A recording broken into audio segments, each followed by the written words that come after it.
僕はまたカオスになる終わりのない痛みを抱えて誰にも触れられない麻薬に似た回避エリアビルの隙間切り取られた小さな空に描ける夢は答えはないのさ I fall into the new world それは突然螺旋状に繰り返すノイズ飛び出そうな光とファイナル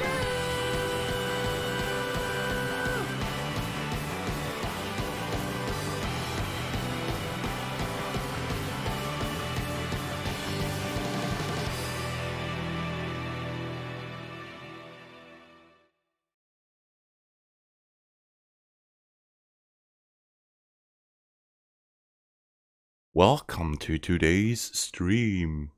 So, to start the stream off, we're gonna show a trailer of ChäoS had for today. So, Riggs has translated this beautiful piece, and I've put a lot of work into it to put the translation into the video, because the video editing is a bit more difficult than what Riggs was able to handle. So I kind of did that for him. So. Let's have a look at the ChäoS Head trailer before we...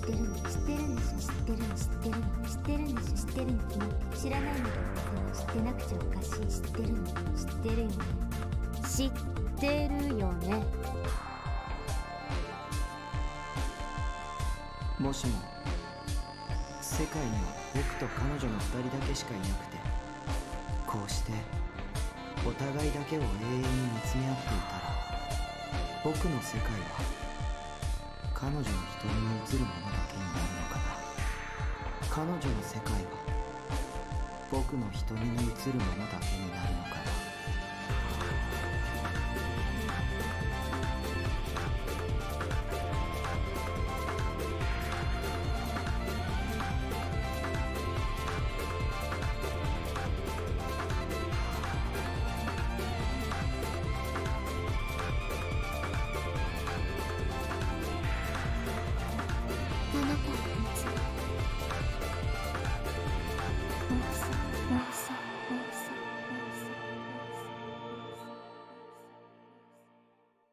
その先に行くのは危険。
So, let's get started.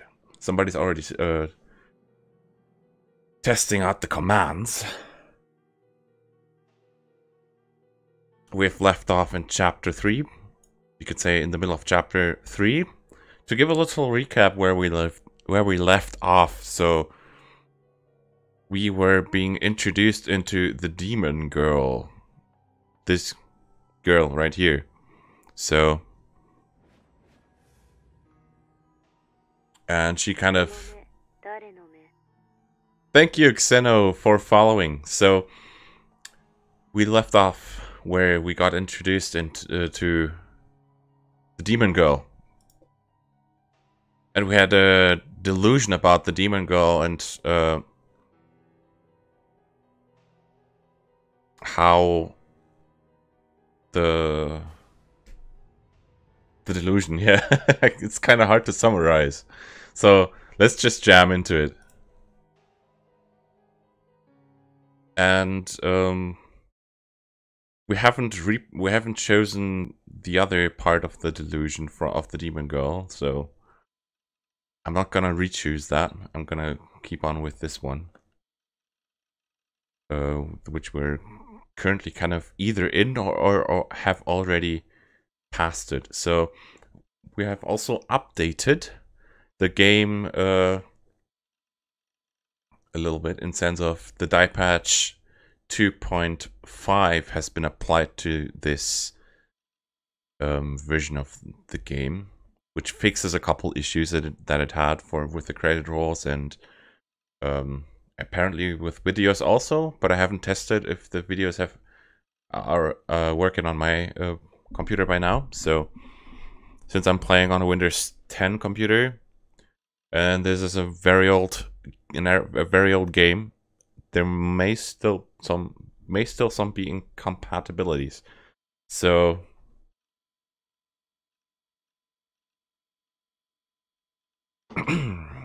let's sit back and get started. In the period when he avoid cleaning because it would be too much of a bother, his bed had gradually transformed into a type of shelving. Henceforth, he began using the two-seat sofa as his sleeping space.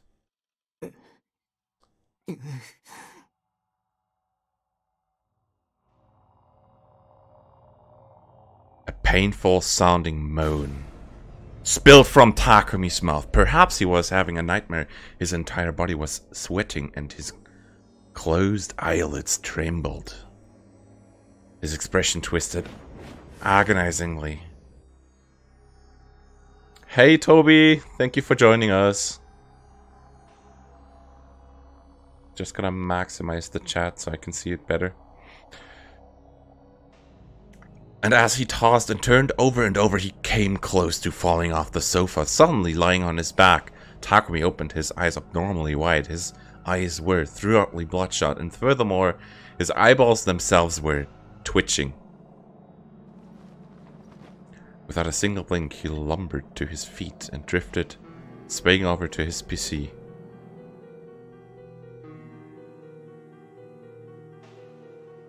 So I see you sent the chat command, but the bot is not doing its thing, in a sense. Give it a second.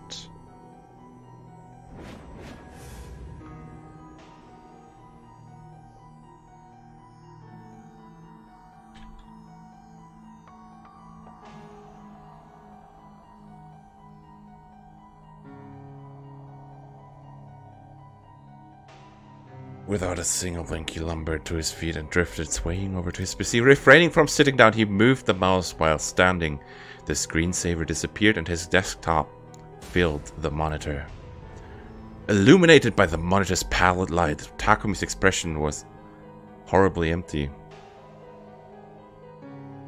His body wavered from side to side. Drool hung down from his half-open mouth. Ah, thank you, Seal Lizard. That's the exact reason why I chose the Sonome Daranome sound for a follow-on notification. Because you're being watched. I'm being watched by this particular person. This follower's person are those eyes. And therefore, a question has been answered every time you press the follow button. Haha. Hey, Ghost in the Steiner.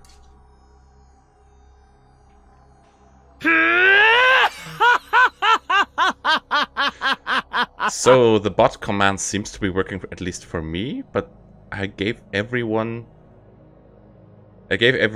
follower the permission to use the Kyomalath, so I'm kind of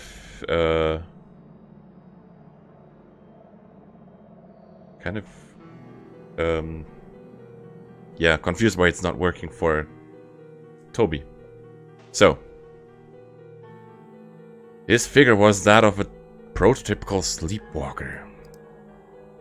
As though the delirious, Takumi started up his net browser, I almost said neat browser, and opened the main page of Ato Channel. The movements of his body were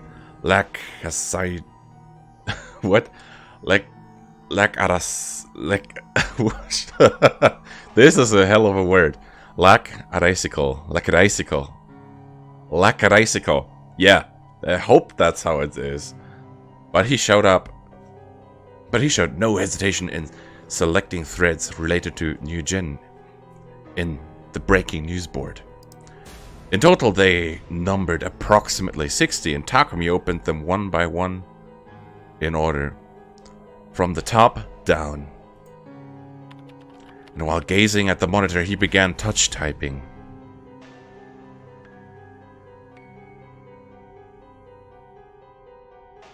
How do you mean, Ghost in the Steiner? What does this even mean? He repeated this in each of the 60 existing threads. The letters he typed were few, but all of them formed the same sentence. Name, Shogun, age. This is hardly readable.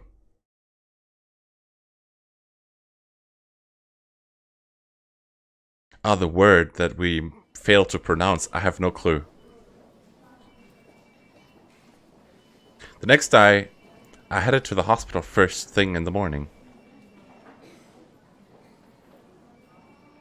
I hadn't been able to confirm it the last time I came here, but today I would definitely get them to tell me I was normal.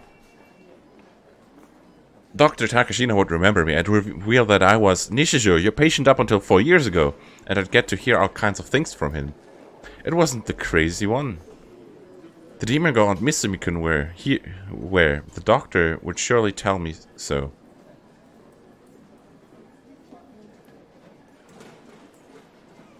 The hospital opened at 8 in the morning, somewhat earlier than regular hospitals, which was why I had come exactly in time for opening hours. But the sofas in the lobby were already filled with seated old people. Why? Even though the hospital had barely opened for the day, why were there so many people here? It's so unfair to get a head start. Come on, like you're supposed to. Come on time, like you're supposed to.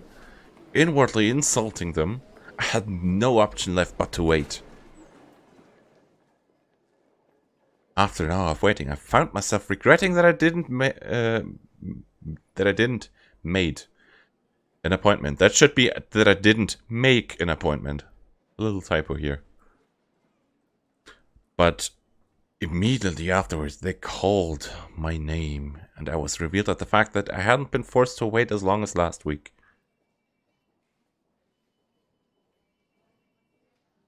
A language unique identifier. Okay. Whose eyes are those eyes?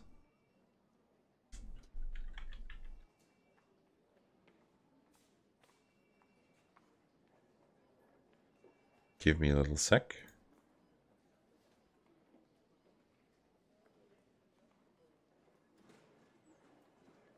Yeah, that command didn't work. Give me a sec. その目、誰の目?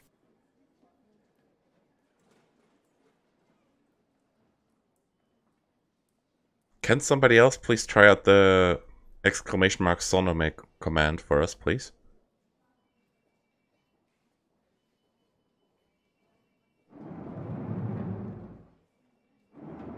By the way, the one waiting for me in the examining room they brought me to wasn't Dr. Takashina, その目、誰の目？ but instead an unfamiliar white-haired old man.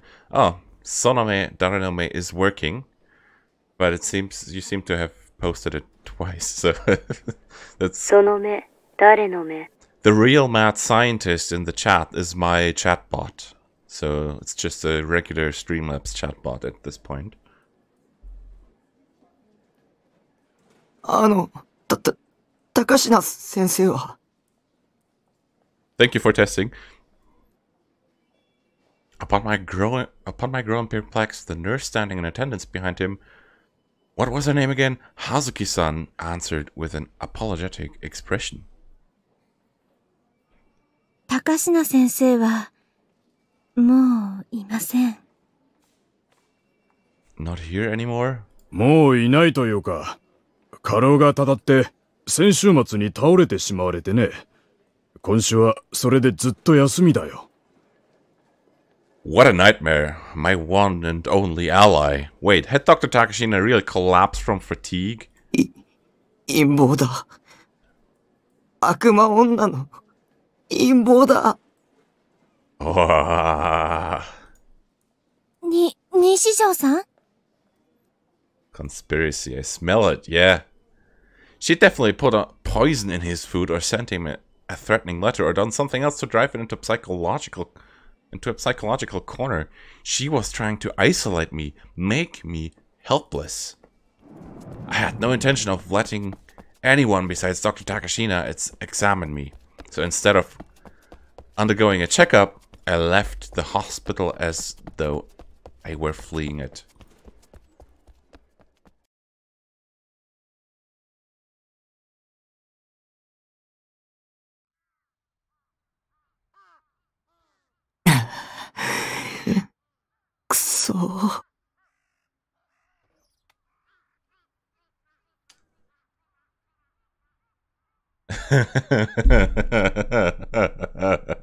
How do you know I chose glasses?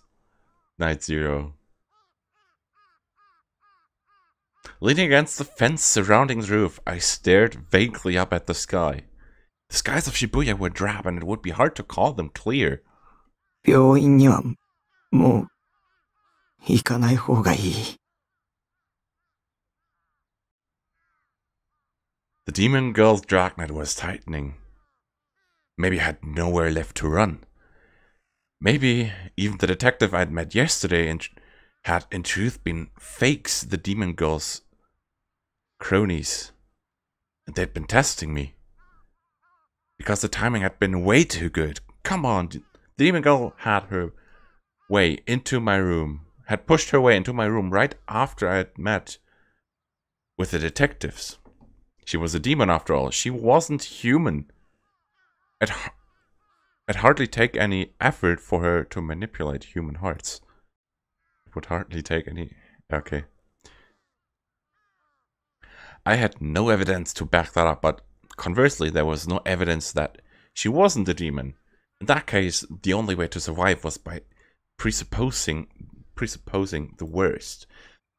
Was there no one who would be my ally? All of them seemed like my enemies. Everyone looked like one of the demon girl's underlings. 助けて。誰か助けてよ。Why don't I have even a single ally? Maybe because you're Hikikomori. But, you know, that's just me who's saying that. Why wouldn't anyone come to save me? Why did I have to end up like this? Probably because you're a Hikikomori. Dude. I felt terribly forlorn and I wanted some source of support. Someone who would protect me. Something that would protect me. I have to look up the word forlorn. Give me a second. Because I have no clue what forlorn means. Forlorn. Okay. Verlassen auf Deutsch. Being left alone in a sense. Abandoned. I'd be fine with anyone, so someone please extend a saving hand towards me. Suddenly I thought of Fez's, Kishimoto Ayase's face.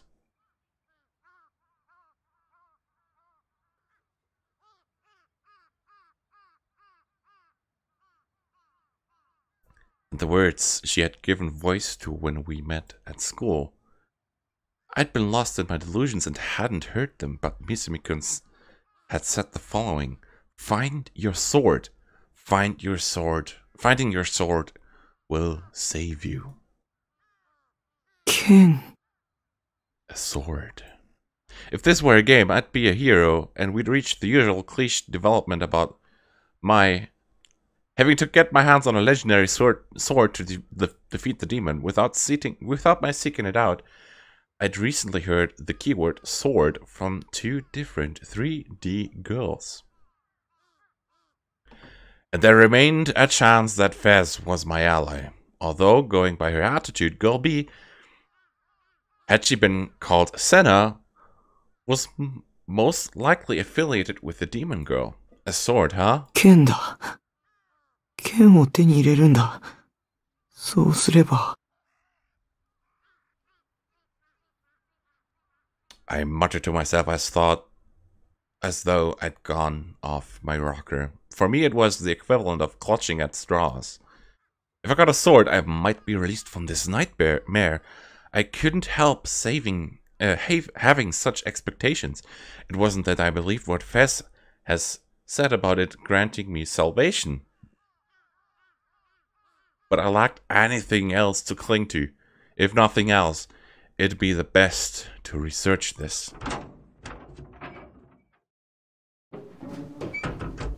So we're getting the swords now, I guess. I got down to running an online search immediately on Dilwode.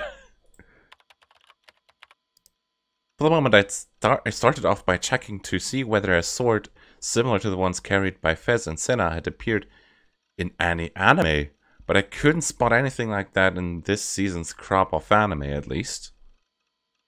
I'd expected as much. I normally check out all the recent new anime.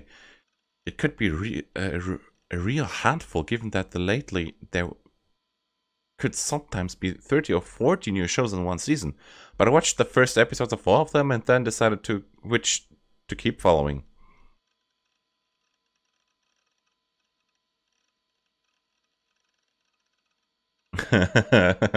Yeah, him calling girls names like Girl B, it's kind of makes it appear as he himself is, living a visual novel, which you could say he is the protagonist of the visual novel. But sometimes when you don't know the name of a person within a visual novel, there's just Girl A until you have the person's name in the context in the novel, or sometimes they have no name as long as they haven't been introduced. So kind of like Policeman A, Taku Cop, Zombieland Saga, which in my opinion is a valid contestant for being part of Science Adventure. Just look up. Just look at my theory that I've posted on my blog. I've put a couple 2 hours into writing up that theory, how Zombieland Saga could be part of Science Adventure, and it's one of my favorite blog articles that I've written so far, because it was so much fun writing it.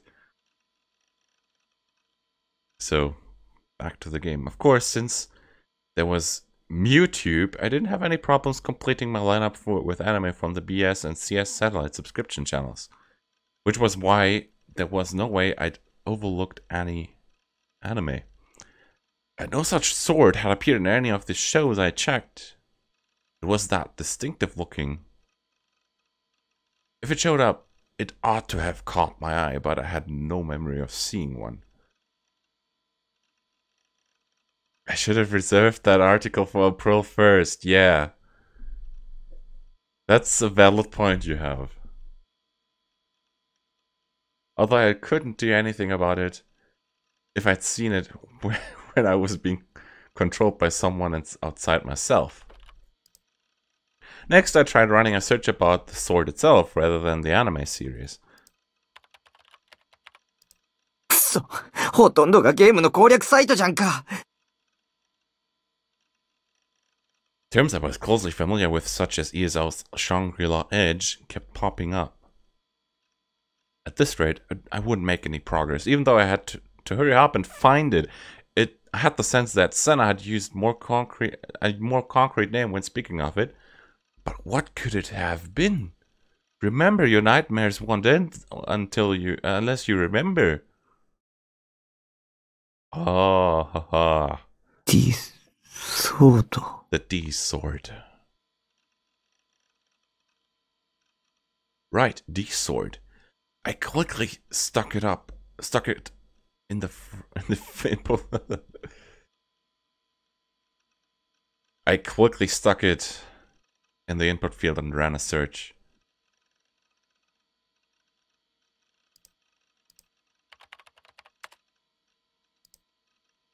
You know, Silly's art. There is a reference to Fez in the first episode of Zombieland Saga. It's just a little subtle, yeah. But there's a screenshot of it on my blog, so I got hits. Only 2 of them though. Even though so, I was gradually starting to think of these 2 links as my road to salvation. Holding down my excitement, I investigated them in order from top to down. Also, about Zombieland Saga, it was created by Studio Mappa. The head of Studio Mappa was the project, you could say, involved in the ChäoS anime project. So he might have put the reference in there on purpose.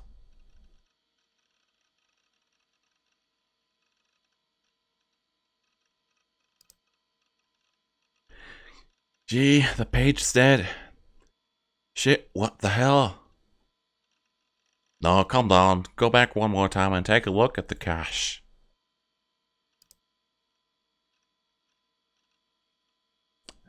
The page included an illustration, the recreation based on how the sword was described in works of literature. Let's have a read through this pedophilia, the Encyclopedia of Useless Knowledge page.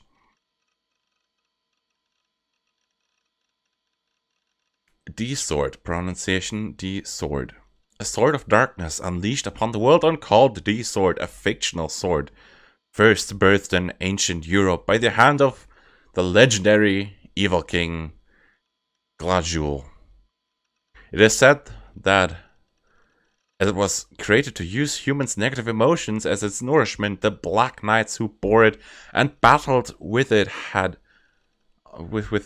all had their hearts eaten away by it in the end. It is also said that what distinguishes it from other holy swords and magical swords is the fact that it cannot be seen with one's eyes. When the unarmed knights raised their hands on high, a sharp wound would open up on their opponent's arm, severing it and sending it falling to the ground before they experienced any pain. Ancient legends frequently include this type of setting, in which one can surpass the physical laws of nature, and so the D sword too appears in many pseudepigraphal and other forms of literature. D sword is often thought of being the equivalent to the Japanese kamaitachi phenomenon. Kamaitachi are imaginary spirits. They have been depicted as weasels with razor-sharp eyes instead of arms. However, this is what results when one faithfully follows how the people of the past envisioned them. If one were to describe them, and this is where the article ends, a reminder from Ghost in the Steiner that the D is short for Dirac. You could say a Dirac sword. 元ネタは伝承か。 It is from folklore. If one were to describe them in words, they are beings with a thin sense of reality to them, akin to the birds of the wind, but their existence has already been verified by modern science. It is a natural phenomenon that occurs in places where air is extremely dry and the vacuum consequently cuts one's skin.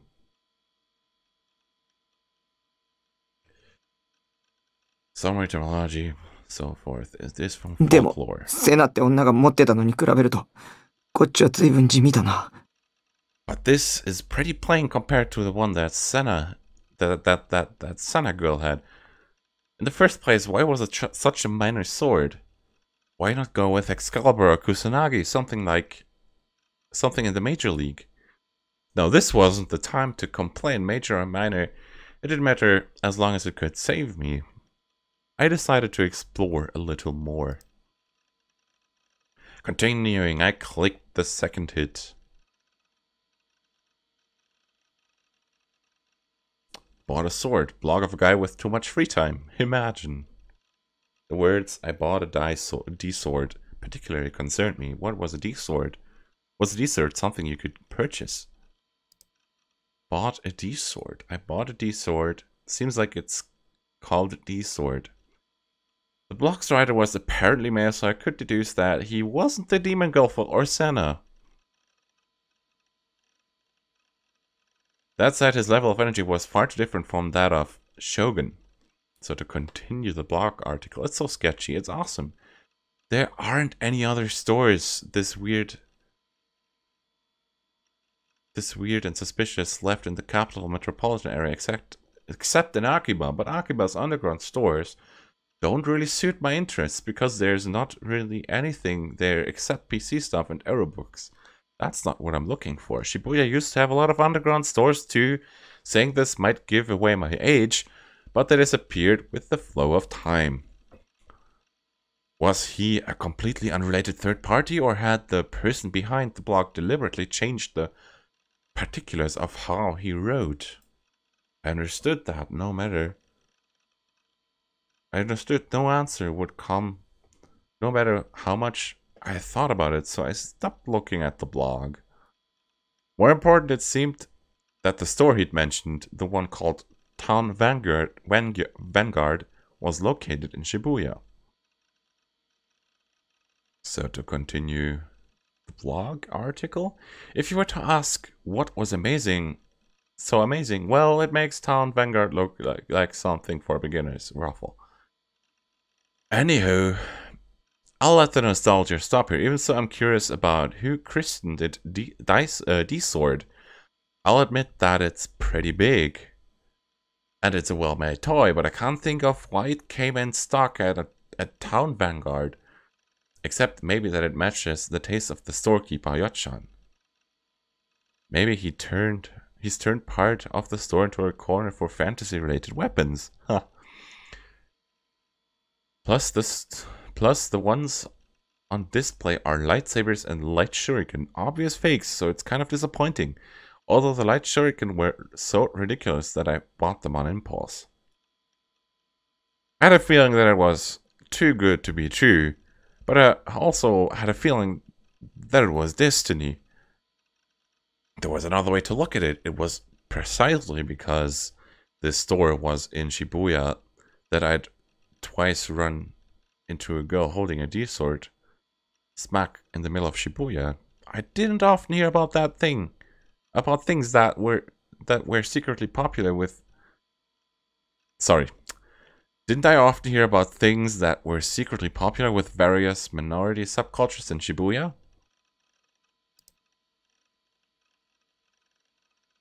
For now, I looked up Town Vanguard, but it didn't seem to have an official site. Instead, I found an image-based intro page on an online map.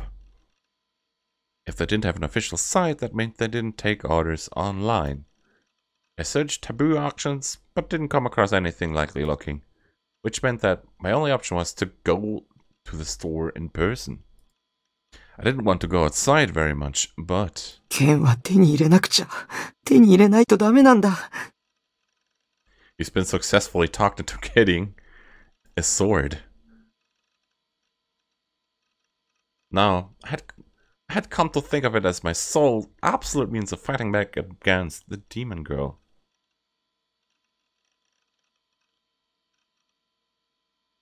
I didn't know what I would do in concrete terms after obtaining the sword. I wasn't brave enough to use it to kill her or anything of the sort. Even so, I harbored the hope that if I got a sword, it would be somewhat freed from the terror that tortured me. Yeah, a D-sword was like a protective charm. It would surely strengthen my heart. Something about that sword strangely attracted me. So I'll just have a bottle of Mountain View. Like a true right-sider.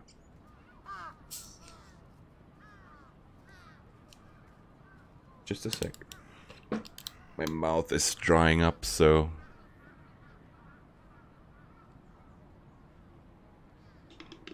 At any rate, it seemed that this store was located near Cat Street.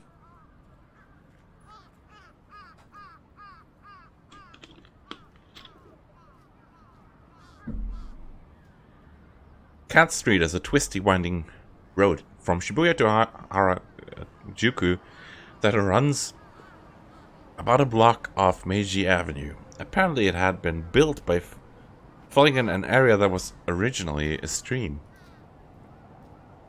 There were various explanations behind why it had originally come to be called Cat Street, such as there being many feral cats, or because it was the sort of narrow path that only cats would use. Well, not that it made much of a difference to me. The drink of the true right-siders, yeah, Mountain View or Dr. Pepper, both qualify for being right-siders.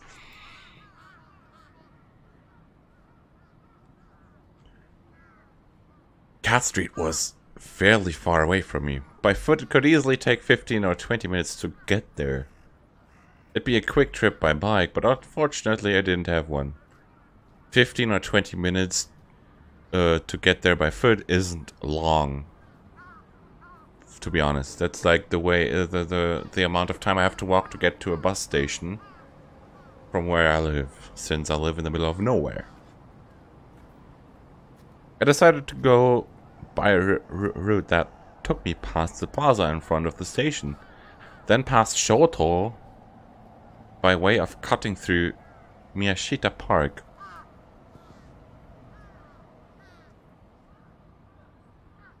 Setting a quick pace, I crossed the overpass that went over Meiji Avenue. Talking about right-siders, you could say the successor to ChäoS has been released on Steam in English, called ChäoS Child. So look out for that. I think it's 10% off at this point, and if you buy it within a couple days, I think until Tuesday. If you buy it until Tuesday, you get a part of the original soundtrack in a bundle for free.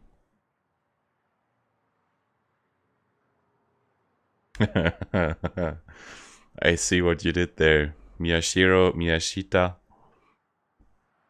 Ah, it finally arrived. Growing ever more impatient, I'd become irritated at the distance. Cat Street had been quiet compared to the big shopping district, and its image was far closer to that of Harajuku than Shibuya. The stores lined up there were odd, chic shops that of course had nothing to do with me. Go off and die.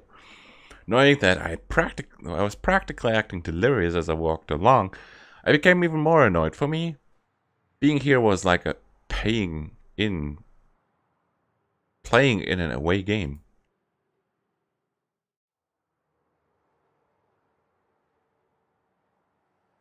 About ChäoS Child, is there any plan to live it in the future, to live stream it? I've been thinking about this lately. Originally, I was thinking that I probably won't stream it, but I may change my mind.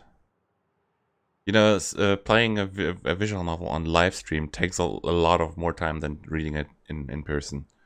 That's the thing.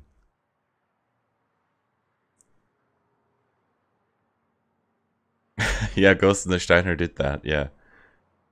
I'll probably read Chaos Child on my own for the as you could say, my first read-through. Complete read-through. So, if I read it a second time, I may live stream it. I'm not making promises here, though, so...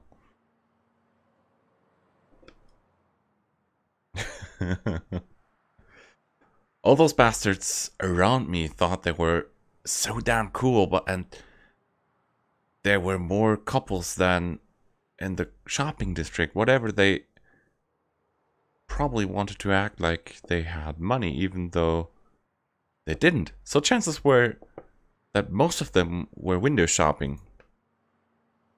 Lol. What a waste of time. I felt some regret thinking to myself that I wouldn't have come after all, but I reminded myself that it was all for the sake of obtaining a sword and determinedly put up with it. For now I went on having a staring contest with my map as I swiftly went along, rushing toward my destination while doing my best not to exchange looks with passerbys.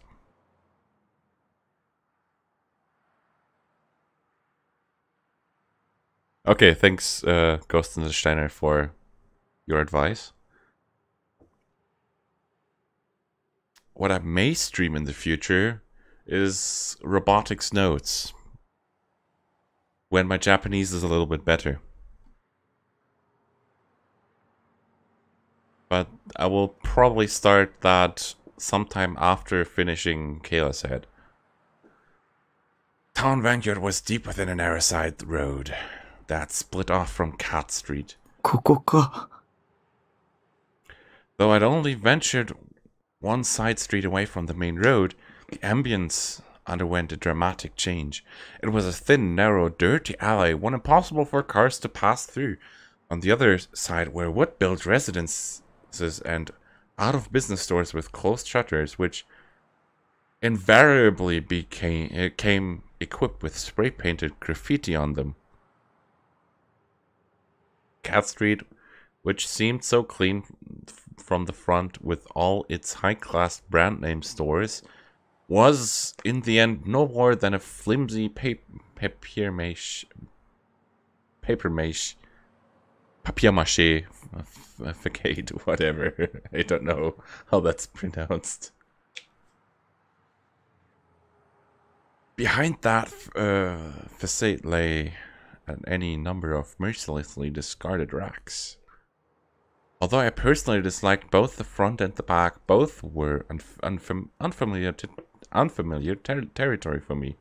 The only place I ever wanted to go to was ESO, even though Town Vanguard had a far smaller, darker air to it than I'd imagined.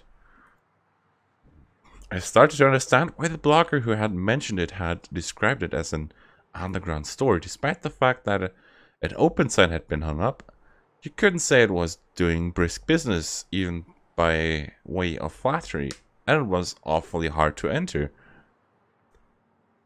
How was I supposed to go in such a sketchy seeming store when it was asking too much of me just to have me go alone to a gyudon shop?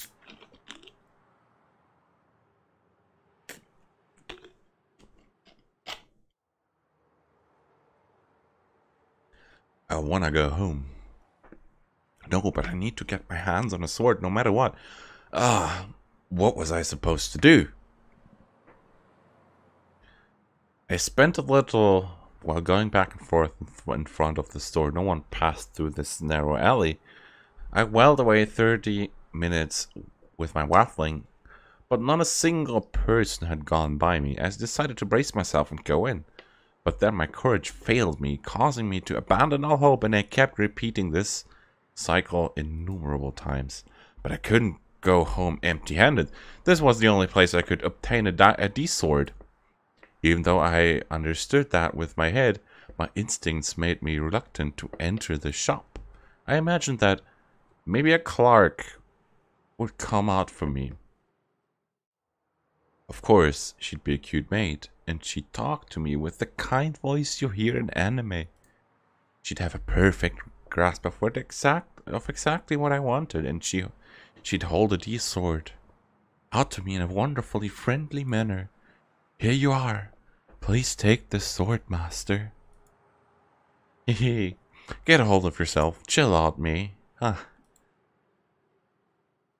Just as I thought about how it'd be so much easier if only things would unfold in that way, a lone 3D girl appeared from within the store as though my thoughts had reached her. Unlike in my fantasy, though her clothes were rather gaudy, the kind of thing that made you wonder what kind of nomad camp she'd snagged them from, and her face on the other hand was amazingly glum.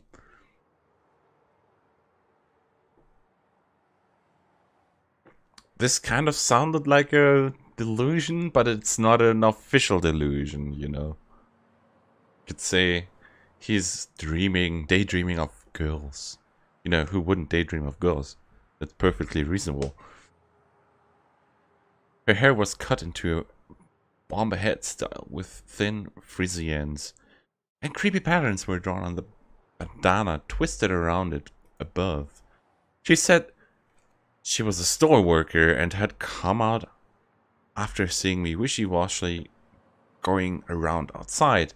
My fantasy hadn't exactly become reality, but that was to be expected. Before I had any idea of what was happening, the clerk forcibly let me inside, despite having spent so long holding off and entering. I didn't have a chance to turn her down.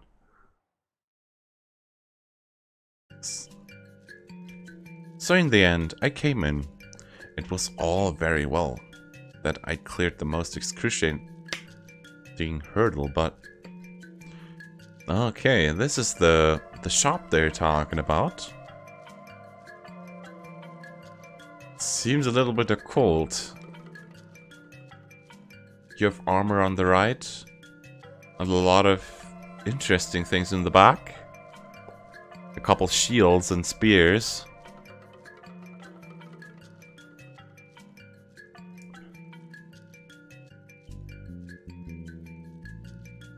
The soundtrack was only made for this store. Interesting. If this store were under the Demon Girl's control and everything about the D-Sword had been a trap to lure me in, I'd have no right to complain about getting slaughtered on the spot. I swiftly surveyed the store's dim interior. There wasn't a single customer. The air was awfully stagnant and faintly lazy. An unpleasant mixture of the smells of tobacco and mold reached my nose. I'd probably start feeling ill if I stayed here for so much as 5 minutes.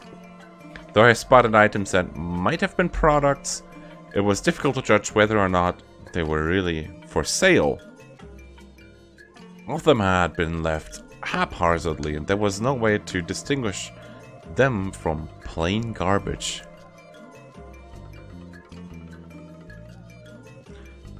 For the beginning, not one of them had a price tag. I didn't recognize it until I came in, but there was a lot of porn merch. Among them were the sorts of devices you often see in certain eroge, and I was at a loss for a safe place to look. Apparently this store was similar to a variety shop aimed at adults. After bringing me into the store, the clerk sat down on a stool beside the counter, zoning out as he smoked and showing no indication of continuing to meddle with me. She must have been one of the sources of the mist in here. Regardless of the fact that it had been less than a minute ago I'd first come in, nervousness, embarrassment, a weird sense of pressure, and my feeling physically sick made nasty sweat seep out of my forehead. I wanted to leave this otherworldly place as fast as possible. I had to be quick about finding a D-sword. I walked toward the bag as I browsed my way through the store. I soon located the corner for fantasy-rated weapons, which had been written about in the blog I'd found. That one corner stood apart from the rest, being the only area with conspicuous colors. Numerous pothole-shaped toys had been neatly put up on display. All of the toys were long tubes, or rather, while they might have been different colors, virtually all of them were lightsabers. Moreover, one could tell right away from how badly they were made that they were bootleg merchandise. I was skeptical of whether they would really glow. It would seem that the light shuriken mentioned in the blog had sold out, which was also surprising, except mixed in with the lightsabers was just one item that obviously differed from the rest.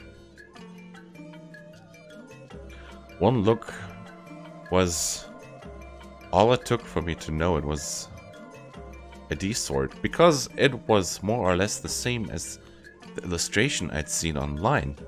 I tried picking it up. It was unexpectedly light. I wondered what it was made of, though it seemed like soft vinyl. There was no blade. The edge was slippery, and of course it didn't hurt me in the slightest, even when I stroked it with my fingers.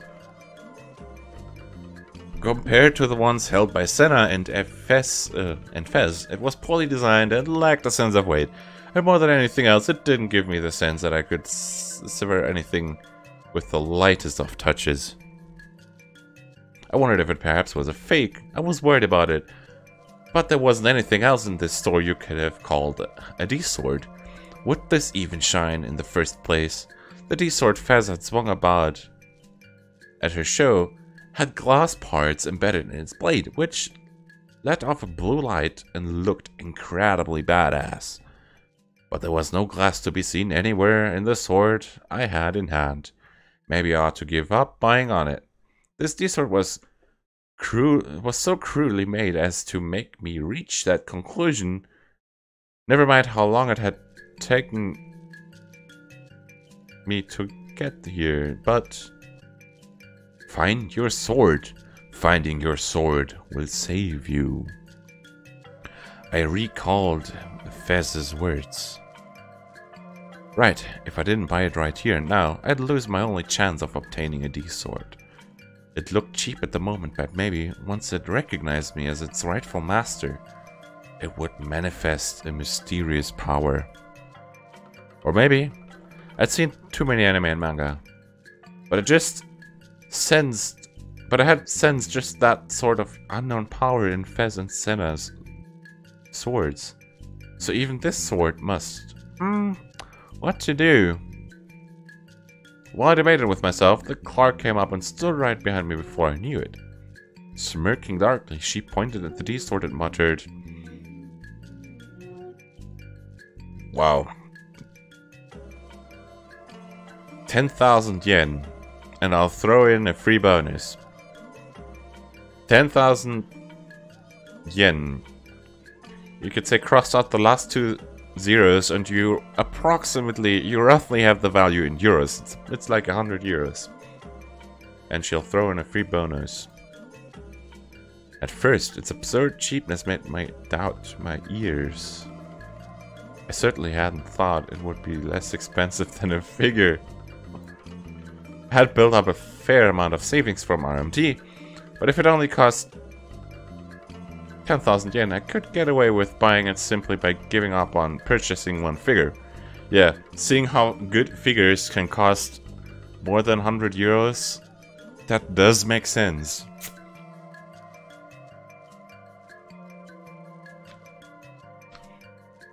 However, the figures that I have are usually you could say the 30 euro cheaper ones.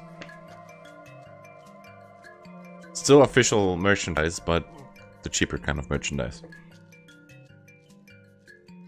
Upon hearing the price and the additional fact that it was the last one they had left, I came to an immediate decision. The free bonus was a cheap-looking bangle. Frankly, I didn't want it.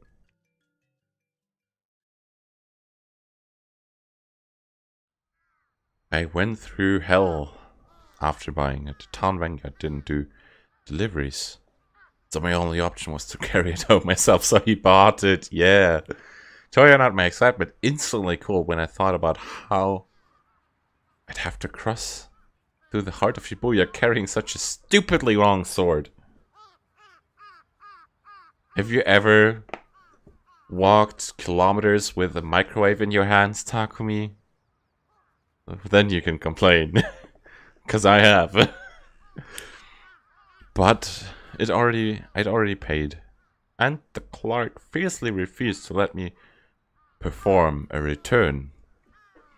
This was a pretty intense type of humiliation play.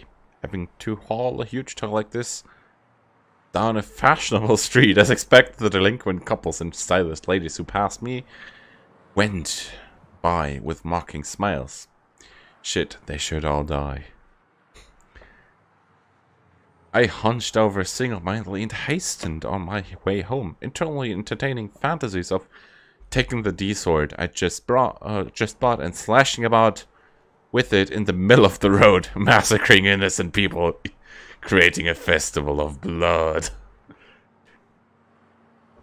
Okay, I'll reread this in a darker voice.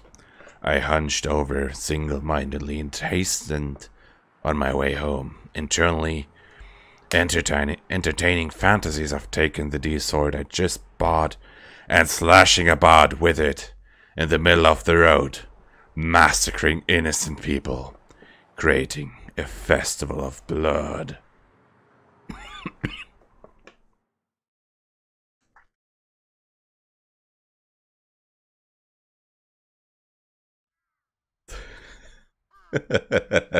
So, about the microwave thing, I have I have driven it most of the times. I've driven it to conventions, but there were there were some conventions, for example, Dokumi, where I had to take it to the train and then take it from the train station to, for example, my hotel or to the convention grounds. So I kind of had to walk the comparable distance with that microwave. Not exactly having to walk home with it, but comparable distances many times. Most of the times I had to, when I traveled to conventions, I had to take the microwave into a public transport. And then take it to the convention grounds.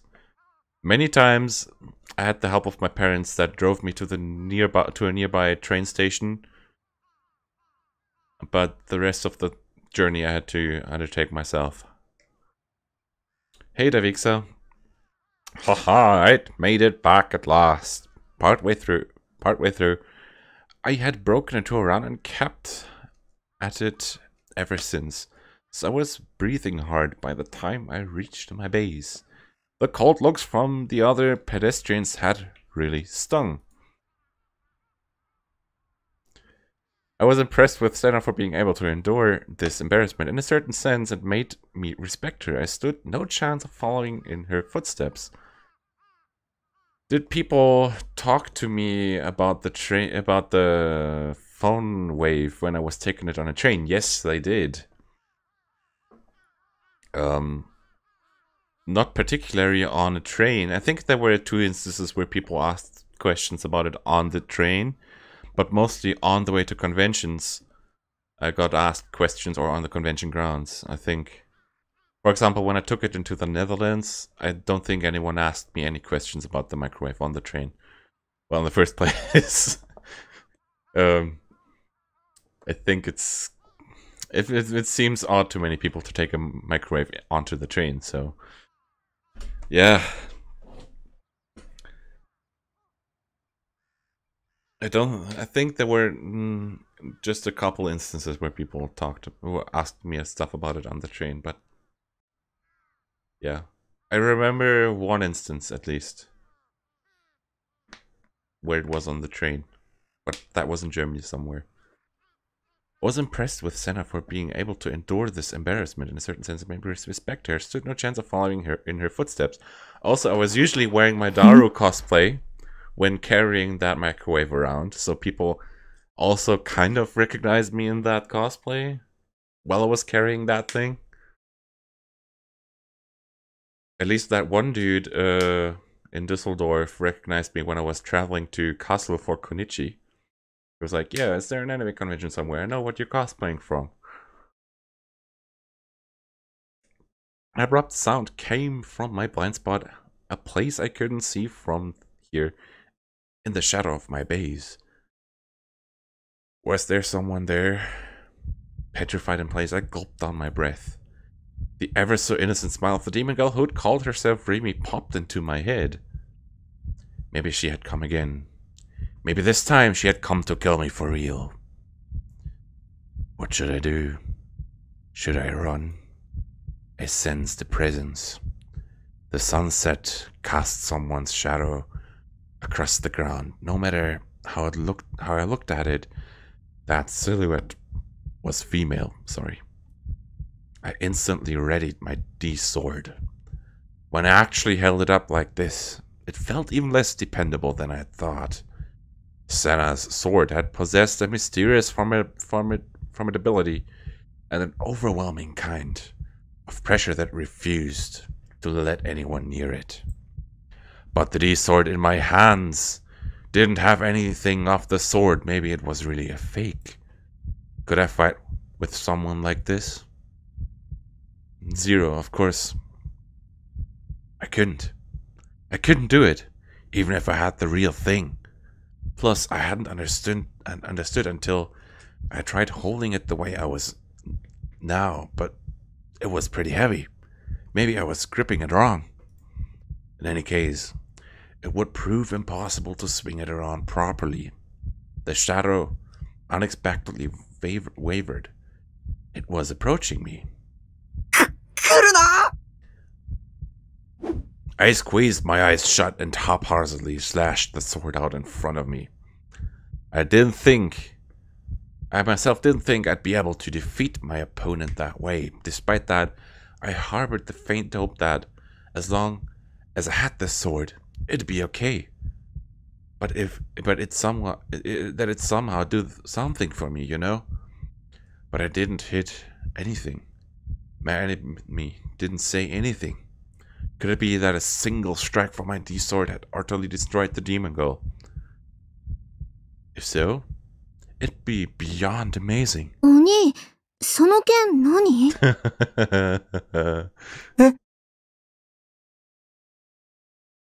Imagining greeting your sister with a sword. Preferably with a sword pointing at her because you think she's an enemy, but she isn't. But in case of Nanami, she is annoying, so...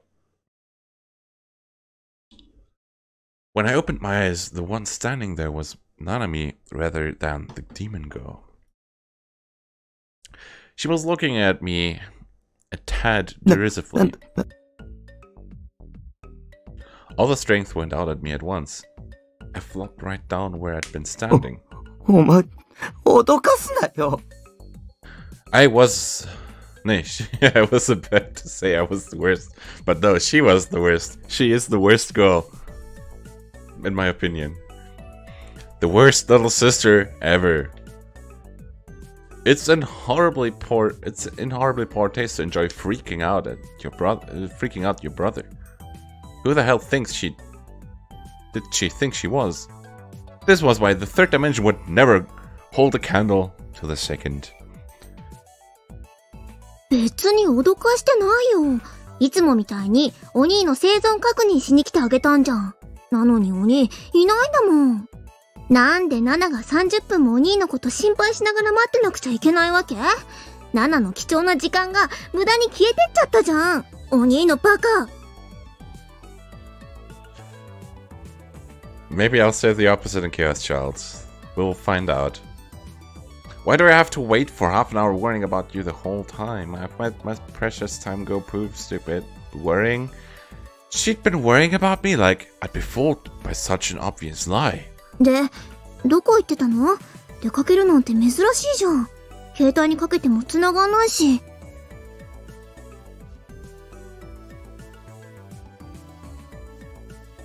I had left my phone behind at my base. It wasn't like anyone would call me while I was walking around, so no point in holding on to it. I do think Remy is a nice girl, though. I personally, at this point, I prefer Remy and Senna. I can't quite wrap my head around Nanami at this point.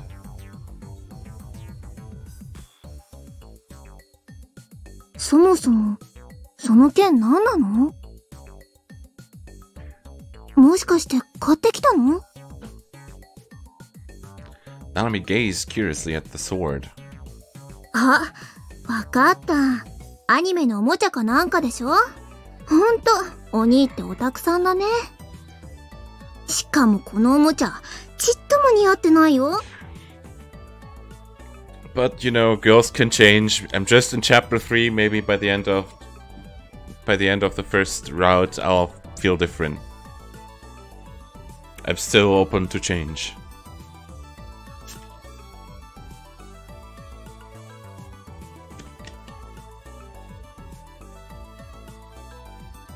さっきだってへっぴり腰で構えちゃってて、思い出したら笑えてきた。Ignore Nanami, I undid the lock on the container's house door and began to go in. ちょっと無視すんな。帰れ。Takumi, you're such...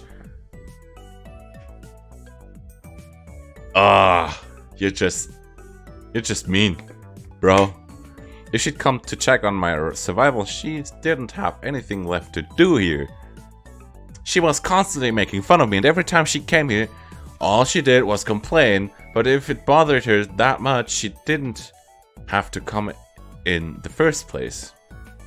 It was a hassle for me as well. わざわざ様子見に来てあげてんだから、もっとありがたがってよ。せっかくお土産まで持ってきたのに。Aw, she brought a present. Narumi spoke sulkily, お土 pouting. 産？そう、お母さんが持ってけって。ほら。Narumi handed me clementines. There were about 10 of them, held in red netting.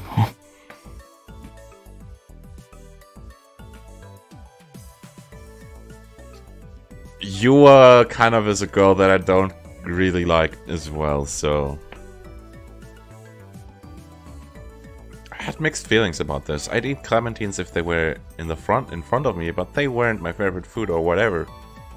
というわけで、ナナもちょっと一服したいから、一緒に食べてあげる。So I'll eat them with you. 帰れ。Aw, come on, も Taku. う、妹がお土産持ってきて、しかも一緒に食べてあげるって言ってるんだよ。もっと喜びなよ。What precisely about eating clementines with Nanami was supposed to make me rejoice? Anyway, it was obvious that she'd simply wanted to eat clementines from the start, because she'd been a glutton since we were little. She used to eat up my share, too. Who knew how many fights we'd started that way? Paying no attention to the fact that I didn't want her there, Nanami went on into my base. There was nothing to be done for it, so I followed after her. お茶ある？あったかいのがいいな。 So we're going about insulting waifus in the chat.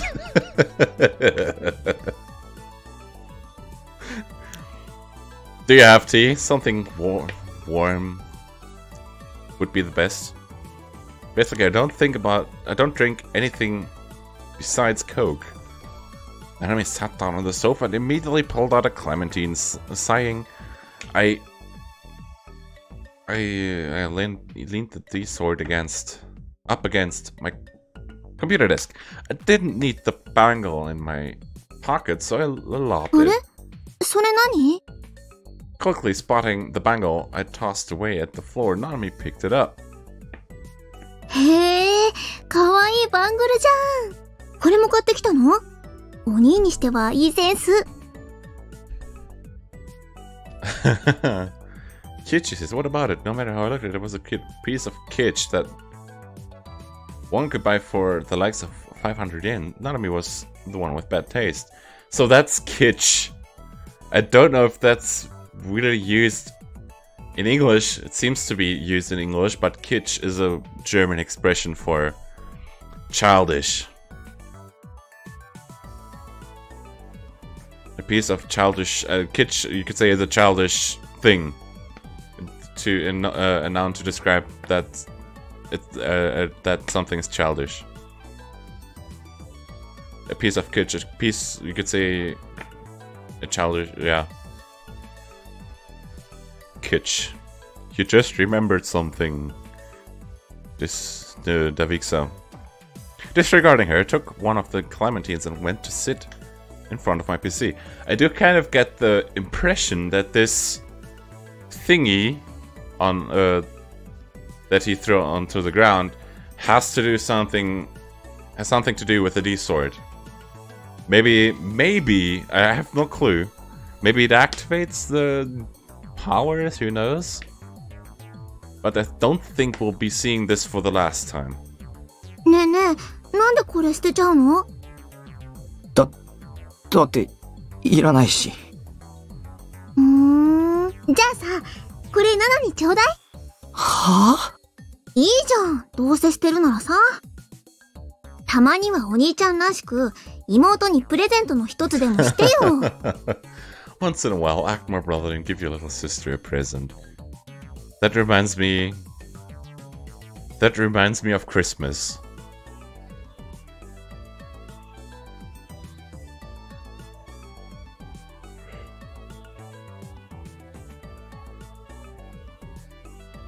You call it a present, but it's an unneeded item that you started coveting all on your own. 勝手に持ってけば。ほんと？やったー！ What an uncontrollable chick! Gotten to the go-ahead from me, she put the bangle around her wrist right away. She was a pretty cheap sister to get delighted over such a cheap item, hey? お兄、どう？似合う？ This was actually cute.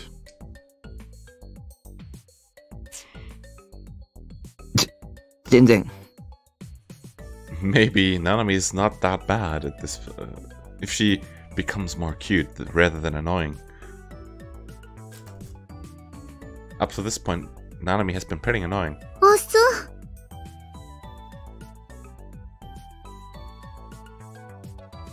う。お兄のバーカ。 Yeah, that's the typical emoto. You must resist the urge to spoil. Yes, you must resist. I was supposed to have been giving her a present, wasn't I? So what was with this treatment? Little sisters weren't supposed to call their brothers stupid. What kind of education have you been receiving, huh? Go play 100 eroge. へへ、バーカ。 She was grinning perkily. I was getting really pissed off これ here. 気に入っちゃったからもう返さないもんね。っていうか、お兄からプレゼントもらうなんて初めてのような気がする。しょうがないから大事にしてあげるよ。Like I care, no one asked you to treasure it. I hadn't gotten it for an enemy's sake to begin with. It was もう用は済んだんだから帰れ。僕は暇じゃないんだ。邪魔するな。Yeah, that's what a shut-in would say. うん。 The moment I said that, Nanami pursed her lips. そんな言い方しなくてもいいじゃん。それに、みかんまだ食べてないし、お茶もまだ出してもらってないよ。You haven't eaten the clementine then, and you haven't poured any tea yet. This sounds so English, to be honest. Like British. You haven't poured me any tea yet. おめえに飲ませるお茶はねえ。かー。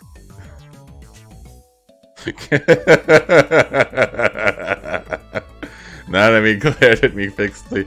Her shoulders tense with anger. At least her eyes started to well up. Get Clementine skin on your eyes and die. What the hell? わかったよ。そんなに邪魔なら帰る。ああ、さっさと頼む。Ah, come on, Takumi. You could treat her a little bit nicer. Like imagine she would treat you that way. You treat her. That's not cool. おお兄のバカ。お兄なんてみかんの皮で目つぶし食らって失明しちゃえ。 Get clementine skin in your eyes and go blind. あと、バングルは返さないかんね。バーカ。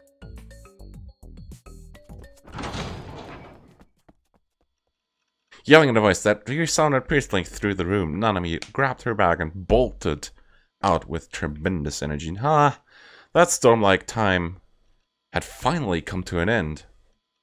Hanging out with Nanami always wore me out. Why did she come here every week when it rubbed me the wrong way so much?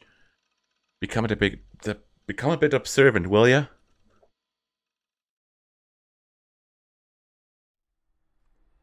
ファーストメルトは期待以上の結果に終わりました。The first melt. GE レートの上昇率は当初の予測からわずかな誤差があった程度です。バイオリズムコントロールも順調なのかね。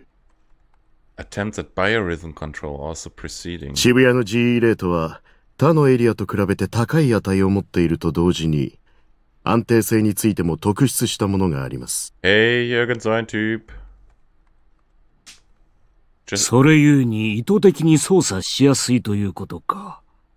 そして渋谷にいる人々のバイオリズムを急激に引き上げることもまた。実験結果についてはレポートをご参照ください。納得していただける成果を上げております。This is kind of a rhetorical question, but is this the part of the committee of 300? Because it seems like it looks, I don't know. I have like no information about the committee of 300, but this looks like maybe they have something to do with it.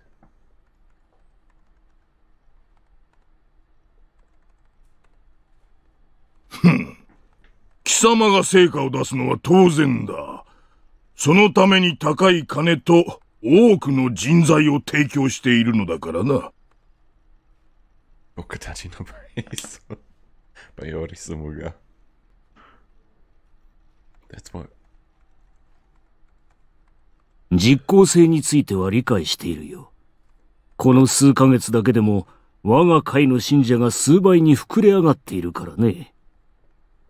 それでは、プロジェクトノアは次の段階へと進ませます。So よろしいですね。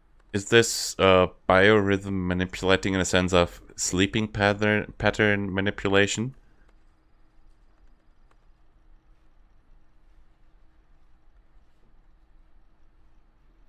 コードサンプルの件はどうするのだ。すでに3人分は確保したとはいえ、目標数値には達しておらんではないか。いかにも。数値達成のためには最低でも5人分はなければ厳しい。サンプル保持者は集まりつつあります。あとは採取するのみ。ならばその件は任せる。信仰の救いあれ。くれぐれも慎重にことを進めるように。May the divine light save you, henceforth carry on with precaution. はい。心得ております。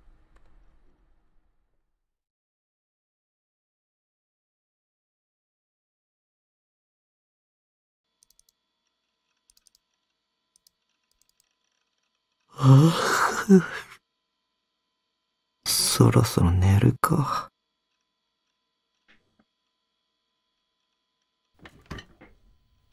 Okay, Nozomi has nothing to do with the committee. Thanks for the heads up.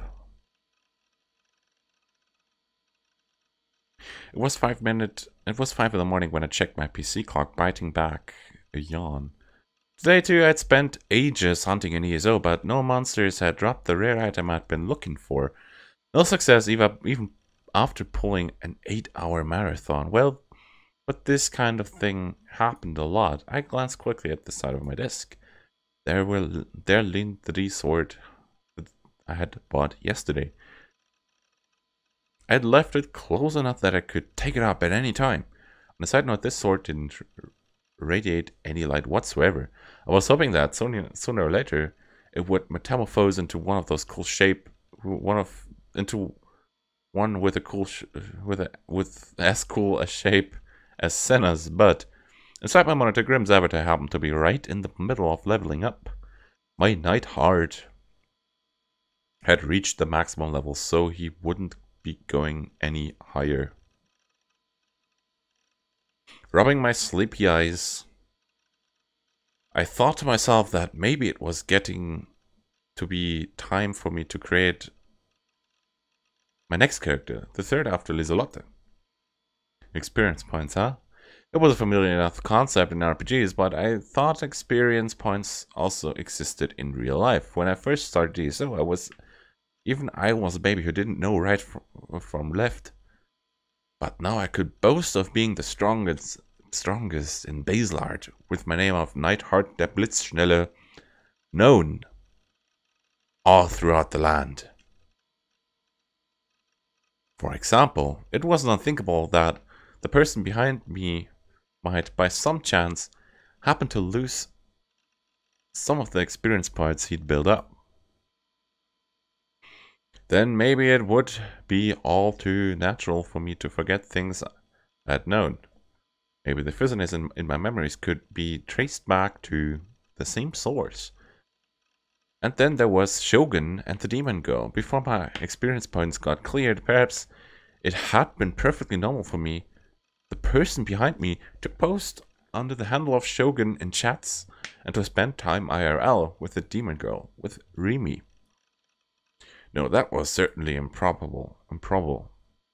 But in the past, I might have possessed a power capable of letting me square off with that Demon Girl. Was I the only person who had thoughts like this? Although I also felt like it wasn't particularly strange or mysterious way of thinking. Because the thing only humans beings have to go by are the fundamental standards that they've come up with all on their own. Maybe even now, huh? Not just me, but everyone in the whole world was judging everything wrong while living out my day-to-day life. When I was little and went to the dentist, he told me, "You're a good boy for putting up with so much pain." At the time, it had made me think I was kind of amazing for enduring all the pain all the way through, and I simply became proud of myself. Thinking back on it now, however, that comment had probably been based on judging the degree of pain by the relative progression of the cavity. But even with the exact same level of pain, there might be people who could bear it and people who couldn't. In other words, I suspected that the people might be utterly different in how they recognized and experienced such sensations. Take giving birth, for instance. Online, I'd seen people saying that though women are able to hold out through the pain of labor, it would be inherently impossible for men. Take marathon runners, for example. Maybe they excel not because of the power of their bodies, but instead because of their ability to endure pain. Take sadists and masochists, for instance. If there are people who enjoy hurting others, then there are also those who feel pleasure when others hurt them. In short, I figured that the way people felt things and the strength of their inner nature, their ability to put up with it, varied from person to person. Perhaps the level of pain in the toothaches and headaches I endured from time to time, in truth, far surpassed the range of pain an ordinary person could take. And if I passed the same level of pain on to someone else in the same manner as relay runner passing on his baton, the agony of it would make them go into shock and die. The conclusion this led to was the selfish delusion that maybe I was a very special type of human being.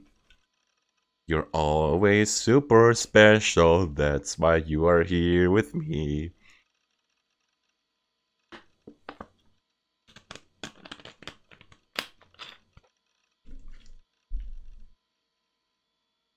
特殊な人間か。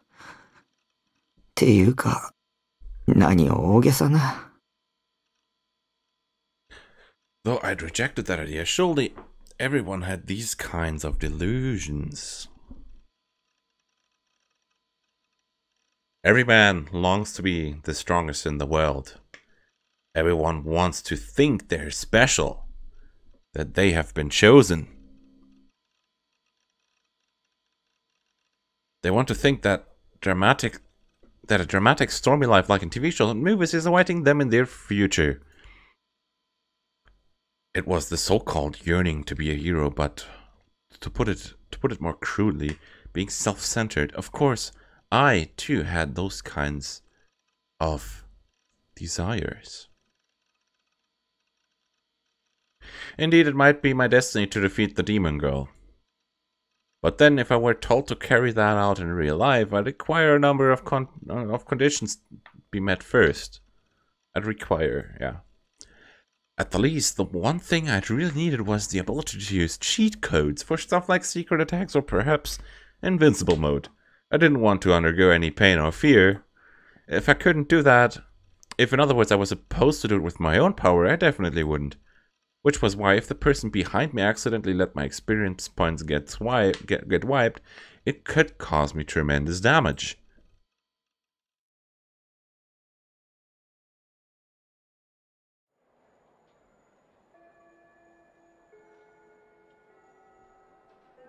Today I got from school just in time not to be late. I got to school. I guess it was indeed unreasonable to play online games till morning on a day when I had school. I wouldn't have made it if I hadn't run. When I reached the front of my classroom, I breathed deeply to collect myself. I mustn't do anything to draw my classmates' attention. For me, coming late would be a fatal mistake. My life would implode as soon as some juvie set his eyes on me. I eased my eyes into the classroom. My face was lowered. I mustn't lock eyes with anyone. Of course, I didn't give them any kind of thoughtless greeting, like good morning. I turned myself into air, so as to make others pick up on my existence as little as possible, and headed for my seat. I always did things this same way. Yeah, Kazuyori Kigomori. And today as well, I made it to my seat without encountering any problems and lowered myself into it. And then he fell asleep. No. Or did he? I soon plastered myself flat against my desk and decided I'd be safe until homeroom started. But if I only relaxed for a breath until someone tapped me lightly on the back... Yo, Taku! 今週は3回も学校来てんじゃねえか。真面目だな。Misumi-kun again. I thought, though I was kind of sick of him, I'd feel bad ignoring him, so I started to raise my head and hesitated. Was this Misumi-kun the real one? The day before yesterday, I'd done as the demon girl told me and called him. At the time, he'd acted undeniably strange. To begin with, he'd answered by saying that the demon girl was our classmate, as if this were perfectly normal, even though I knew it wasn't so. If the demon girl had brainwashed the current Misumi-kun, on the contrary, there was also the possibility that she'd switched him with someone else. おい、どうした?早くも爆睡モードか? An electronic sound suddenly rang through the classroom. I sensed a faint vibration near my chest. It was my cell phone. Shit. Now of all times, what kind of idiot would call me at that time like this? On top of that, even though I was sure I'd set it to vibrate, the ringtone was ringing at the same time. I might have messed up the settings. お、鳴ってるぞ、タク。I know that much. Should I hurry up and answer it? The let me pass scene. I'm in for something. It's gonna be... yeah? I will probably stream until midnight, so I have another 1.5 hours to go. But if I did, Misumi-kun would know that I'd only been pretending to sleep. Besides, I don't like talking don't like talking on the phone, except if I didn't pick up it would bother the rest of the class. Judging by how my ringtone was reverberating through the classroom right now, things were pretty damn bad. I wasn't supposed to stand out. This was incredibly お bad. い出ないのかマジで寝てる Shit. While I wavered over what to do, I completely lost my chance. I couldn't move. Just then the sound and vibration died down. It must have switched to voicemail. I let out a relieved breath in such a way as to keep Misumi-kun from catching me at it. I'd been right to learn how to use なあタ voicemail. ク相手は誰だまさか女かこの前一緒に帰ったあのメガネの子だろそうなんだろ Damn it, you're so noisy. Please don't do anything more than interfere with me, because that phone call already made me stand out as much more than I should have. Had Misumi-kun always been this persistent, though his forwardness remained the same. I felt like he'd been a little more sensitive in the past. やめなよ。 I heard that voice from close by そっ Misumi-kun. としておいてあげたら大臣。なんだか疲れてるみたいだし。 She was in this classroom as though it were natural for her to be here. どうせゲームのやりすぎだろお前タクに甘すぎるぜだって大臣は女の敵だし。そういう人には優しくしません。 Haha. She was chatting away as though it were natural for her to do so. She was blending in as though it were natural for her to belong with us. I was too horrified to raise my head. I didn't want to acknowledge the fact that she was there. ま別にお前に優しくしてもらわなくても俺には優しくしてくれる女はたくさんいるんだよだから、そういう発言が良くないんだってば。彼女さんが聞いたら泣くよ。今の大臣の彼女が誰だかわかんないけど。ほら、チャイム鳴った。先生来るよ。Had the demon girl truly been my classmate from the beginning? No, that was impossible. 2 days ago she hadn't been here. At least the only person who'd come to talk to me that day was Misumi-kun. Yesterday, I hadn't come to school. And today she was there. How had she wormed her way in? When the chime signaling the start of the homeroom rang, everyone took their own seats. Sensing that, I gingerly raised my head. I surveyed my surroundings with my eyes alone. I wanted the voice from earlier to have been an illusion. To prove that to myself, I had to make sure that girl wasn't anywhere in this classroom. I didn't see her. I didn't see that girl's form anywhere. It should have been a hallucination after all. My seat was in the 5th row from the front. There were 9 rows in total. She wasn't in any of the rows in front of me, which meant behind me? But I couldn't turn around. I couldn't do something so likely to catch others' attention. Was she really in here or not? My neck muscles weren't prickling. No one was looking at me. I didn't feel a gaze. Was she? Wasn't she? Which one? Stared steadily down at the top of my desk. I attempt to search out that girl's existence by her presence alone. Right then, I heard the sound of our homeroom teacher entering the classroom. I had forgotten his name. I had the feeling that it'd been something like Tsukaji or Tsukada.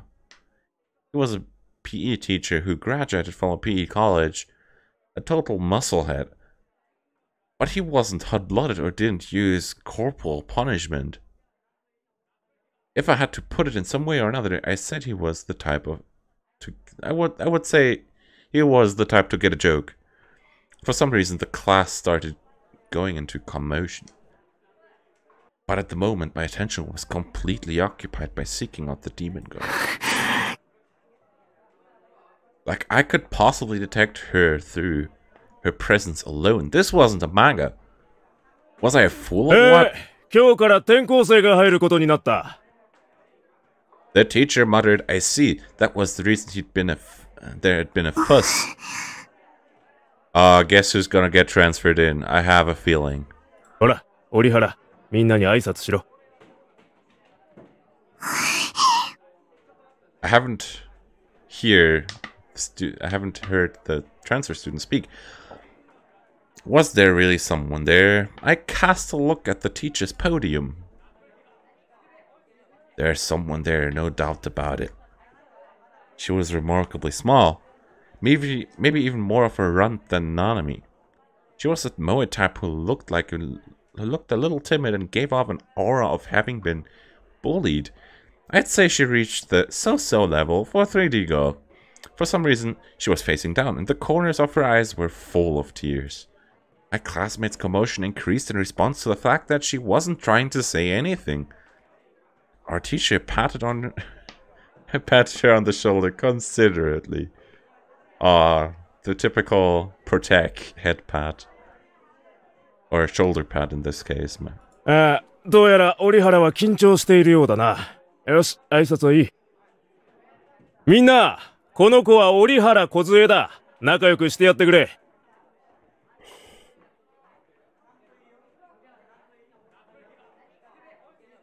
折原、席は一番後ろだ。席についていいぞ。Without saying a single word, the transfer student bowed her head and began walking my way. Her seat was 4 rows behind mine. I wondered if I should pretend to watch the transfer student walk to the back in order to check the faces of the people in the rows behind me.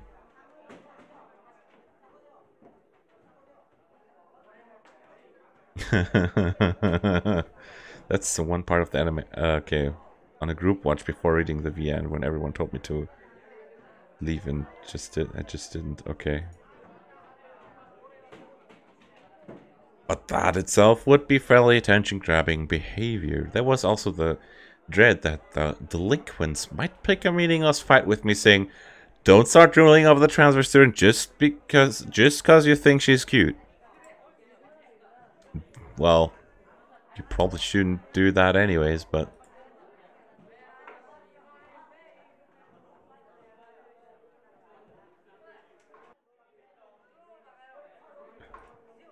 What should I do? Should I turn around, or would it be better to wait until homeroom ended? I hung my head and clenched my fists. It wasn't no good. I didn't have the guts to do it. What if I turned around and my eyes met that girl's? The thought of it made me shudder. この人、似てる。He's like me. Her voice undoubtedly had reached my ears. The transfer student passed close by my desk. The passing by. Okay, it's gonna get intense apparently. This sounds like some psycho communication. This didn't sound like spoken word, but differently. You know, I don't know if you know what I mean, but like they were communicating through their heads instead of voice, through thoughts instead of voice and motion. Just my guess. Before I knew it, I'd unconsciously raised my face. The transfer student paused beside my desk for the barest of seconds, but she didn't turn towards me. 同じクラスでよかった。 So this is psychocommunication, in a sense. The transfer student soon retreated further and further away from my seat. Had she been speaking to me? Why had she started talking to me all of a sudden? I resembled her. She was glad we were in the same class. Had we met once before? No, I absolutely had no recollection of her face. Unlike in certain eroge, I didn't have a childhood friend I'd played together with in the distant past. Was I becoming popular with girls after all? Or else, was that transfer student too one of the demon girl's subordinates? If so, the dark nets had tightened around me yet again. I was in the midst of running out of places to flee to.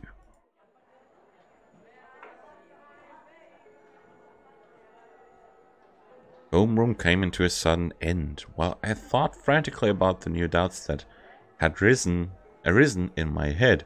There were about 5 minutes until the first period's class started. Mr. Mikun was charging toward the transfer student's seat.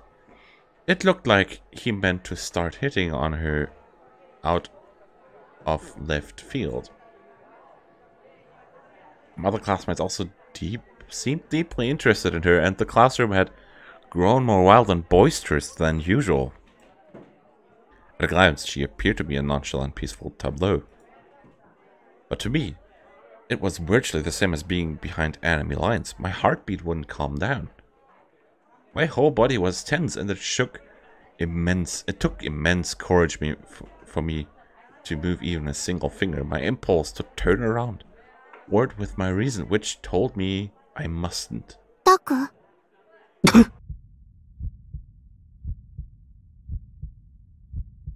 Wow.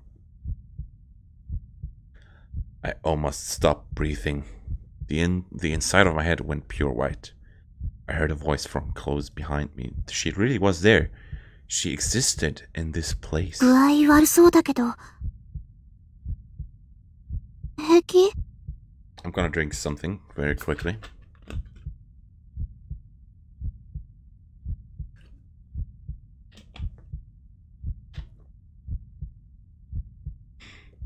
Run! You've got to run! No matter how I thought it, my legs were trembling and it didn't seem like I'd be able to stand up well.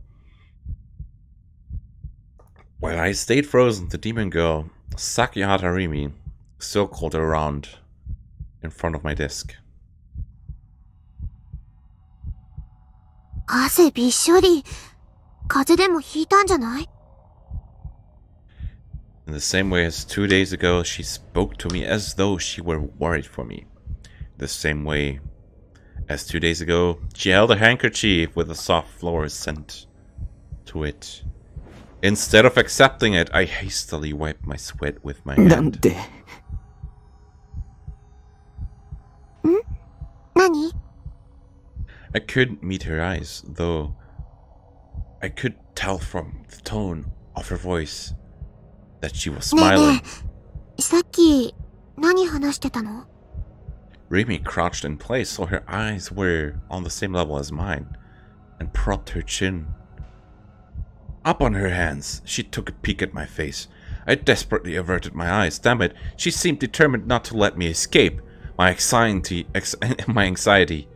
threatened to tear open my heart. Somebody save me. すっごく気になる。What was she talking about? Who had said what to me? 転校生。あの子がタクの机の横を通るときに小声でさ、ボソボソーっと。ボソボソーっと。この人、似てる。同じクラスでよかった。もしかして、あの子と知り合い? Do you? Rimi was still smiling, but it was my imagination that her voice had started shifting into a more demanding tone, like she was interrogating me. タクってリアルの女の子に興味ないんじゃなかったっけ? もしかして本当は興味あるの? Yeah, 3D girls and interest. What do you plan to do after asking that? Did she mean to pump me for personal information, then abuse it? To begin by stating the conclusion, I'm not interested in 3D girls.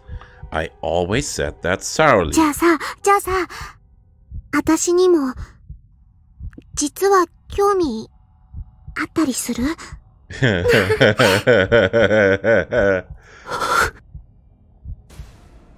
A chill ran down my back, though I had just wiped it. Fresh sweat sprang up on my forehead. Had that been advance notice that she would kill me? Or was the demon girl inviting me to become her comrade? Or else did she intend to seduce me and trap me by acting moe? The danger of signals rang on and on in my head. Don't talk with the demon girl any longer, otherwise she'll destroy me. I was frantic. I managed to stand up hastily and dash out of the classroom, running into other people's desks here and there along the way.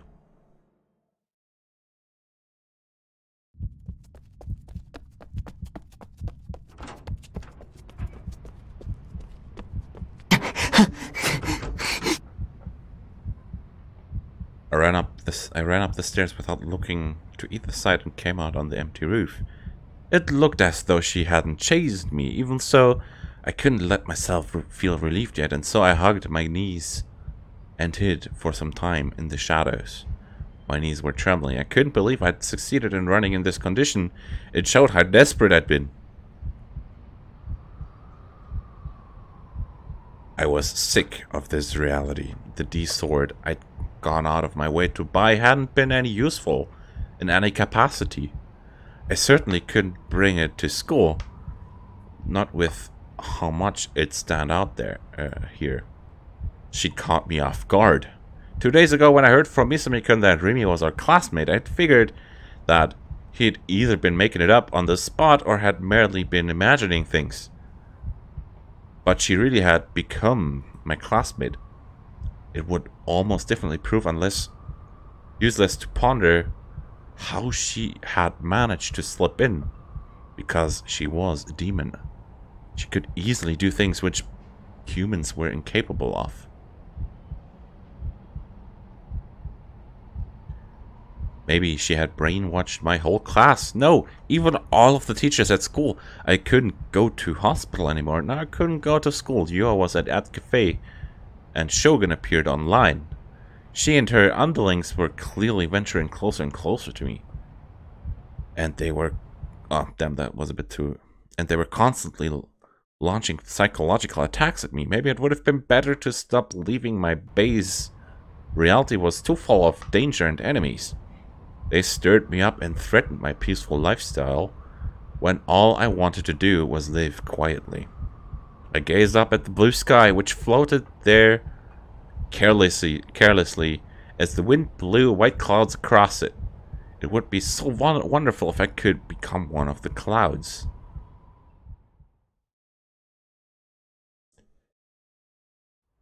Three hours passed. The whole time I'd stayed curled up in the same place, unmoving. For now, I didn't sense anyone else coming up. Here, I had at last been freed from my strain. The problem was what came after this. During break, students would without doubt come up here to eat their lunches. That was why making a break for it in the middle of the 4th period and returning to my base at the top speed was the best option. I'd mess up my minimum attendance shift chart, but I possessed not a trace of the courage needed to return to the classroom where the demon girl lay in wait. I decided not to worry about the fact that I had left my bag in the classroom. Whatever the case, all I had in there were textbooks, my wallet, my key, and anything else important would be in my uniform's pockets, probably.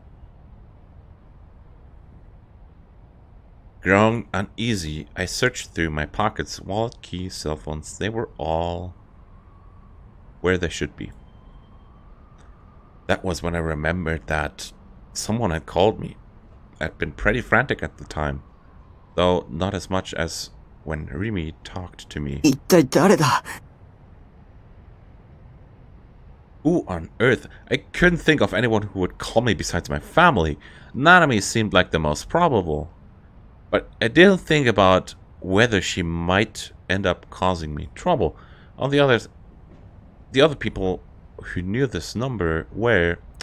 come to think of it, I'd told it to the detectives. If it had been one of them, I should probably have answered. But, you know, I think even detectives should know that school... that children at this age are going to school and at this time of the day are probably at school. I think to express my opinion.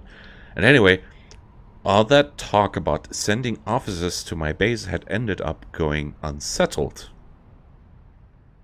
The call's phone number was displayed on the LCD screen. It appeared not to be Nanami. When I looked more closely, I saw that I had a new voicemail. I had the vague feeling that I might or might have not seen this number before. Just in case, I checked the history of calls. Only 5 calls were displayed here and there. Trigger time! Delusion time! So, we'll keep up our tradition. And I'll just set up the voting bot. Give me a second.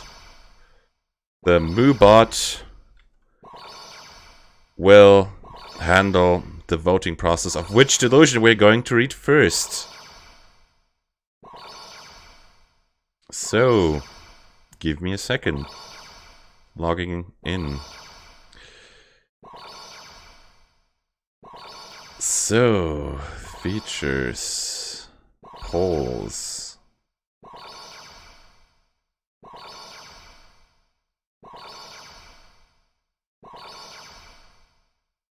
Give me a second. Polls, exactly. Which delusion shall we...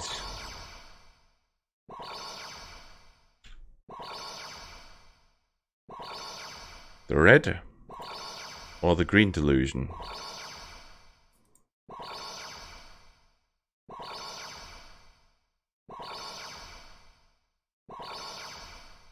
So, create.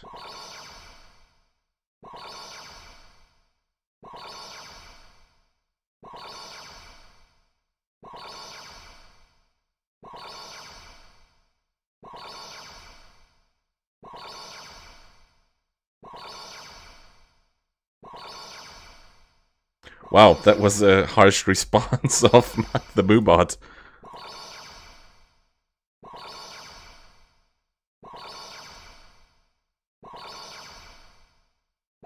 So, you can now vote on which delusion we're gonna read first.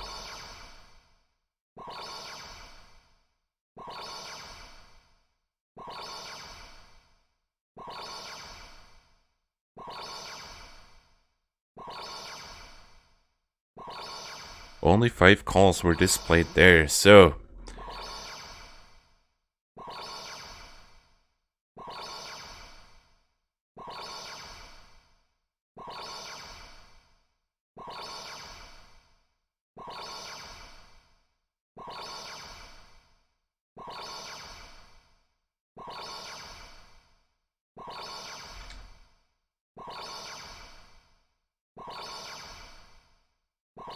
Only 5 calls were displayed there.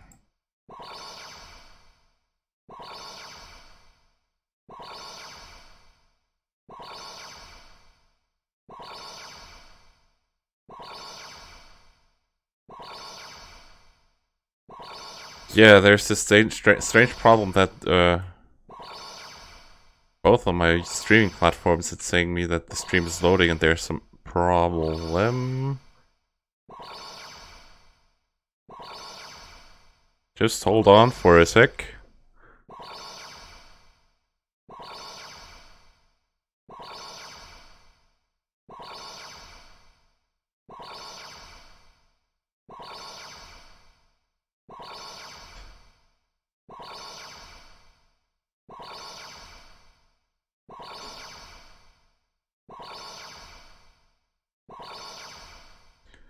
So, I'm gonna have a look at Twitch Inspector, because there seem to be some problems. Give me a sec. At least for me, Twitch is not really loading, and YouTube isn't either.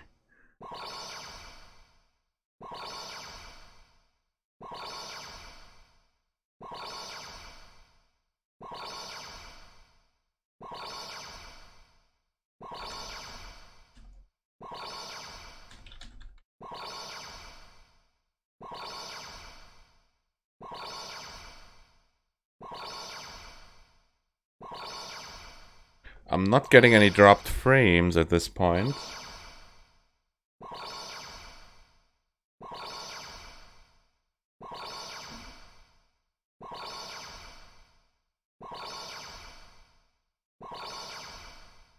Well, as long, you know, as long as you're seeing the stream all right, I hope everything's okay.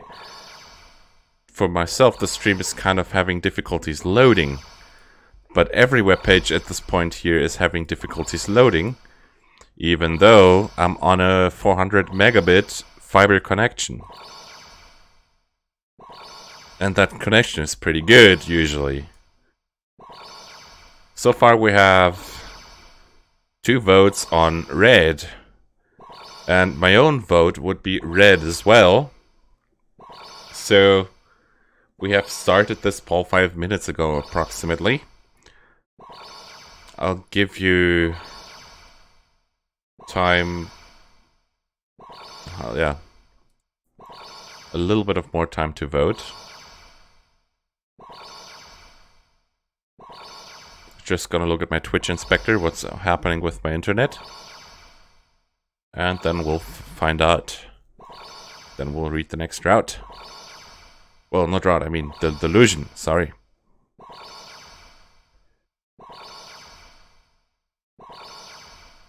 Yeah, okay, it seems to run fine now, so none of the streaming stuff is giving me any difficulties. However, my YouTube views have like dropped, all of them. So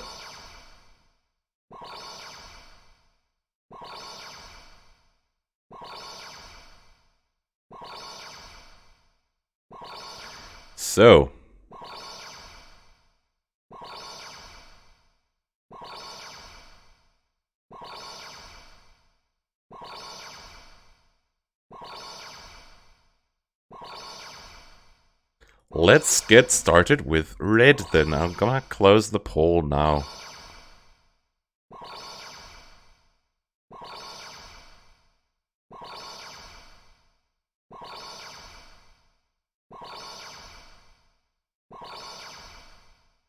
Yeah, there were no unstable events according to Twitch Inspector. The stream is fine. Red it is.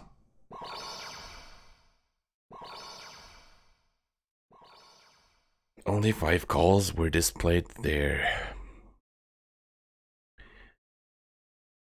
Oh, guess who forgot to save? Huh?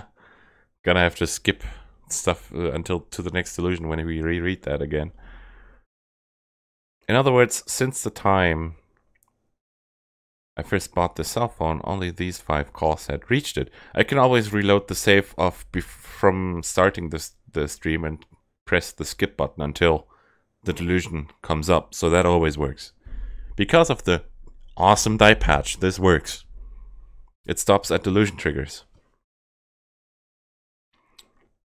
Now, as for the remaining 2, the one from a little earlier and the one from 5 days before were displayed as numbers instead of names, since they hadn't been recorded in my address book. It was the same number, 03x733x991. If they'd bother to leave me a message, it might be someone who very much wanted to convey something to me. So, delusion start.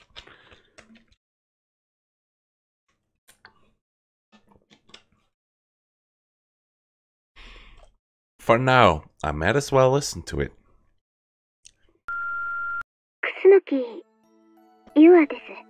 Oh, Trash Girl is back. ごめんなさい。突然お電話しちゃって。ただ、どうしてもお話ししたいことがあって。セイラちゃんの新しいフィギュア、私も買いました。西条くんのおかげです。ありがとうございまし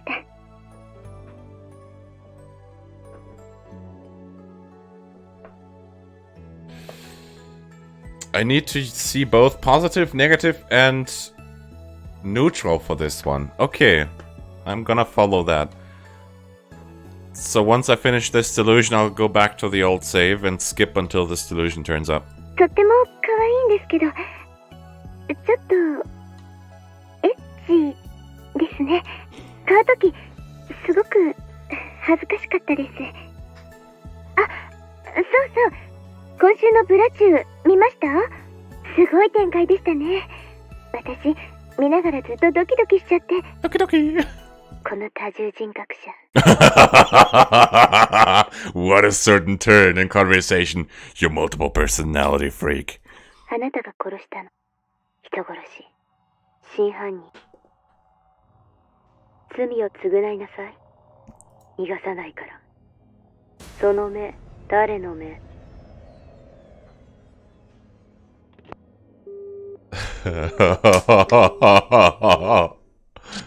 ？Dude, what? It was no more than my own delusion, but it terrified me. For now, it was entirely possible that you had actually looked up my cell phone number somewhere and called me. I wanted to avoid listening to the voice message, but because I'd stimulated the worst possible outcome through my delusions, I should be able to put up with anything as long as it only involved listening.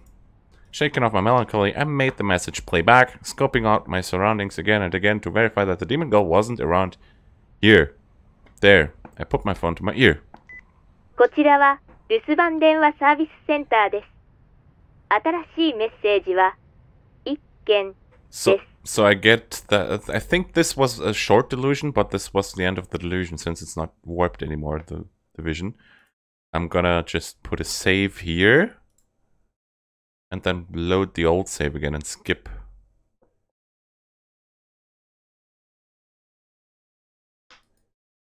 So, load the old save.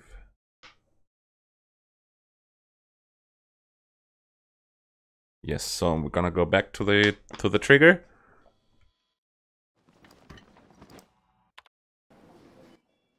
And choose the green trigger, and after the green trigger we'll go the neutral route.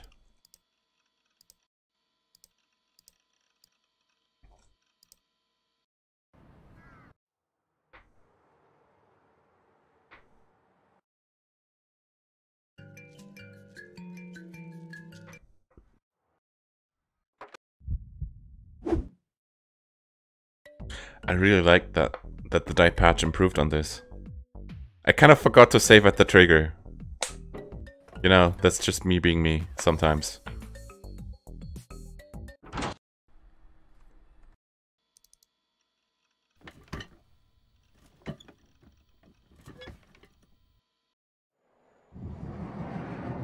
So, skipping, still skipping. Causeway appearing.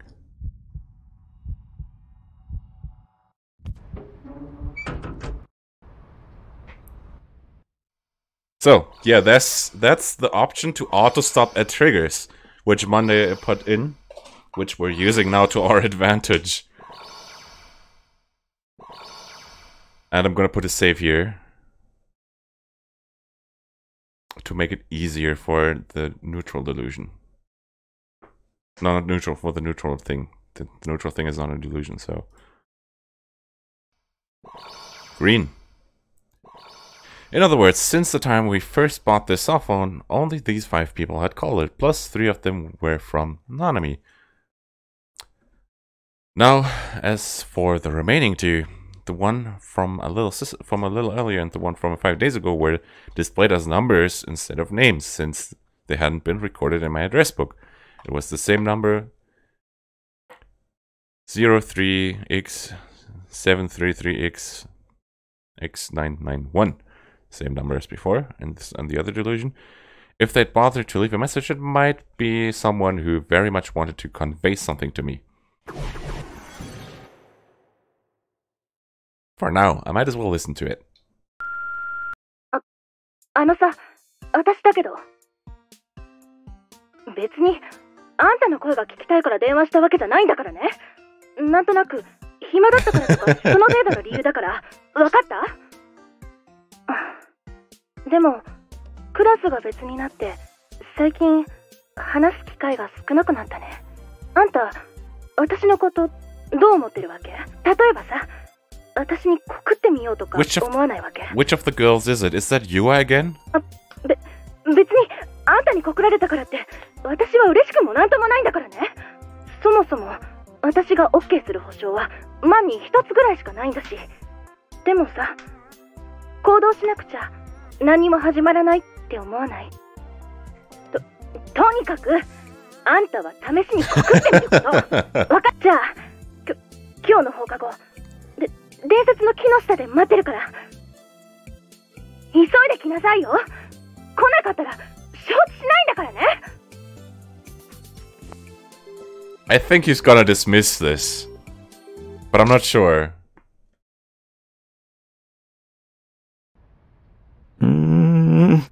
It could happen. Nah, it couldn't, lol. We didn't have a legendary trio whatsoever at our school. Who is this Sundar supposed to be anyway, lol? I hadn't tried hard enough to respect to the character's settings, but I should have at least made her to be Seiratan.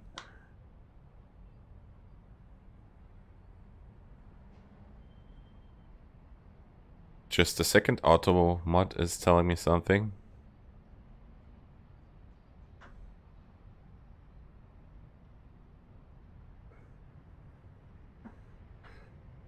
Is it not the time to be... It's not the time to be having daydreams, is it? Feeling hollow, I let out a sigh and decided to listen to the real voice message. I scoped out my surroundings, verifying that the demon girl wasn't there, then put my phone to my ear. Okay. We're back to the voicemail, to the actual voicemail, so we're gonna go back to the trigger point and choose nothing, because that's also a choice. And in other words, blah blah, plus 3 from anatomy. We've already had that. Same number, same message. Who could it be? Maybe it really was the police. It wasn't Miss Mikuno or the demon girl. They had been there before my eyes when my phone rang. If I ruled them out, the remaining possibility was Yua. But she shouldn't be aware of my cell phone number. Besides, I didn't have anything to discuss with Yua anymore. For now, I might as well listen to it. I scoped out my surroundings, verifying that the demon girl wasn't there, then put the phone to my ear. こちらは留守番電話サービスセンターです。1件目、10月17日、金曜日、午前8時28分の伝言で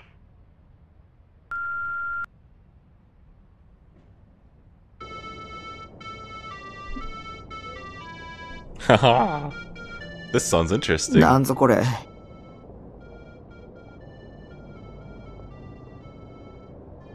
Rather than anyone's voice, what I heard was a deeply familiar melody.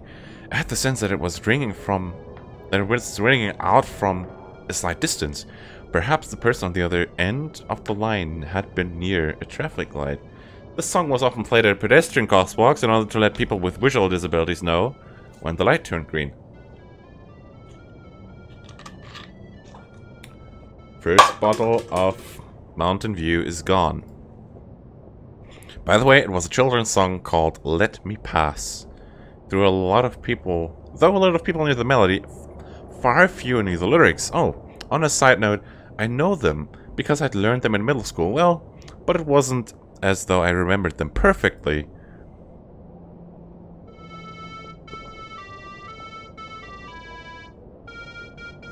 Let me pass, let me pass. Where will this path take me? It's the path of the Tenjin Shrine. Will you please let me pass? No, not if you have no business here to celebrate my child turning 7. I've come to present a tithe. Going there is easy, but coming home is... What? That's a police siren for me. It sounded like coming home is beep bop, beep bop, beep bop, beep bop. It wasn't very auspicious, but it wasn't very auspicious. What with how it reminded me of an ambulance, meh. It must have been a coincidence, but it was creepy. All the same. Yeah, ambulance probably. Not police, rather ambulance.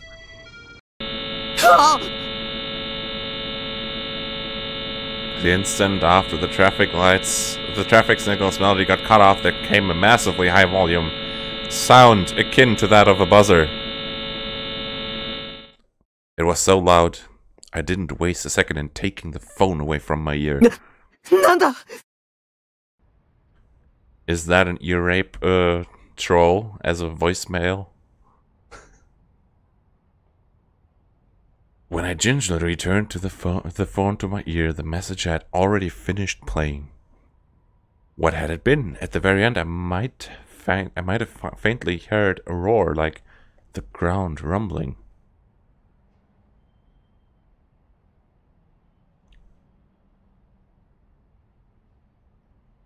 The kanji I can't read. Ryan say the illusions are good.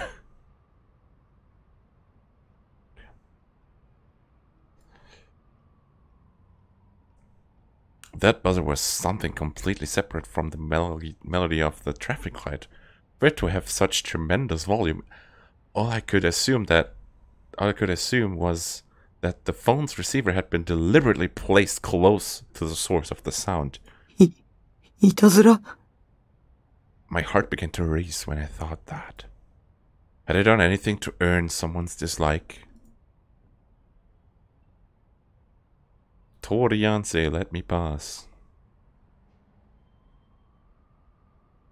Also, is that a full width, yeah, or a half width, yeah? I can't tell that from reading it on the screen. Who made this call to me anyway? I could return the call using the number displayed on my phone, but I wouldn't be able to bring myself to redial a prank caller.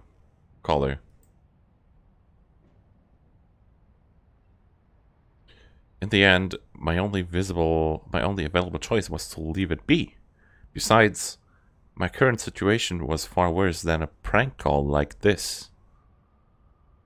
Yeah, that modifies the re sound to be a rias sound. That's what I thought, and that's what I thought would be the thing of the half-width characters. So probably just got mistaken with the proper terminology.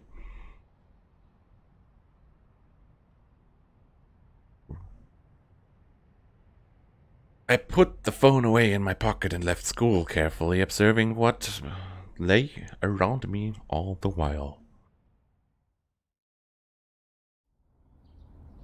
It's still full width. Okay. So it's a small, yeah, full width. Okay. So. Yeah, I know you write it small when you're writing it in by hand, but I don't know how it would end up on a computer. I know the Microsoft IME is supposed to do that automatically, but the half-width option kind of sounds like you could do it manually. But yeah. Just Nishizu's Takumi alma mater. What is that alma mater? Second, Kitazawa Elementary School was about 5 minutes walking distance from a private railway station. Thinking that he'd like to speak with the teacher who had been responsible for Nishizu Takumi during elementary school, Ban Yasuji attempted to contact him via phone, but was told that, sadly, he had passed away.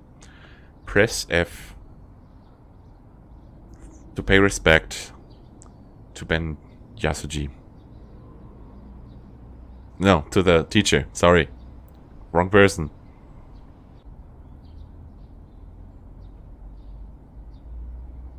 Press F to pay respect to Takumi's teacher. Ban, resorting to speak instead with the one who had answered the phone, the head teacher, Kamio, went to school together with his partner. That's half-width. Okay, half-width is only available for katakana. Thank you for the heads up. I wonder if the stream chat on the video renders the kanas properly. I have no clue. As it was a Saturday, the school gates were closed. The two detectives, Ban and Suba, stopped there and looked over at the school building. An extraordinarily eye-catching, brilliantly colored mural was painted on the white outer wall. Without any knowledge of art and aesthetics, Ban had no idea what it signified, but the way the spiral-shaped painting, changed to 7 different colors as it went from top to bottom reminded him of a rainbow. The chat doesn't appear on video, that's bad. Well, let me have a quick look at my edit thing.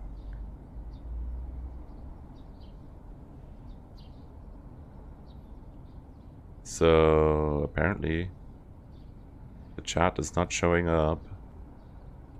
Give me a sec.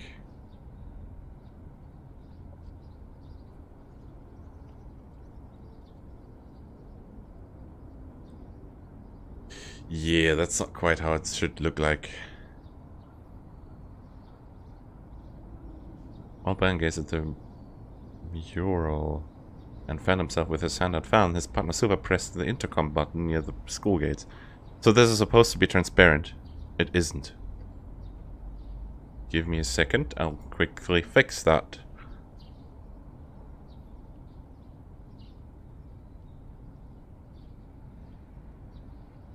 So since I've changed my passwords, all the API keys for example, the chat access were changed as well. And with that, apparently it messed up some more stuff.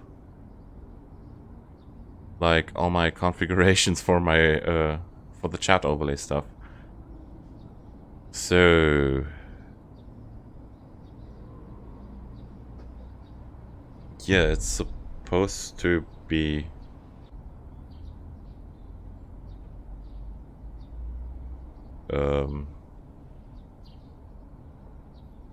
launch, copy, give me a sec.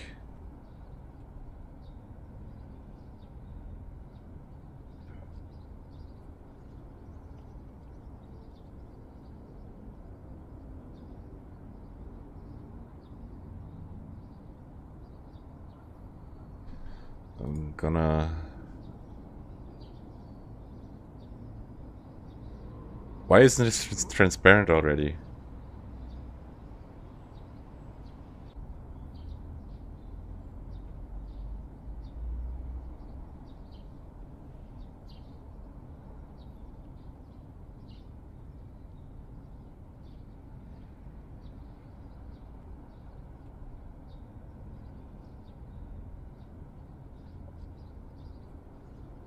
Okay.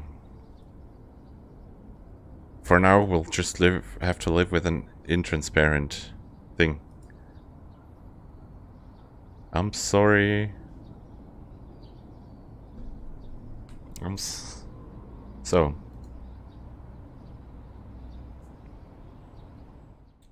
But let's continue. Ban abruptly looked around. He had the feeling that someone was watching him. It was a particularly clingy and unpleasant gaze. You're going to Germany tomorrow. Yay! Which part? I'm guessing you're going to the north. It was a particularly clingy and unpleasant gaze. 俺ってそんなにかっこいいか? 先輩、何変なポーズしてるんすか? I literally just went to the Netherlands today, like a couple hours ago, to get my new glasses. Kind of just across the border. 裏門の方に通用口があるんで、そっちに回ってくれって。Bond stopped posing side once and began to walk. They were quick to locate the staff room. The side door soon led to the school's rear entrance hallway, and getting to the staff room only required turning down one corridor. Naturally, there were no children present in the building, and the two detectives, it felt chillier than when they'd been outside, although this could have been an illusion created by the slick linoleum floor.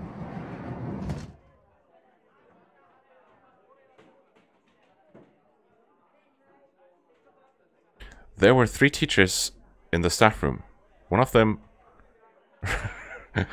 rose and bowed his head upon seeing the detectives enter. It was Cameo with a mild smile and mostly white hair swept over with a side part.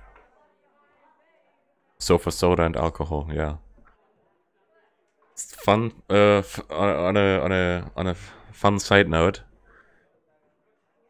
when I go shopping in the Netherlands, it's mostly for soda, like Dr. Pepper, because it's like so much cheaper. Not really cheaper, but you get more value. You get more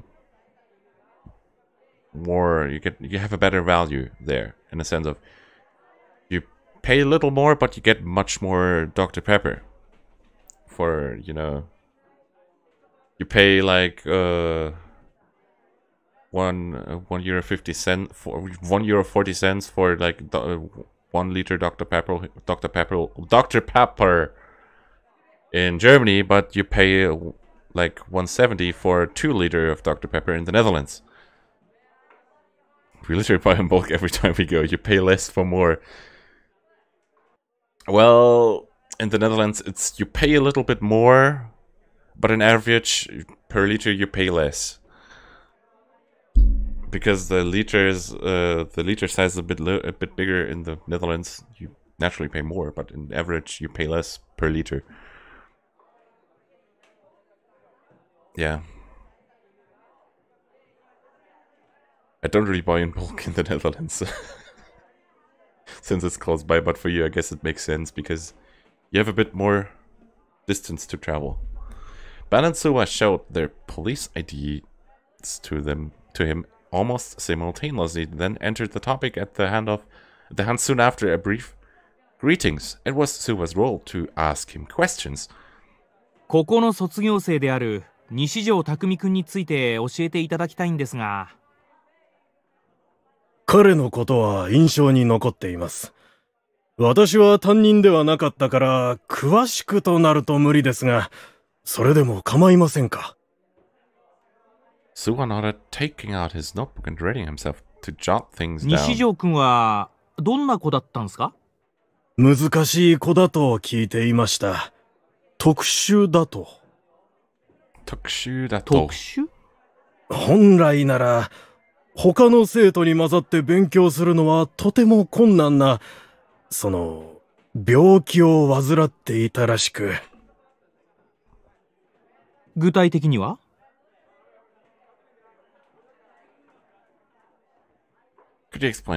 そこまで私が言ってしまっていいのかどうか。ご家族なり医師なりに聞いていただけますか。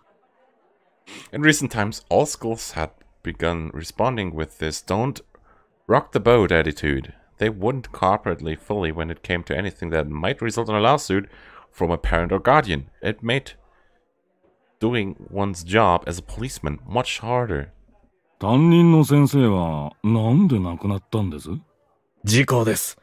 遠足の最中、乗っていたバスが陥没した道路に。あ、自分それ知ってるっす。ニュースでやってたっすよね。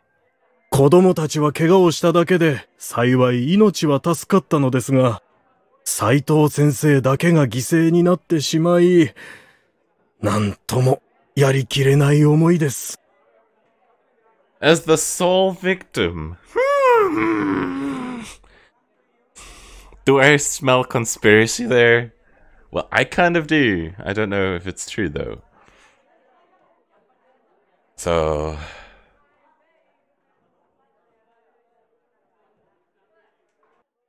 Yeah, this sounds... Yeah, a bit... Yeah.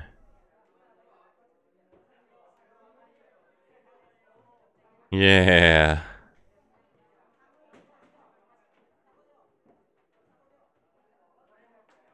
Yeah, that doesn't quite sound 西条君もその事故に巻き込まれ normal. た。 Didn't Nishijo... Yeah. Kamui gave a small side-to-side shake of his head in response to Ban's あの子 question. は当日欠席していて、バスには乗っていませんでした。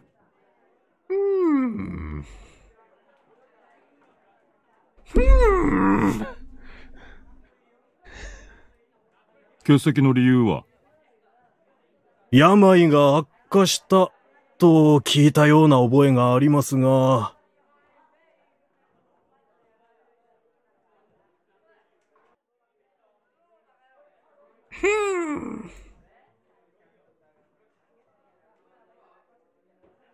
Ban, too, had a faint recollection of that incident. After the incident, glancing on TV and at the TV had shown him the mass media swarming day after day around the house of the one male child who hadn't been involved. あれは悲しい事故だったんですよ。For some reason, as Kamio repeated his steps, he placed a strong emphasis on the word accident. Well, the Automod, yeah,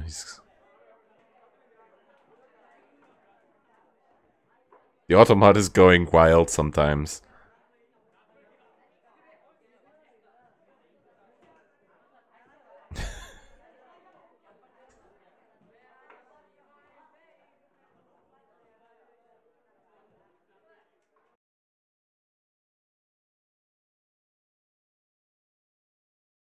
I should be able to get Wyatt happened as he stayed home at this point.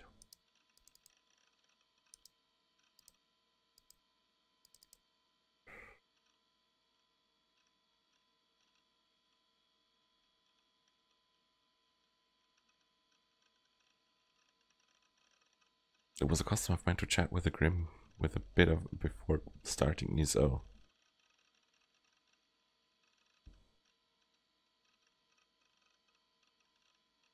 What to the birth?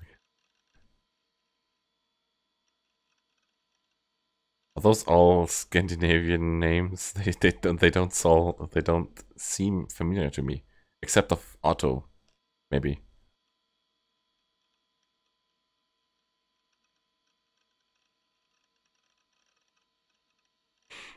Would exchange information about interesting threads on that channel, go on and on about Arrow stuff, recommend new comics to each other, or discuss the previous day's anime casual stuff like that. Surprisingly, we didn't talk about ESO much. Why you ask? Because we talked to death afterward while we played ESO.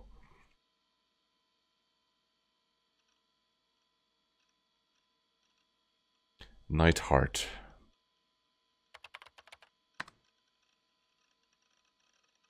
Has there been some kind of weird prank going on around lately? Sauce, please. Nah, I just heard about it from someone I know.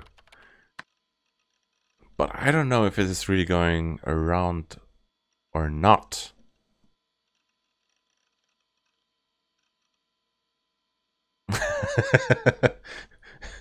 They only have departments near the border. The entire business is literally selling soda and stuff in bulk today, and it's cheaper than in Denmark. Seems like they play weird sounds into your cell phone's voicemail. Like a Moe voice saying arrow stuff to you. Oh? We don't really have that kind of thing in the Netherlands. There's one store though. There's one store. I think it's the die Gebrüder von Venlo. It's by Gebrüder, whose job is to just sell stuff in bulk cheaper than you could in Germany. But that's mostly the exotic stuff, like coffee and soda, that's cheaper in the Netherlands, which they sell in bulk. They can't sell everything cheaper there, but for some stuff like coffee, it's apparently worth it going there if you're buying stuff in bulk. Nightheart, haha, what area are you thinking of? On the contrary, who wouldn't want that them to... Who wouldn't... You... Blah. On the contrary, wouldn't you want that them to hurry up and do that to you, huh? Well then, whose eyes are those? Eyes. As usual, Grim had one to go and use those words. He'd made my mood go sour in an instant. Plus, his Japanese was strange. Were those words so fascinating that they merited being shoehorned in, even when they didn't fit. We have this town about the border stuff. There's Venlo, not too far away from my place, which is you could say on federal holidays, it's being invaded by the Germans. When the Germans have holidays, they basically invade Venlo to go shopping. And that's where they do where they earn a lot of money. Basically, all the shops probably get a lot of income just through those German holiday escapees.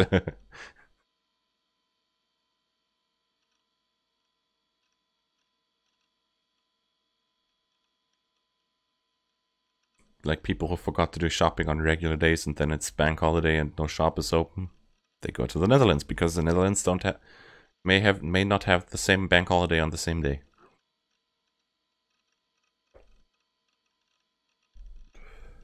At least they didn't fascinate me one bit. Far from it, they made me go cold. But no point in fighting with him about it. Not before I finished asking about the prank. I simply had to put up with him. Like the sound of a freak otaku thappen, lol. That's foul. To answer you seriously, let's let me pass. Let me pass. That's a song, right? The one they play at crosswalks. Yeah. Then in the middle, it suddenly switches to a sound like a buzzer. Apparently, it's pretty high decibel. Ever heard of a prank like that? Seems like the kind of thing that'd be a fad at channel, doesn't it? The mysterious buzzer-like noise that had been recorded in my voicemail yesterday. I didn't know whose handiwork it was, but something about it concerned me as I had a go at asking if Grim heard of it. If it were purely a prank call, all I'd have to do from here on out was ignore it. Grim wasn't reacting. I wondered why.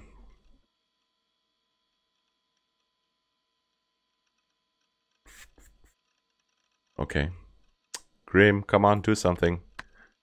Oh, aye. You drift off? Still no reaction. It was rare for Grim to fall asleep like this. In fact, it hadn't happened once in the past. But if he was asleep, there was no helping it. We'd meet later in ESO anyway, and I could raise the subject again then. The moment I thought that it started to rise from my seat. Kept you waiting. I was searching on that channel for stuff about your prank. Oh, that's what it had been. But in other words, it meant that even the super knowledgeable Grim hadn't known about this prank. Forget that channel. It isn't anywhere outlined. That suggested the prankster had done it because they harbored some kind of personal grudge against me. The identity of the caller concerned me after all, but I wasn't gutsy enough to call back. But since I knew the phone number, I could use someone as a scapegoat and make them call for me. Nanami and Misumi-kun seemed like the best choices. No, Misumi-kun was out because he might have been brainwashed by the demon girl. And Nanami was my little sister, so I wouldn't have any trouble asking her to do it. She'd probably get pissed at me afterwards, but it wouldn't be my problem. Nothing wrong with making her experience social hardship, societal hardship firsthand every once in a while. I thanked Grim, promised to meet with him in Iso a couple hours later, and closed the chat. Right then, my stomach gurgled. Man, I was hungry. Did I have cup ramen stuck up somewhere? I went hunting for it, but I couldn't spot it anywhere. I reluctantly decided to get some at the convenience store. Konbini.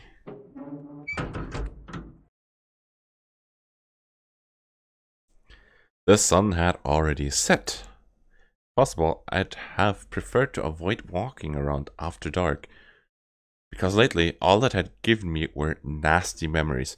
I do have this sense of, I think we may have another delusion here. So this scene just cries for a delusion. Since it's dark and he's alone and stuff. He should have taken his sword with him, because being alone in the dark is never a good idea without any preparation. I unthinkingly hastened my pace, hurrying down the road to the store.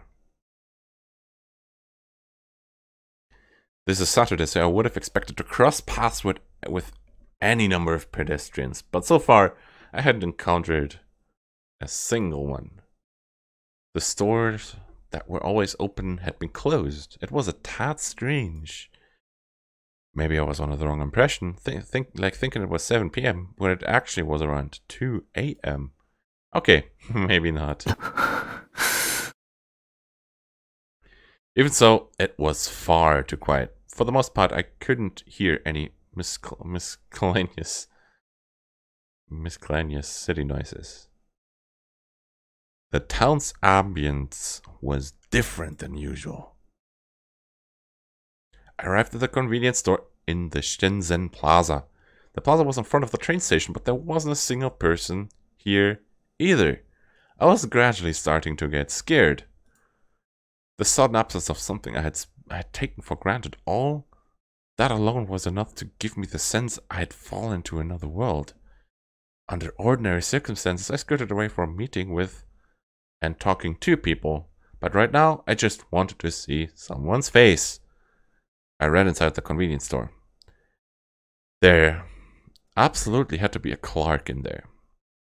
So I thought, as I surveyed the store's interior. This kind of looks like a photograph, and here we have the delusion trigger. And let's just quickly save here, so we can go back to this trigger another time. So, and as usual, I'll just set up another poll.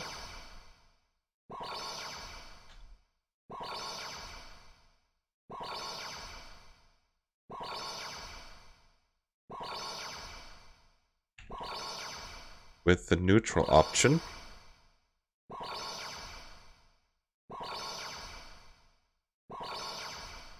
Anyone can participate.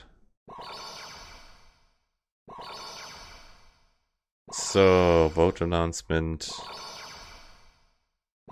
Create.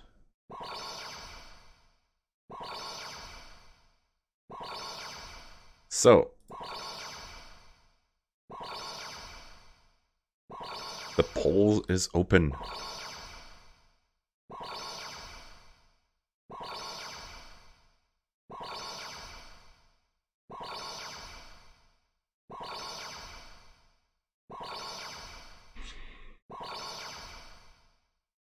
I personally have not picked a favorite yet.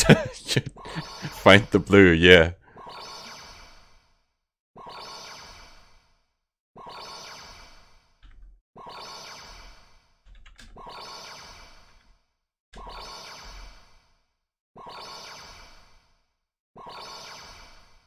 Yeah, I typed in blue, but I really meant green.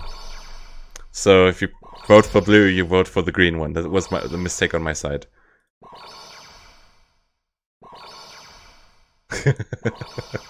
Okay. That was just a brain fart of mine.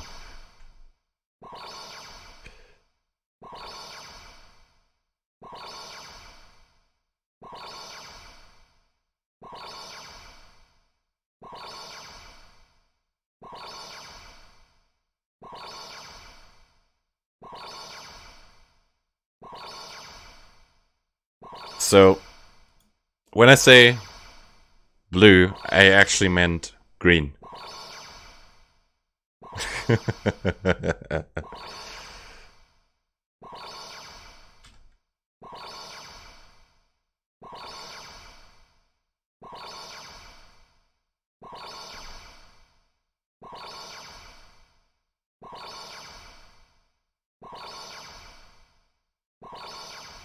So, Twitch says everything's alright.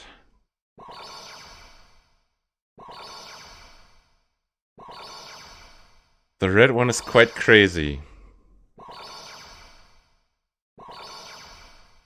So, I guess we'll go with the green one first. I'm gonna give you like a minute or two more to vote, whilst I'm gonna just drink a little bit.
So,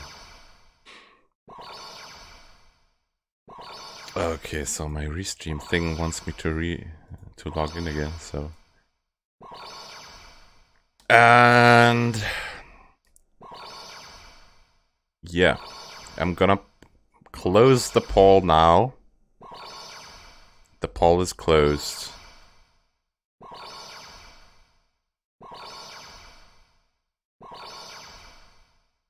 And we're going for green. I did put the save point here. Yeah, I did.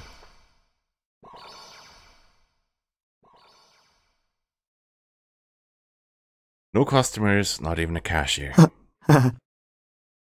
まさか。 This wasn't possible. The cashier had to be doing something in the back of the store.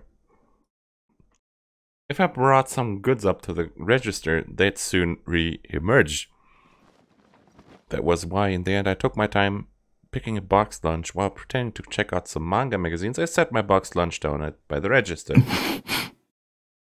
By the way, I'll keep streaming until we have chapter 3 completed today.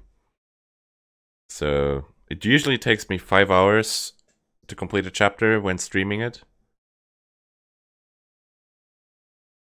But you could say we have already done 2.5 hours of chapter 3 last time, so we're not far off from the end, I think. From the end of chapter 3. If no one came out after all, maybe it was true that not a single person was here. Okay, if it's like that, then I picked up the boxed lunch I'd left by the register, then went straight for the automatic doors. I stood in front of one of the closed doors. It opened. As I was about to step outside, 待て。 a cashier finally came out of another room behind the register. He was a dark, bleary-looking man, probably in college. Leaning across the counter, he glared at me with dull eyes. お前、今万引きしようとしただろ。 Haha, busted! I shrugged my shoulders and turned back toward the あんた register. が出てこないからでしょ。すいません、居眠りしてました。 The clerk lowered his head to me, grinning flippantly as if he were mocking me. Something snapped inside me. God, this store didn't teach its workers anything. 当然タダで持って帰ってもいいよね。は？それとこれとは別じゃないですか。あんたの責任なんだからあんたが代金立て替えろよ。ふざけんなニート野郎。That's not how it works, Takumi. この I unthinkingly struck at him. My super fast straight punch hit the clerk smack on the nose. Crying out pathetically, he fell backwards, crashed into the shelves, and collapsed in place. It had been a magnificent punch, if I do say so myself. すいません。 As blood gushed from his nose, the clerk prostrated himself on the floor with tears in his eyes. お金は結構さ。だから帰ってください。わかればいいんだよ。Well, was that it? I grabbed 4 dorayaki bean pastries from the display in front of the register, then satisfied went back to the 二度 door. と来るかバカ。 Tossing back that line, so to snazily get in the last word, I breezed out of the store. Falling asleep and into a coma here. Well, Mountain View helps. I'm not being sponsored by anybody. It's just memeing with drinks and stuff. Several minutes passed while I fantasized. There was no indication that a cashier would appear.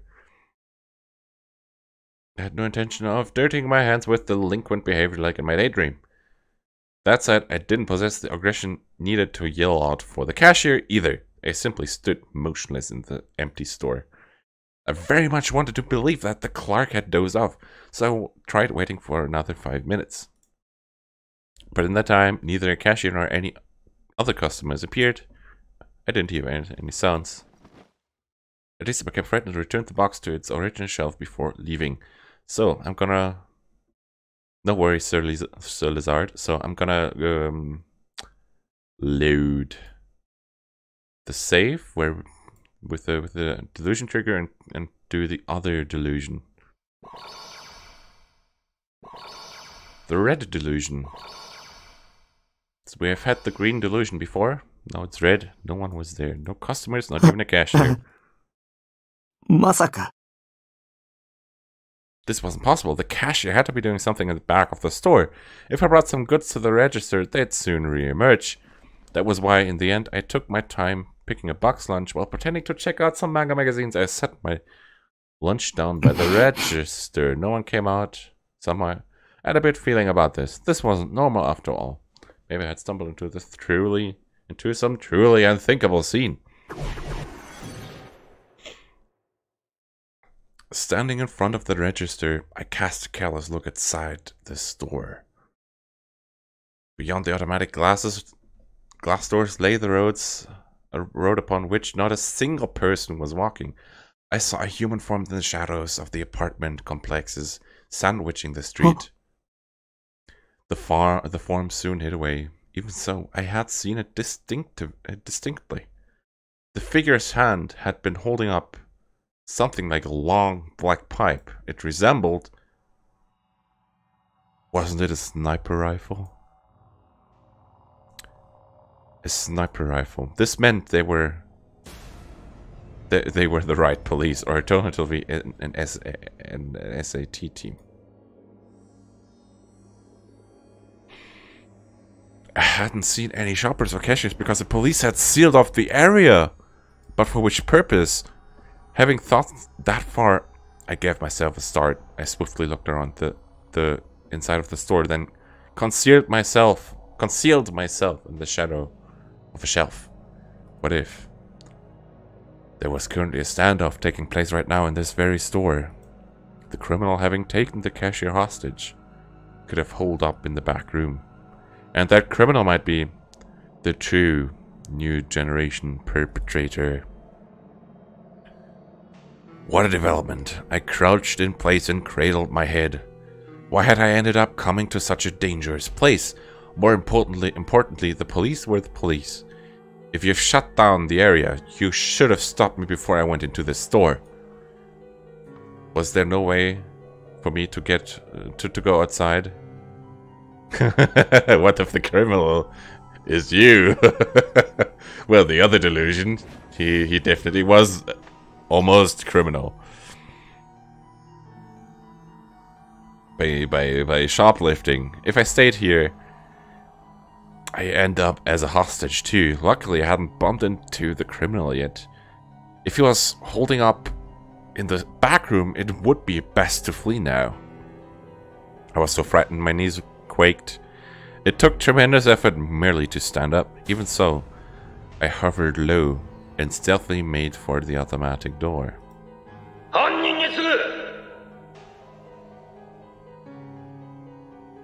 It began with the kind of cliche. I get it, what you mean with what the criminal... What if the criminal is you? Ah, that has taken too long. Cliche declaration that you wouldn't even hear the TV detective shows it anymore. From outside the area, a policeman began roaring through an amplifier. Startled, I hid deeper in the shadows of the building.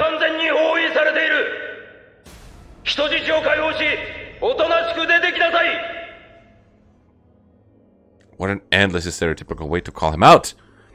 Don't you have a negotiator or something? Too short, 30 seconds, he said.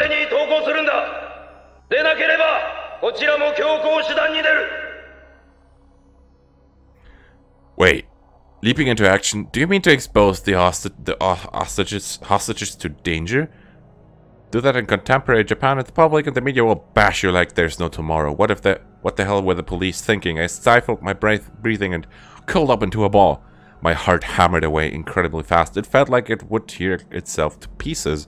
If the police broke their way in by force, the convenience store would surely become a battlefield. I'd get caught up in it without having any say in the matter. I might die from being hit by a stray bullet. Anything but that. I couldn't see the criminal's movements. The store was silent. I became irritated. Why was the criminal acting like such a friggin' idiot? Come on and hurry up and surrender, please. If you don't, I'll get tangled up in it.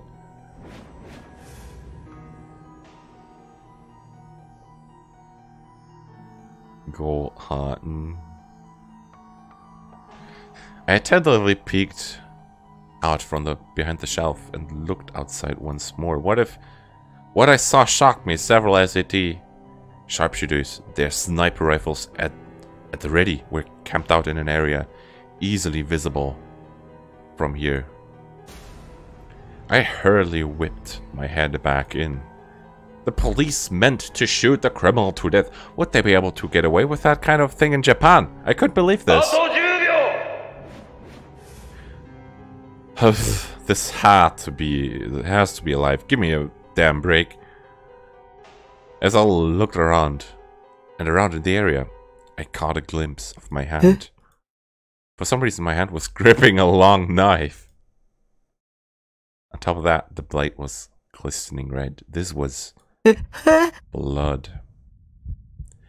I grew bewildered. Since when had I had a knife? No, rather, where had I gotten this knife from?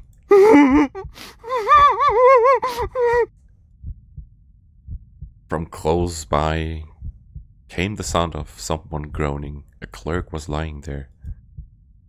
A bleary-looking man, probably a college student. His hands were bound behind him, and his mouth was sealed with packing tape. Packing tape.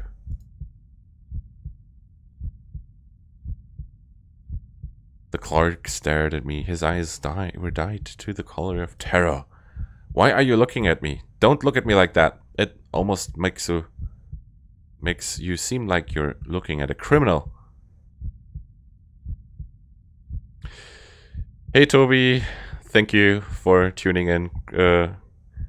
Greetings to me. Well, that sounds kind of wrong. Greetings to Michelle.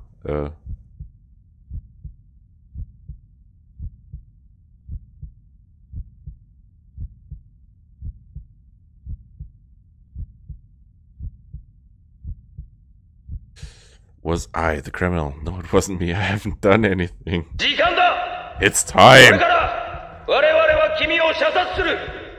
We will now proceed to open fire on you. This is a lie, snipers. It's a lie. It's a lie.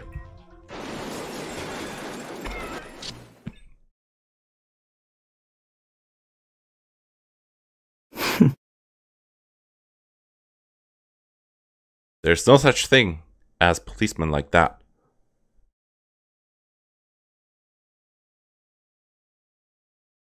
Anyway, what was up with the whole yelling fire bit?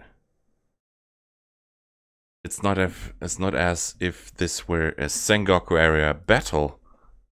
Several minutes passed while I fantasized. There was no indication that a cashier would appear, so I think the delusion is over now.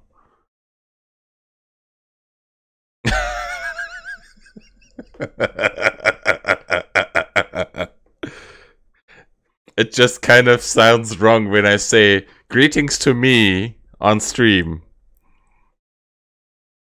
So to distinguish that from the English me, I kind of, yeah. So sorry, no sorry.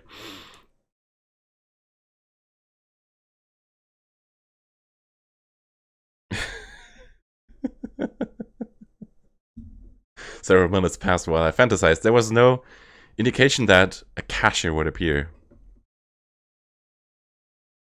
I very much wanted to believe that the clerk had dozed off, so I tried waiting for another 5 minutes. But in that time, neither a cashier nor any other customers appeared. I didn't even hear any sounds. At last, I became frightened and returned the box lunch to its original shelf before leaving.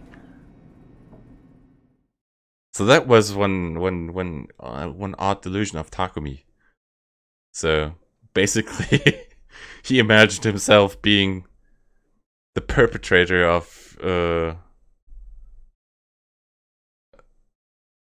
taking a hostage. What's that called in English? Eine Geiselnahme, whatever. The perpetrator of a Geiselnahme, yeah. I went to a railroad crossing located close beside the station. From there, I had a good view of the Shinkansen station platform. I'd presumed that here, if nowhere else, couldn't possibly be devoid of people, but no one was there. After all, I waited for the train to come in. Once it came, there would have to be passengers getting off. Even if no one left, I'd see them riding in the train as it passed before me.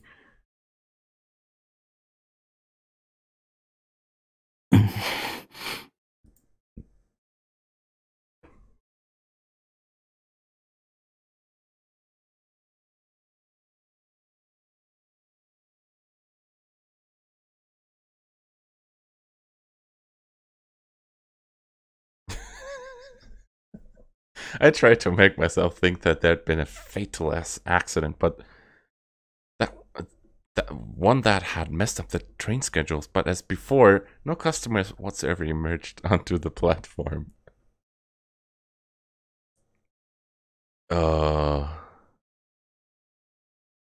Train stations messed up and stuff. That reminds me of a certain scene on Steins Gate. Having come to this point, I finally realized the gravity of the situation. Strange, this was bizarre. Oh yeah, I should try going to Shibuya Station. People would definitely be there, no doubt about it. 24 hours a day, it didn't matter when. People were always, without fail, in the Shibuya Station Plaza. I broke into a run without a moment's hesitation.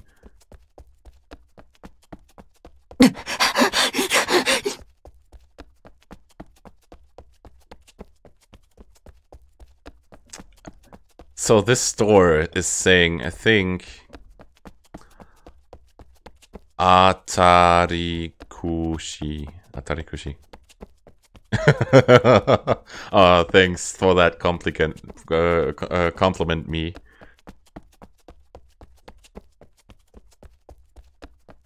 I ran as if my life depended on it.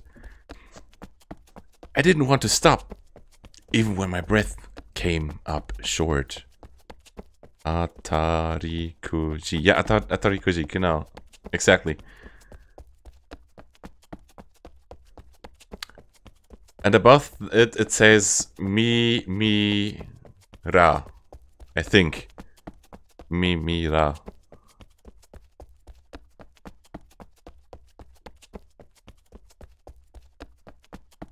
I'm still in the process of training my kana knowledge.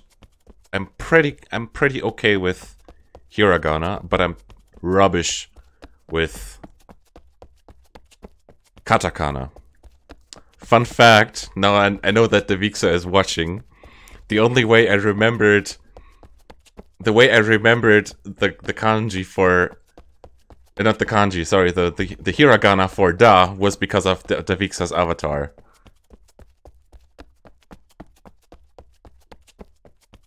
And the da is kind of, you could say, a modification of the ta katakana.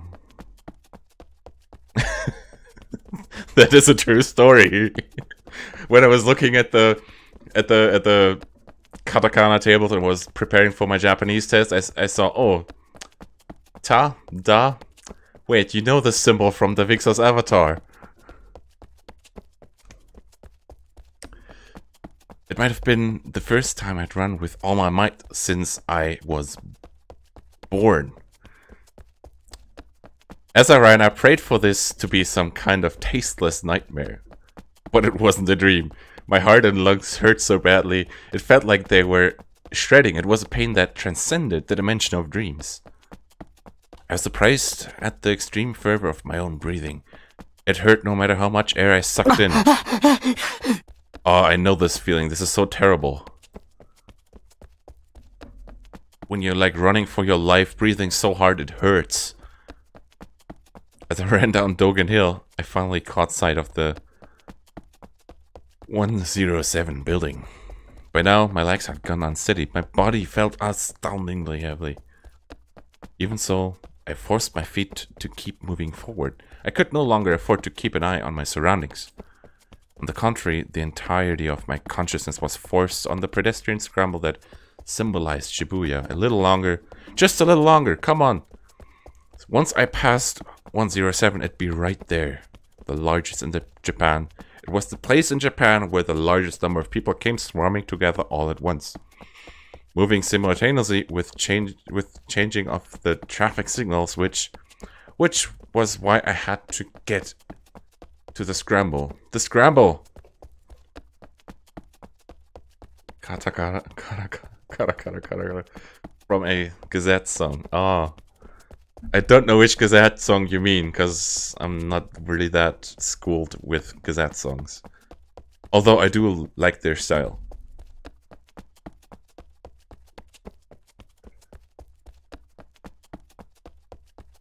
Which song was it? I'm kind of curious.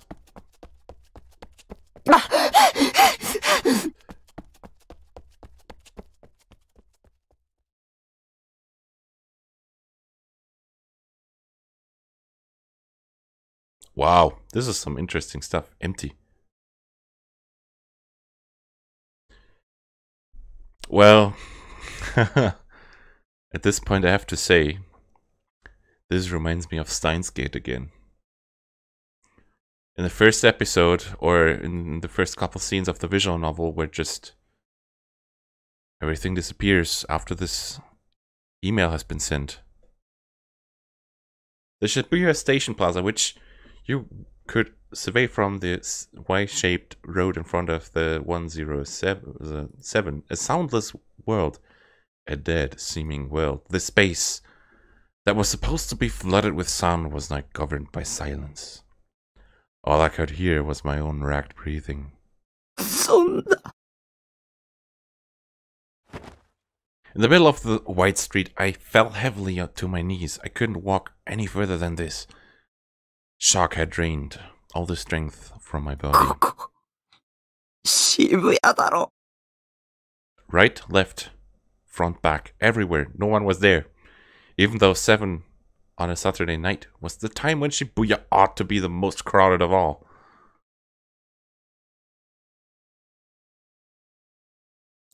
what was happening. It was a lie. This had to be a lie. I closed my eyes and nursed my head. This was a dream. An illusion. There was no way this could be reality. Yes, I had thought I wanted to live a quiet and peaceful life by myself. I didn't want anyone to meddle with me, and I didn't want to get involved in anything. But I hadn't wished for a world without anyone else in it. If no one was there, who would pay for my living expenses? If no one was there, who would make convenience store box lunches for me to eat? If no one was there, who would play ESO with me? If no one was there... A sound. I hear a sound. It wasn't me. Someone else had made it. Someone was there. Someone other than me was close by here. I felt like I'd reached salvation. As I thought, it had coincidentally happened to appear like no one was there. In truth, not one person had disappeared. I hadn't been left behind in the world, all alone. I was so relieved, I almost cried. I sent my gaze in the direction the sound had come from. 君は Oh, I know the CG of the person that's gonna appear, but I have no clue. It's this wheelchair guy. There was a boy in a wheelchair. A short distance away from me, though still in the middle of the crossing, he sat quietly in place. At the moment, I couldn't tell quite how old he was. Going by the size of his body, he could have been an elementary school student. Because his hat was pulled down low over his eyes, I couldn't see much of his expression. Except... やっと会えたね。 The boy's voice sounded particularly clear to me, feeling as though he'd whispered right into my ear. I unintentionally whirled around. But of course, there was no one behind me. これどうなってるんですか? It was Toguro from the Gazette. I'll look at it after the stream. Thanks for the heads up, Toby. Though he was younger than me, I found myself speaking formally. どうして誰もいないのか? 君は理由を知ってますか? 知ってるよ。知ってるよ. Despite the fact that his voice sounded young, there was nothing childish about its それより ambience. 僕のメッセージは受け取ってくれた? Message? I didn't know what he was talking about. 誰だ? 君は This is exciting. So, I suspect that he's the guy behind the voice message. But I think that's kind of an obvious conclusion to make at this point. So the boy moved his wheelchair a tiny bit forward because perhaps it was old. Perhaps because it was old, simply going forward made it let out rusty その目 noises. 誰の目? でしょ? They show. I was confused. Why had this boy murmured, "Whose eyes are those eyes? Here and now. What in the world was he?" 目覚めるんだ。早く。出ないと。もっとたくさんの人が死んじゃうことになるから。君は一体 I rubbed my eyes, wiping away my tears. Thanks to that, I was finally able to take a clear look at the boy's face.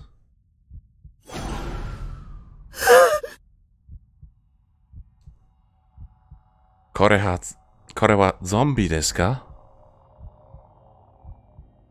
This boy wasn't even a boy. His skin was wrinkled as an old man's. His cheeks were gaunt. His eye sockets were sunken to a sickly extent. His eyes were clouded. He had no eyebrows. There is none. There is no ChäoS anime. It does not exist. And his body was as small as a child's. 将軍だよ。 This is Shogun. Finally, we get to meet him. For a second, I forgot to breathe. My head rocked with an impact akin to that of being struck by a hammer. The ground shook. So your girlfriend is into my stream and fascinated. I'm happy. So my body was tilting. I splayed a hand on the asphalt, holding myself up. Just now, what had he said? Shogun. He was Shogun. 忘れないで。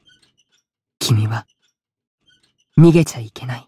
You mustn't run away. You mustn't run away. You mustn't run away. This reminds me of a certain Shinji. I raised my head and watched as Shogun, who had already turned his back to me, left. His wheelchair creaked as it slowly receded into the distance. I thought about chasing after him and demanding all kinds of answers from him, but I didn't think of telling him. How dare you to get me involved? And hitting him. That sort of thing didn't agree with me. Hey, LeFirst. Shout out to LeFirst. My head started aching. The area around my temples throbbed sharply. I curled into the fetal position and endured the pain. Taku. A single noise began to spread throughout the soundless world. Whose voice was this?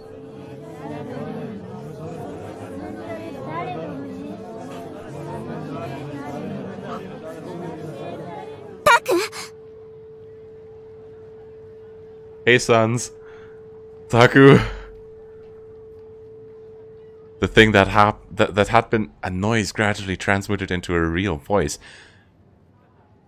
Someone had placed a gentle hand on my shoulder. 邪魔なんだっつうの。何してんだろうね。最近の若いもんは。なんかのパフォーマンスじゃないの？タク。Fighting with my headache, I raised my gaze. The demon girl, Rimi, was crouching over me, peering into my face. Clear eyes filled with life, eyes that looked wholeheartedly at me, only at me. So, Sun's Gate, or Friendly Guy, welcome. Again, this girl had appeared so suddenly. 歩ける？歩いて。 She slipped her hand around my side and tried to make me stand up. I shrieked and shook her off. Coming back to myself, I looked around. As before, I was in the middle of the road, but it wasn't empty anymore. There were people 360 degrees around me in every direction, and they all walked whichever way they pleased without showing any interest in me. This is a really nice CG, I have to say.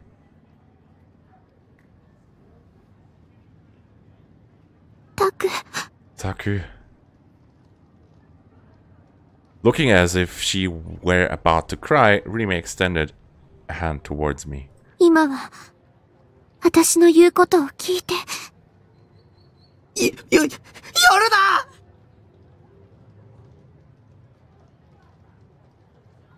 Thank you, LeFirst, for following me. There's a notification supposed to pop up, but sometimes it's a little bit buggy. When I yelled, the throbbing in my head changed to the direct pains. Even so, intent and uncaring, I crawled to open more distance between me and Dreamy.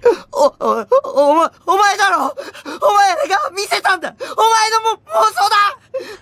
Take something out of context. It's your delusion. Just ignore the word delusion and you have, you know... 僕の心を支配して、精神攻撃を controlling my... attacking my... この悪魔めお前なんて剣で殺してやるベースに帰れば僕には理想 An abrupt shock shot through my neck. It stung and began to go hard. Remy had slapped me. She was gonna kill me for sure now. On all fours, I scrambled this way and that across the ground, but Remy grabbed my hands in a flash. She pulled me toward her with a strength I found to be unbelievable coming from a girl.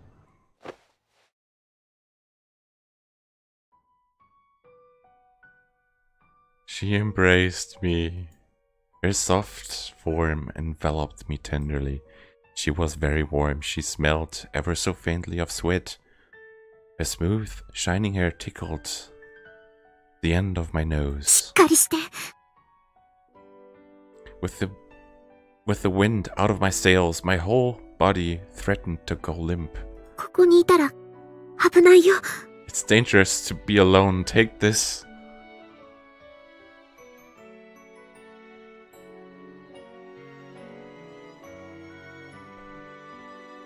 There was a slight catch to her voice. I didn't know whether or not she was crying. So, you sent me the photo.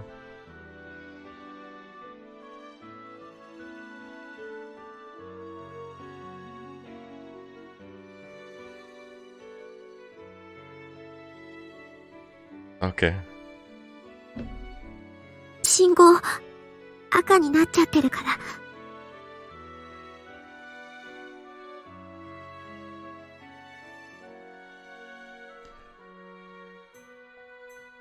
I was lost. She didn't intend to kill me. Why was she helping me? That hallucination from earlier where all the people in Shibuya vanished. It wasn't something she'd made me see. When I sensed such a kind-hearted warmth, when she hugged me without the least bit of malice. It had the effect of shaking everything I'd believed up until now. It made me think maybe Sakahata Rimi wasn't a demon at all. Was I foolish?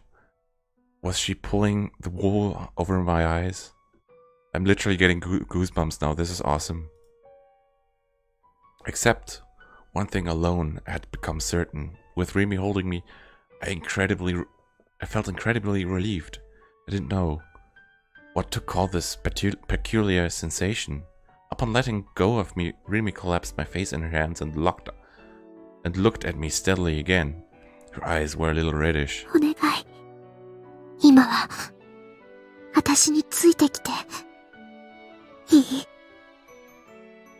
Somehow I ended up nodding. Right now, we were standing all alone in the middle of the crossing that everyone had vacated. The vast numbers of people waiting on the sidewalk for the light to change were paying close attention to us. I heard laughing voices come from here and there. Myriad cars pointed their headlights at us and began blaring at their horns. Rimi took a firm grip on my hand and began running toward the sidewalk. I followed in her wake as she pulled me.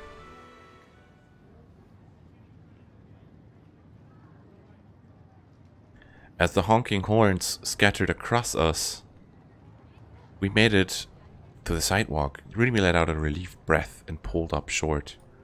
She was still holding my hand.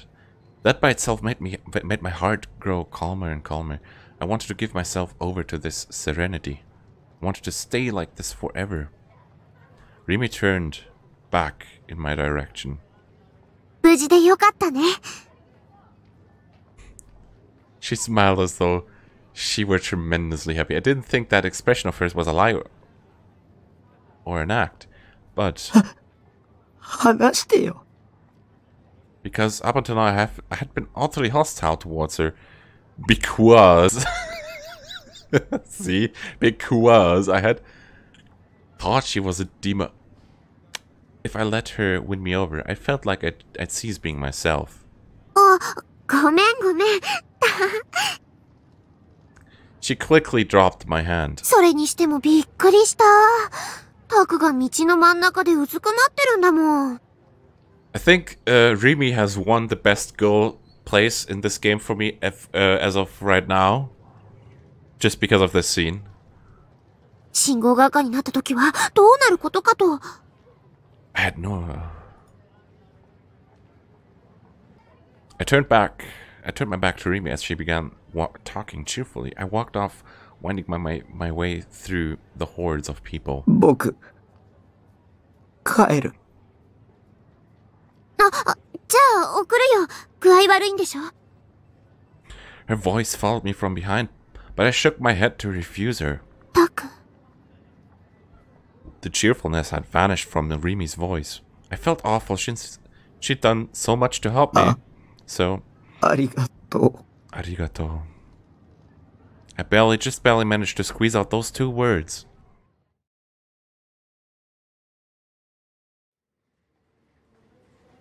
To think that the 3 investigative teams would actually be combined into one. Banjasadi ruminated bitterly over this as he gazed out upon the detectives gathered in the Shibuya's police department's large conference room. The Inokashira line Shibuya Station public bathroom homicide, or as the media called it with amusement, the Vampire House case, had led to a truly grave personal shortage. With 3 brutal murder cases having occurred in the same jurisdiction and in close concession, the changes of them all being the work of the same criminal were at least growing higher. Some argued that the Cornelius Tower Group suicide case should be left to the juvenile division, but due to how the media treated it as part of New Gen, there was the possibility that the police would become the targets of criticism if they made it an exception. And so, it was perhaps natural that the central office had selected the one choice remaining to them, which was to combine the various investigation headquarters. At the moment, as part of the integration process, the sequential new gen cases were being re-examined one by one. The screen at the head of the conference room reflected a series of photographs of the crime scene. Suwa had been singled out to explain everything. Yesterday, the 2 of them had stayed up all night, putting their heads together over documents related to the 4 cases. Good work, Ban muttered internally, chin propped up on his hands. コーネリアスタワー集団投身自殺事件の発生は9月7日っす。です。ニュージェネとマスコミが呼称している4つの事件の中では一番最初に発生してます。午後11時半ごろ、渋谷コーネリアスタワー屋上のヘリポートから男女5人が転落、全員死亡しました。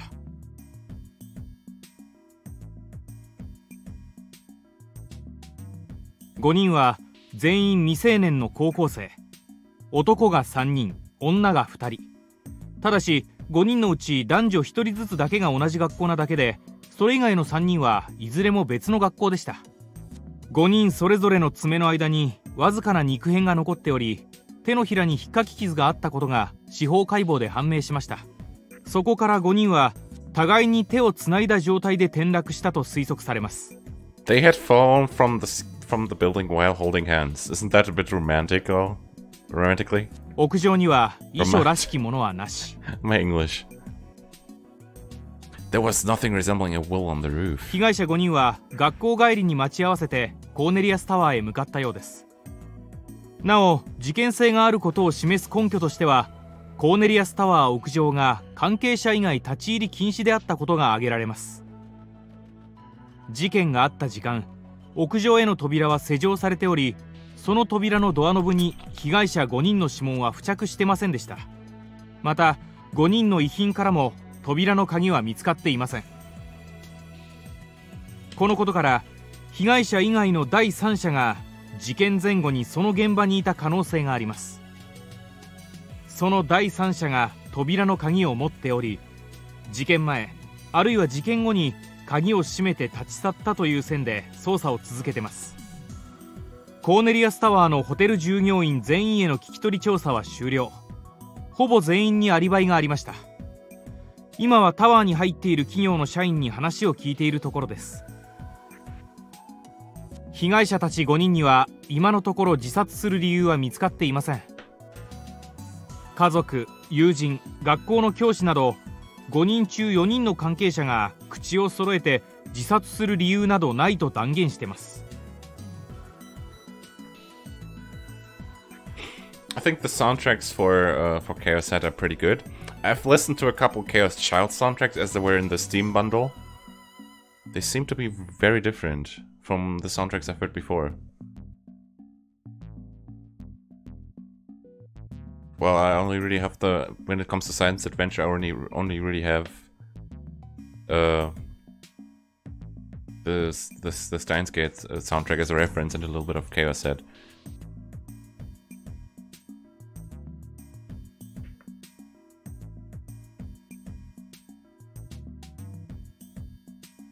続いて通称妊娠男事件についてですが、 The pregnant man case. 事件発生は9月19日、通称集団ダイブ事件から12日後。第一発見者は現場近くのカラオケ店店員、遺体発見は午前5時前後。被害者は渋谷区在住の大学3年生近衛千鶴21歳。発見された時にはすでに死亡してました。死亡推定時刻は遺体発見の約4時間前、19日の午前1時頃です。遺体は腹部が不自然に大きく膨れ上がっており、中から胎児が発見されました。 The body's abdomen was unnaturally swollen and we discovered a fetus inside it. 司法解剖の結果、被害者は生きたまま腹部を何者かに切開され、胃の中に胎児を入れられたようです。胎児はすでにその時点で亡くなっていたと思われます。被害者が死亡したのは腹部を縫合された後、縫合した部分をかきむしったり、縫合糸を一部引きちぎった形跡が見られました。 Ooh, that sounds painful. Ooh. 胎児は妊娠8ヶ月ぐらいの状態で、母親の体から帝王切開で取り上げられたと考えられます。胎児の母親については今のところ見つかってません。その生死についても不明です。 DNA 鑑定の結果、胎児と被害者には血縁関係はありませんでした。ちなみに胎児の血液型は B 型、被害者の血液型は A 型です。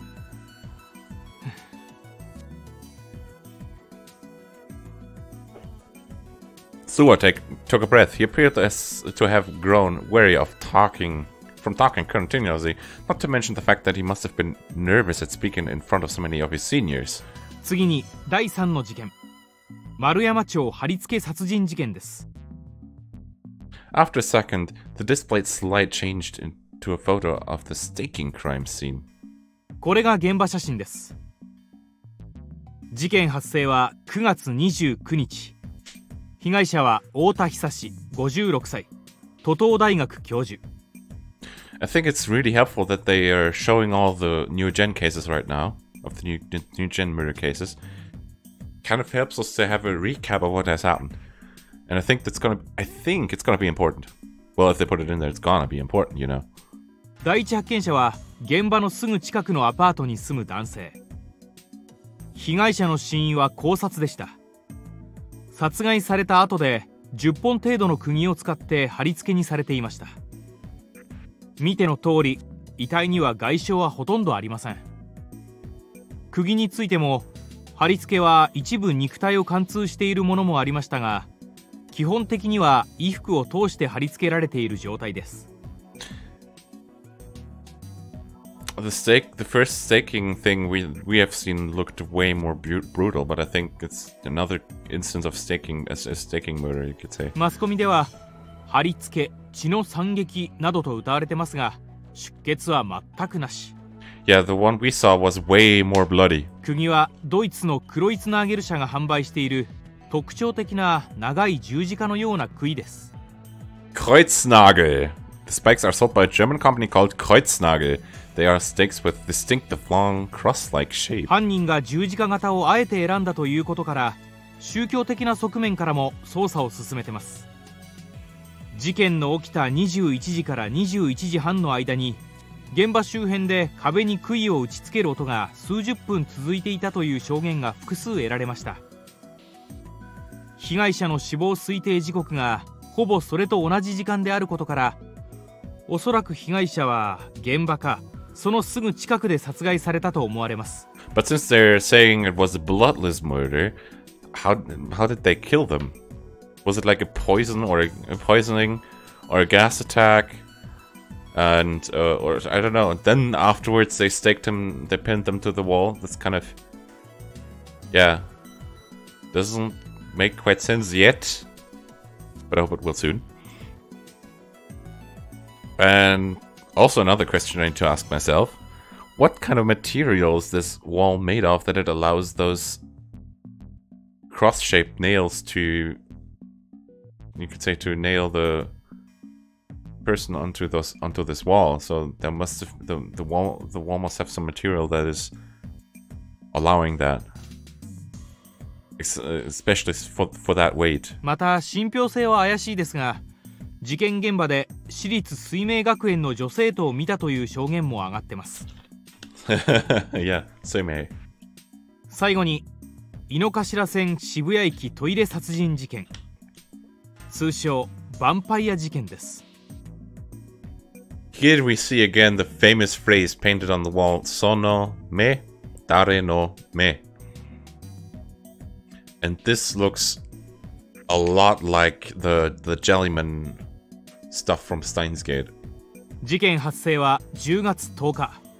遺体発見は午前5時半ごろ、駅員が発見しました。被害者の身元は今のところ不明。身元を示すような遺留品は一切ありませんでした。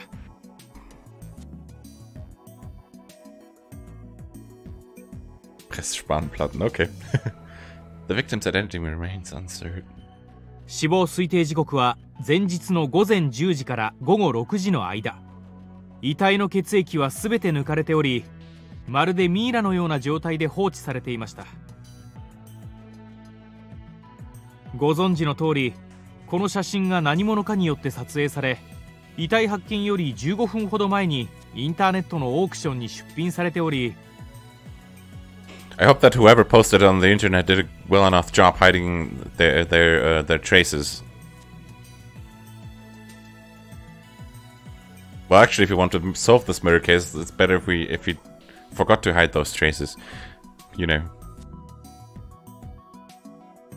this tradition was this suggested that death was becoming something of a fashion.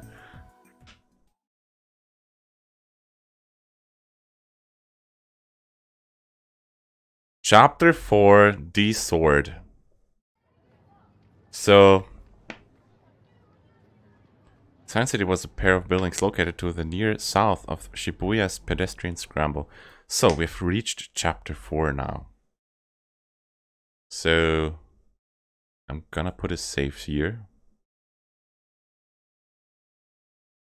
And I've promised to keep going until Chapter 4. We have reached Chapter 4 now. So, and it's like midnight over here. We could play another game for another half an hour, or just leave it for today altogether, since it's already pretty late. Might be a good idea to end for today, but I'm gonna give you some, you know, option to discuss it in the chat. So, Chapter 4. I'm just gonna update the titles now.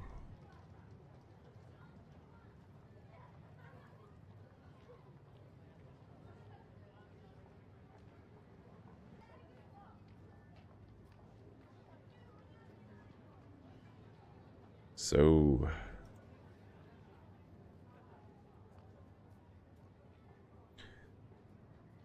So what has basically happened? We have just had a little recap of the new gen murders. We had the glorious discovery, or let's say, Takumi has discovered what that Rimi isn't as malicious as he first thought. We have this weird text, this weird voice message. We now know who Shogun is, the guy from the first couple chapters that posted us those weird those weird pictures. On the other hand, we've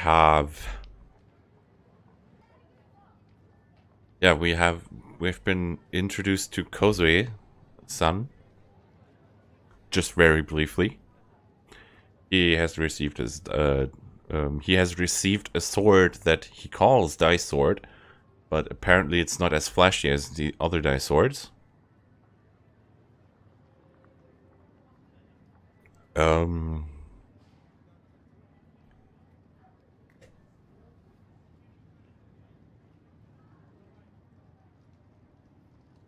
Yeah. So to recap today. So, who's still up for a couple more minutes of ChäoS Head? I'm not really feeling tired right now, since I've been drinking Mountain View, but I gotta have to wake up tomorrow at like half past 8, sometime around there.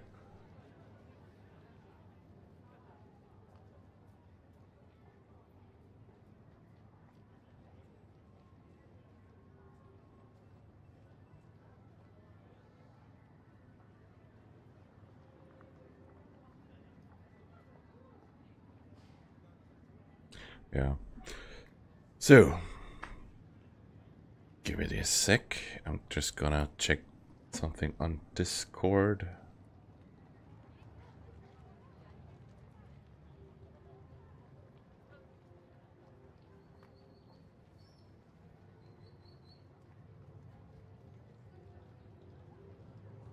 So we have this playthrough server on Discord called ChäoS World. For all those who are playing ChäoS Head, it's a place place where you can exchange your opinions and your, you could say, your Fortschritt. Was war das nochmal? Your progress in playing the game.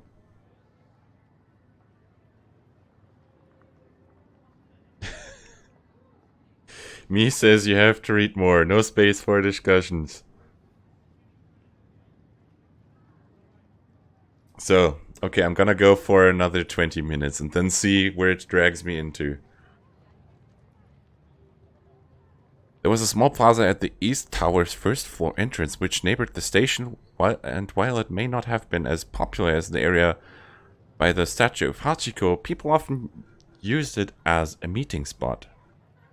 People now, 10 or so people were glaring at their cell phones while waiting for some appointed time.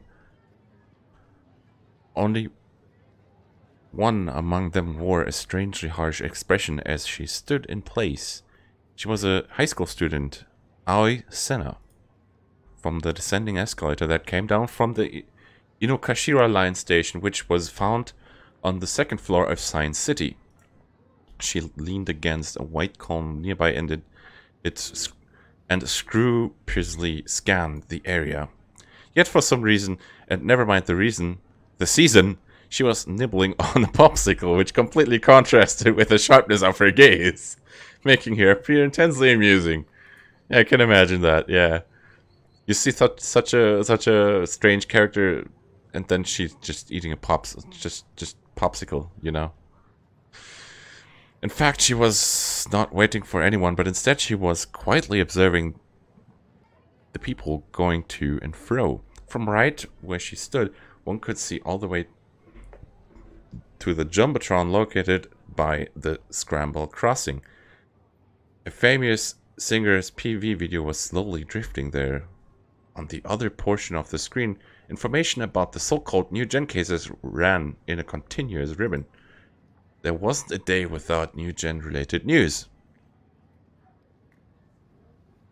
TV, newspaper, the internet, weekly publications, even the jumbotrons along the street and electric sports scoreboards. Senna had absolutely no interest in those sources of information, but walk around Shibuya and one would often pass people talking about such topics. Those eyes. Are those eyes? Over the past few days, she had begun to spot people with those words printed on the front of their t-shirts. In Shibuya, the phrase had become wildly popular as an underground meme and was beginning to develop legs of its own. Kind of like Helga. People on the streets spoke, smiling, of how related goods were selling pretty well at Harajuku's souvenir shops, providing proof positive that human beings have zero interest in anyone besides themselves. Senna snorted quietly as though to show her contempt, finished the last mouthful of her popsicle, and lightly closed her eyes without changing her severe expression. She does seem cute though.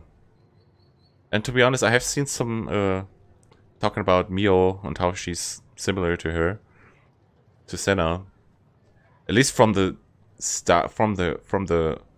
appearance, yeah, I see that there are a lot of parallels. But I kind of do fancy that appearance. And Mio wears a lab coat in some pictures, so that's always a bonus, you know. She listened closely to the noise of the city. A wide range of noises overflowed through the Sunday Plaza. The rumble of trains. Give me a sec. Number of trains reaching the platform, taxis honking, people chatting as they walked, BGM leaking from the Jumbotron, and from the inside shops, the announcement from the escalator explaining how to ride it safely. The sounds never died out. Before one ended, the next would manifest, and they went on to play a multi-layered and discordant noise. In the midst of that noise, Senna had only paid attention to people's voices. Her brain blocked out all other sounds, and she came to hear the words clearly. 結局全部同じ犯人なのかな。つうか、手口が違いすぎるって。なんとかっつうバンドの歌詞と一緒。おめえ、ファンタズムなめんな。お前、あのバンドの歌詞予言だって。私あの曲の歌詞にマジ共感したんだけど。知らないなんてさ。じゃあ CD 貸せよ。遅れてるよな。ほら。これ見てくれよ。何これ超ウケるんだよ。この前買ってきた。これ普通に売ってたんだな。超ウケる。マジで来てるやつ初めて見た。でもあれじゃね、これってニュージェネの犯人に殺してくださいってアピールしてるようなもんじゃん。俺もいよいよ全国デビューか。最近渋谷超怖くない？怖い怖い。マジうざいんだけど。一人で歩けないよ。そういう人が口に殺される可能性増えるさ。同じ女だし。キモい男とかだけ殺してほしいよね。もしそうなら私マジ応援する。That is a lot of information. Senna gave a small click of her tongue. She soon ceased listening. She hadn't found anything worthwhile in any of the noise. Ultimately, noise was no more than noise. この視線の感覚。気のせいか。She looked around one more time. Since some time before, she had felt a horror akin to having cold fingers caress her back. A gaze thrown at her by someone unknown, but she couldn't seek out its true form. Senna pushed herself away from the pillar against which she was leaning. And then, as if she had only just remembered it, stared down at the popsicle stick remaining in her hand. 外れか。Knitting her eyebrows, as if her mood was growing worse and worse, she quickly walked off towards the station plaza.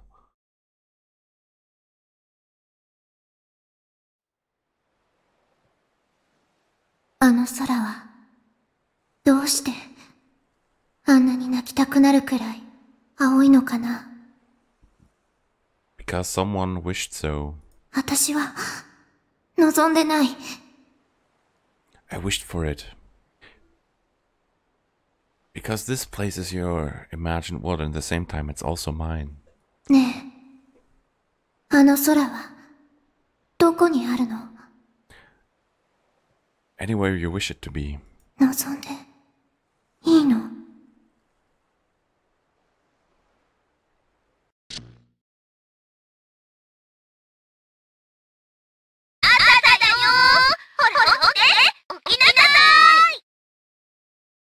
Seiratan was calling me. Borachu was great yesterday. Seiratan played a huge role, and there'd been a sexy kissing scene. The Sakuga quality was way up there, though, too.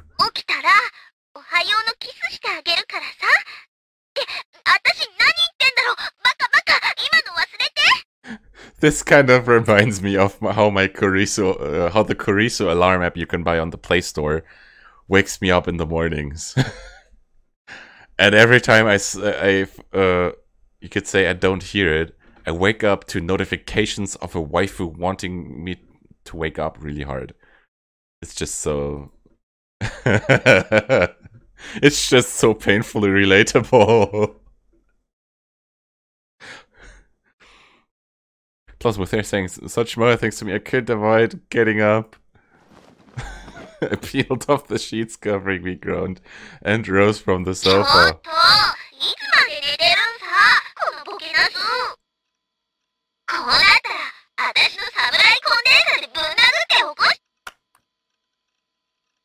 When I switched off the alarm clock, Seratan's voice got cut off in the middle of resounding through my room. This really is, you could say, the Kurisu alarm app in a nutshell. Just with Kurisu instead of Seratan. And it's kind of strange to think about it that way. That I also use this alarm app.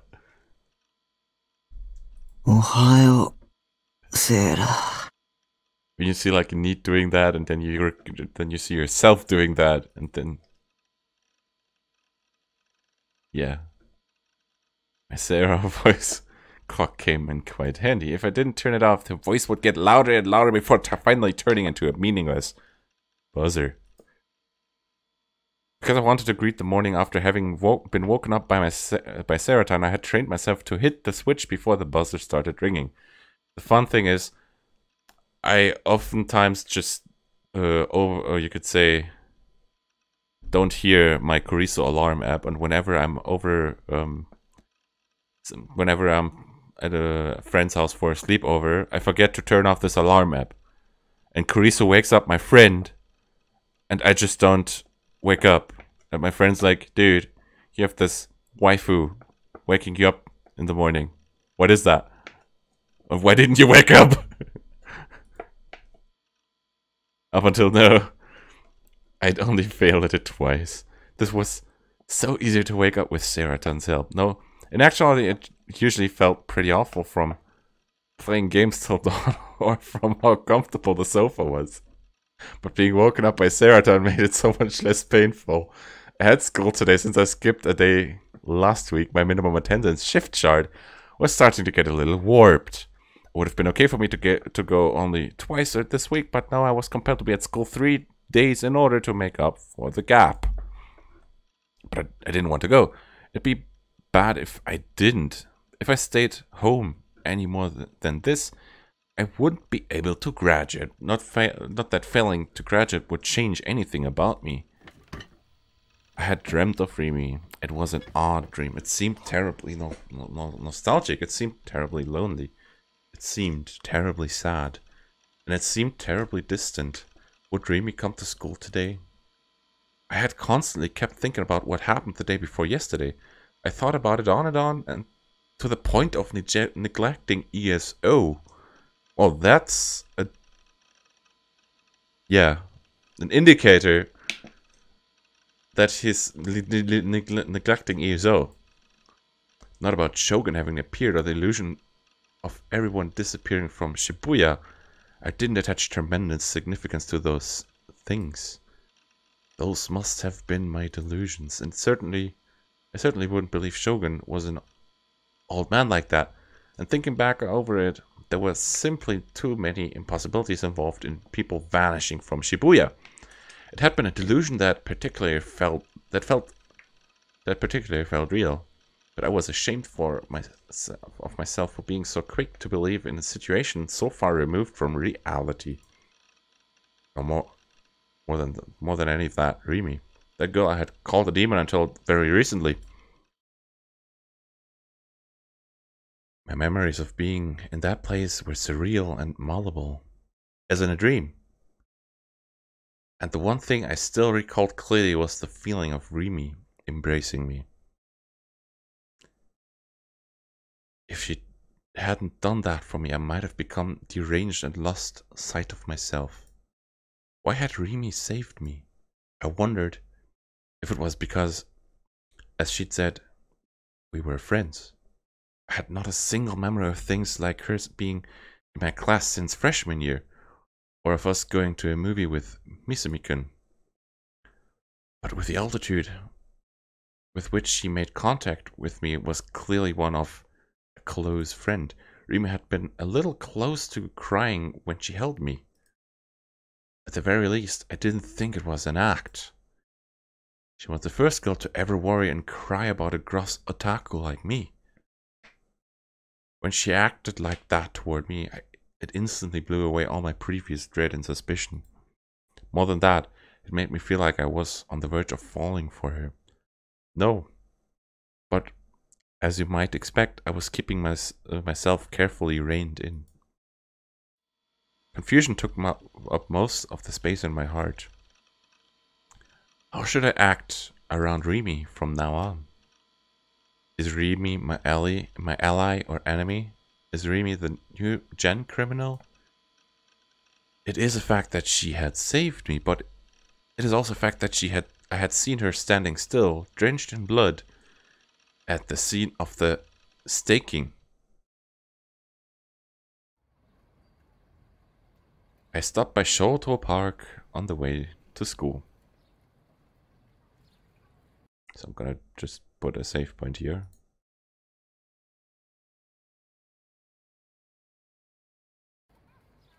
After what had happened with you, I'd given up on my custom of eating breakfast here before heading to school. It didn't feel so pleasant when I thought that you might be watching me from somewhere. And if she came over to talk to me, she'd regurgitate her annoying, crazy conspiracy theories at me again. I couldn't afford to spend any time around her. You as Remy's subordinate. Maybe I had been wrong in believing that deduction of mine for so long, but that didn't mean Yua wasn't my enemy. There remained the possibility that Shogun was at last the boss and Yua worked under him. In any case, it would be better to stay away from her, except today I had somehow ended coming here. I carefully studied my surroundings to verify that Yua wasn't there, then slowly lowered myself onto my usual bench.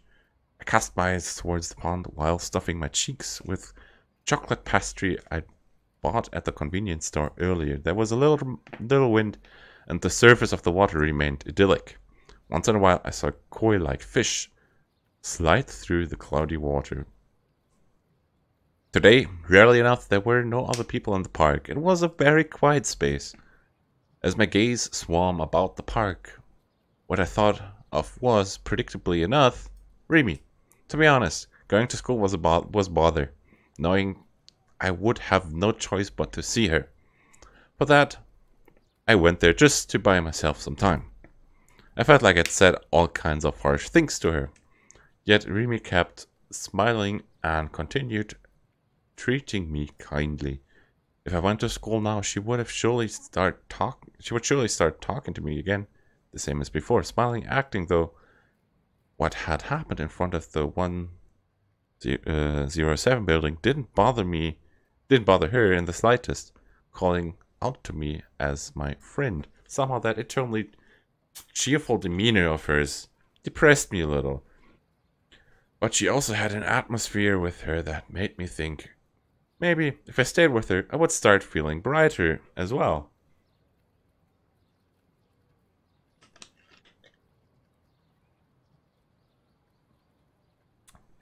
With what kind of expression should I go meet her? I definitely didn't think of Remy as a demon anymore.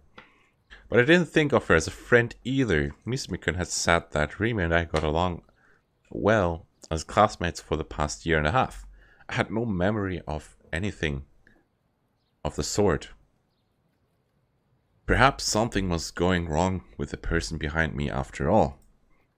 But it was possible for my memories of Rimi to disappear like that, as if they'd been pinpointed. I hunched over even further upon entering the school building. Following my usual principle for getting by at school, I walked slowly along the edge of the hallway as I headed for the stairs. My class was on the third floor. It was quite a pain in the neck to climb up there. If only there was an escalator, I thought. Having come to foot of the stairs, I spotted a girl ahead of me, swaying as she climbed up. She dragged her right foot a little as she walked. Maybe she twisted it. Maybe her small body wavered from side to side.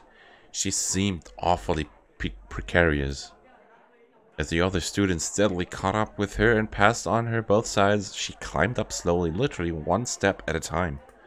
Looking at her from below, it seemed like her panties would start showing any moment now. Crap, at this rate I'd end up as a peeping Tom. I didn't want people to call me Mirror Man. When that occurred to me, I stepped forward to the stairs to go past her right then. Kozue! The girl caught her toes on the edge of the stairs and suddenly wobbled.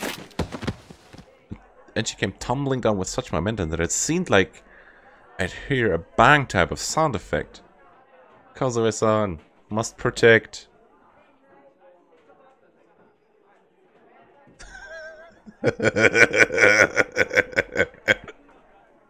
It's my fault. I'm happy about it.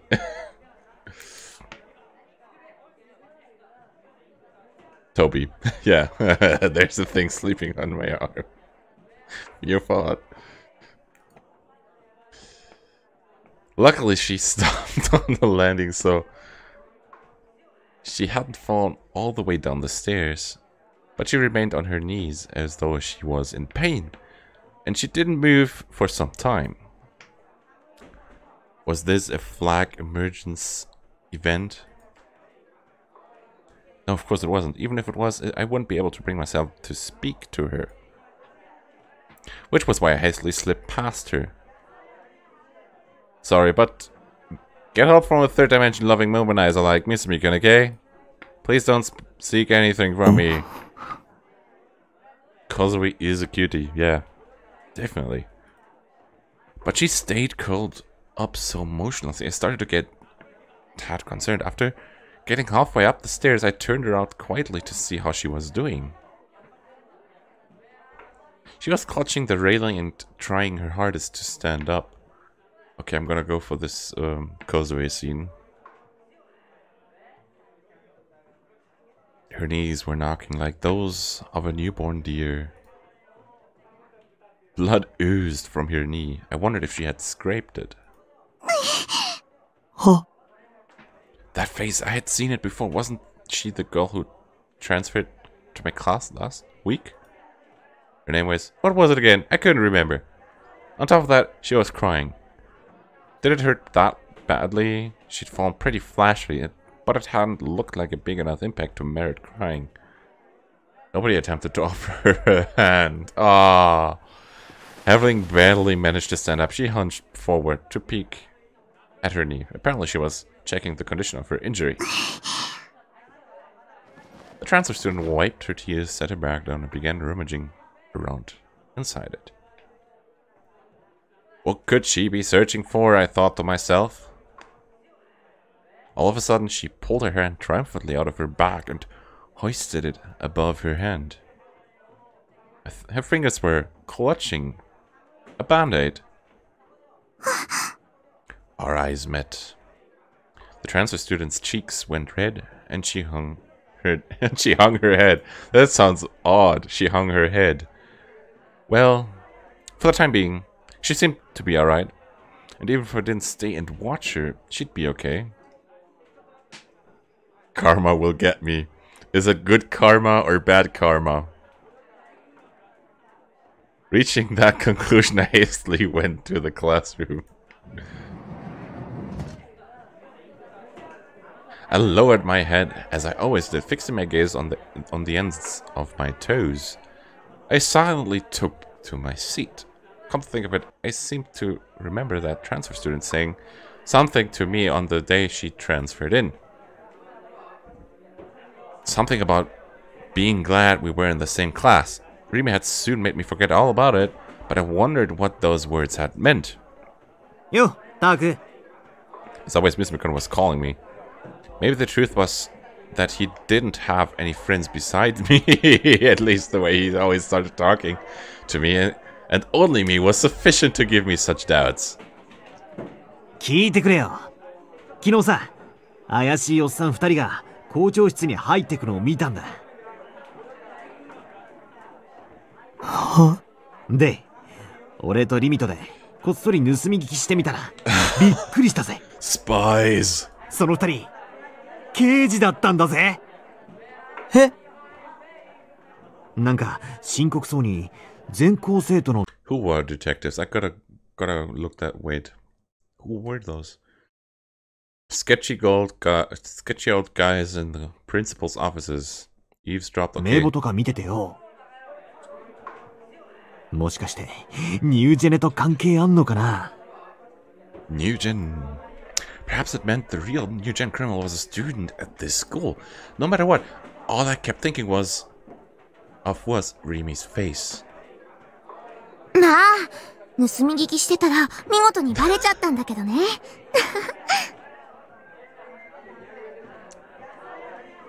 I jumped. Speak of the devil, or whatever they say at times like this. When I heard Rimi's voice burst in on us, I felt my heart rate leap. I couldn't look up. I was tense. I was utterly different. It was an utterly different kind of tension from what I had felt up until last week. あれはお前がドア勝手に開けたせいだぞ。分かってんのか？しょうがないでしょ。本物の刑事さんって見るの初めてだったから、ちょっと興奮しちゃって、つい。何をどうやったらついドアを開けるんだよ。おかげで俺らまで刑事から話を聞かれる羽目になったんだからな。大臣ってば、刑事さんに聞かれちゃまずいことでもあったの？そういうお前はどうなんだ？さあね。Mr. Conan really sandwiched my desk as they carried on their conversation. Sorry, I was just reminded of this sandwich. I want those to sandwich me meme, you know. I want those legs to sandwich me. From... what was it called? The Bunny Girl Senpai thing. I haven't watched it yet. They disregarded my existence. But to be honest, I liked it better that way. I wasn't confident that I would be able to say anything back if Rimi did talk to me. I anticipated the chime ringing without either of them saying anything to me, but when I flicked a look at the clock, there were still 5 minutes till the warning bell. そういやタク、ここに来る途中で梢ちゃん見なかったか？梢ちゃん? Who? ああ、そっか。どうせお前のことだから覚えてねえとは思ったけど、マジで先週転校してきた子のことだよ。折原梢ちゃん。The cutie Orihara Kozue-chan. Oh, so that transfer student was called Orihara Kozue. 階段で階段？見た。お、そっか。じゃあもうすぐ来るな。Aww. Mitsubishi-kun's voice was brimming with enthusiasm. I hadn't seen him act this lively before since a few days ago, when he found out that Fez was a girl from the class next door. In short, I had never seen him put so much effort into anything unrelated to girls. But now that he mentioned it, I'd also seen him hitting on her last week, pretty much as soon as she arrived. He really was indomitable. Way to go. Never mind the fact that you have a girlfriend. なあ、梢ちゃんってマジ可愛いと思わねえ? Misumi-kun, I agree that she's way cute, you know. You sure ask me things I find hard to answer. I nodded ambiguously. Apparently, he took it as a sign of agreement. 太郎! 俺一目で気に入っちまったよ。なんか守ってやりたくなるんだよな。The protect gene has just been triggered. 男子みんなも同じ意見だよ。どいつも可愛いって言ってんだ。けどよ、女子の間じゃあんま評判良くねえんだよな。まだ転校してきたばっかだぜ。それなのに早くもうざいみてえな意見まで出てきてんだよ。Pain. このクラスの女子って性格悪いやつ多すぎだ。それって大臣のせいじゃないの？だいたいそのうざいって言ったのどうせ大臣の彼女でしょ？ああ、そうだけど。そりゃあ彼女にしてみればうざいに決まってるよ。自分の彼氏が目の前で折原さんを口説きに行っちゃってたらさ。that's a burn. That's a burn.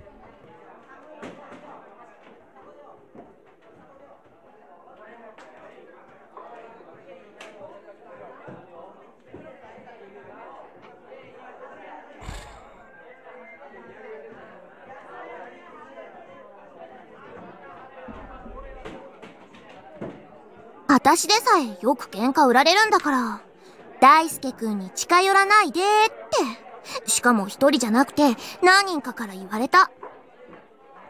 マジ？自覚なしか。少しは反省したら？いやー、モテる男は辛いぜ。これだよ。さすが女の敵。もう私フォローしてあげないからね。あ、折原さん来た。So, this conversation, you could say this emphasizes what we have seen in the mid-chapter 3 delusion, and from the last stream, where Misumi-kun and Rimi already knew each other, which seems to be the truth at this point at least. So, Misumi had more friends than just our Takumi, I guess. So they なんか怪我してるみたいじゃね？本当だ。どうしたんだろう。That was what she'd gotten when she tripped on the stairs earlier. Of course, I didn't feel like telling these two about it, but for now, at any rate, I wanted to avoid talking to Rimi as much as I could. 俺、ちょっと言ってくれ。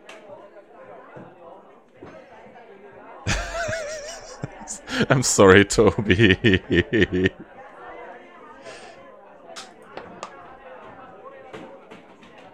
Misumi-kun dashed up to the transfer student. Thanks to his departure, Rimi was the only person left nearby my seat. Nah, please don't leave me, Misumi-kun. Trigger! Trigger time! So, I'll set up the voting bot again.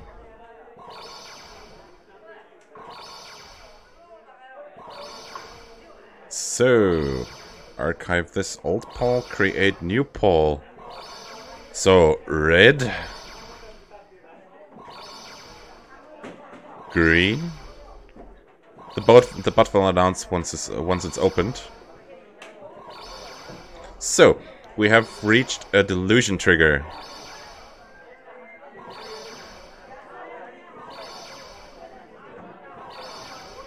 And here we go. The vote is opened.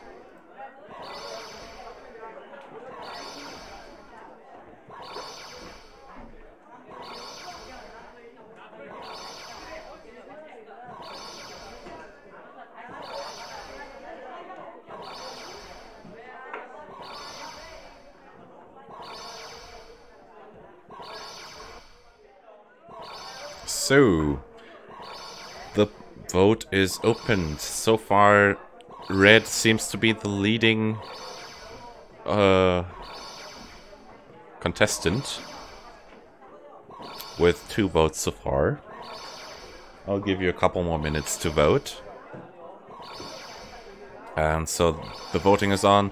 Type exclamation mark red to vote for the red, exclamation mark neutral to vote for the neutral delusion, exclamation mark green to vote for the green delusion. So far, 3 votes for red. I personally don't quite have an opinion on which one I want to take, so I'm up for anything. So before I forget it, I do need to put a save point here,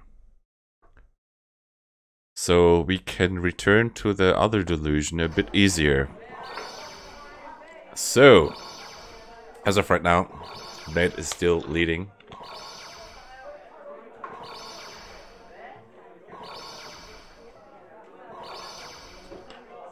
So, Toby, you're saying she is awake. Okay, then I'll have 4 votes for me. Sorry, 4 votes for red. What am I saying? So, 4 votes for red so far.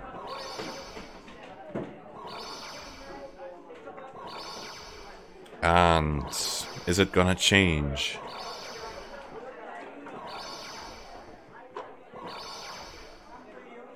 So, just as a little disclaimer, apparently the red ones turn to be more horror-oriented. The green ones are more humorous, I think. At least that's what I've experienced in the last couple streams. For example, for Halloween, we mostly chose the red delusions, which was very good. But I think Halloween is when we start chapter 1. Which, yeah. Which means I've been at this game for a while now. I literally haven't had any time to play or stream ChäoS at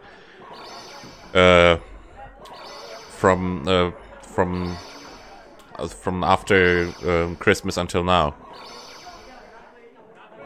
Because, you know, university is giving me a lot of work to do. So, we're closing the vote now.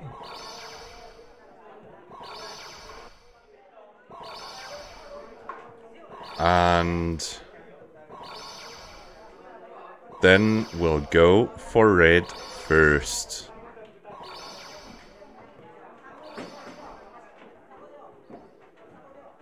Remy didn't say anything. Despite that, she didn't move away from my seat either. Besides, I was hunched over practically deep enough to sink my teeth into my desk. I didn't know what kind of face she was making. All I could see was the area around her waist, but that was enough to show that Remy was facing me. In other words, she was watching me.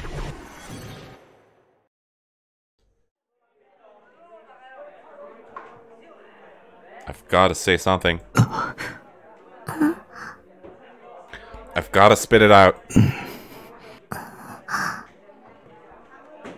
But what should I say? Awkward silence. The more I thought about it, the more I drove myself into a corner as my mind went blank.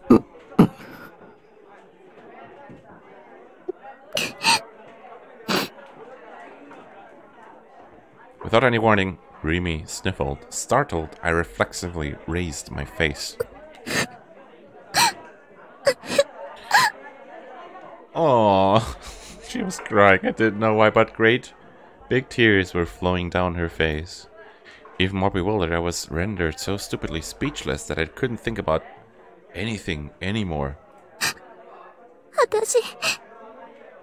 Remy murmured in a tearful voice.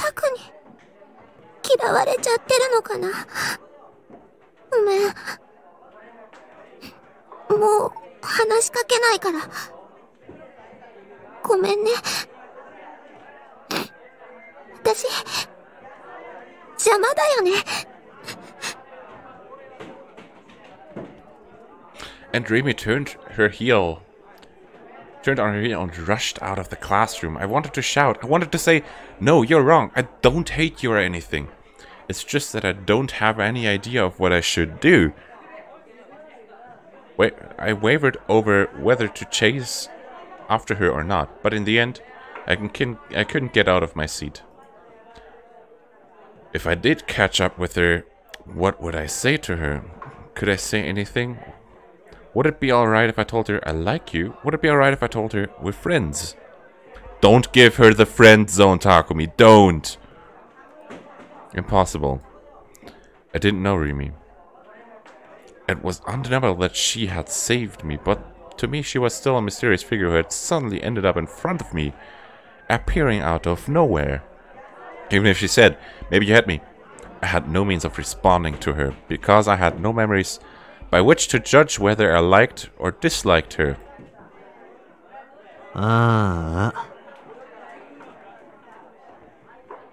That was when Misumi-kun, who was supposed to have been hanging around the transfer student, came back.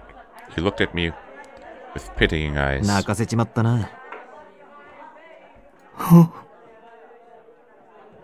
あいつ、前に俺に相談してきてたんだぜ。タクのことが好きなんだけど全然気づいてもらえないって。Well, this is just a delusion. So that information doesn't need to be true necessarily. I think. But still, this is an interesting prospect.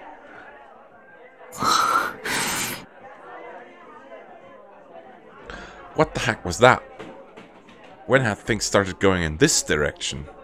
I held my head as I shook it violently from side to side.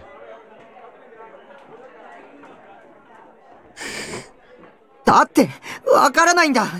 さっぱりわからないんだよ。Stunde überzogen.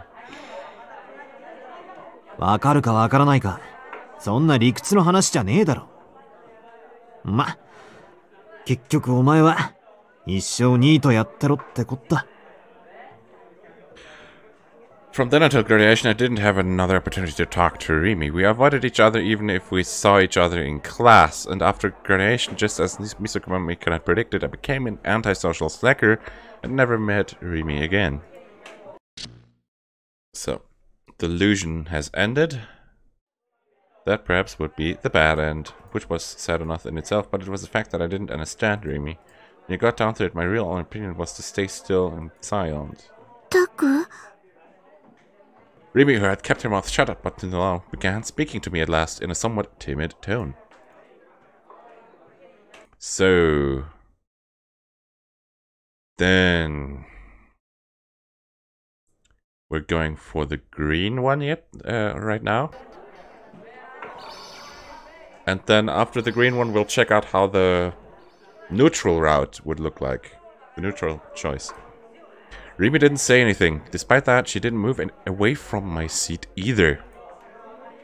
Because I was hunched over, practically deep enough to sink my teeth into my desk, I didn't know what kind of face she was making. All I could see was the area around her waist. But that was enough to show me that Remy was facing me. In other words, she was watching me.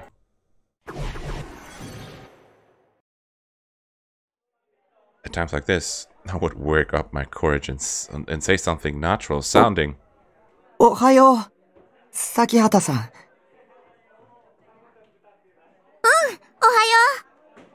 よう! Right on. Our first point of contact had gone well. As soon as I let myself become relieved, Remy made a reluctant face and tilted her head. なんで急に妙竹林の呼び方するの？妙竹林？崎畑さんなんて、なんだか他人行儀。今までみたいに呼んでよ。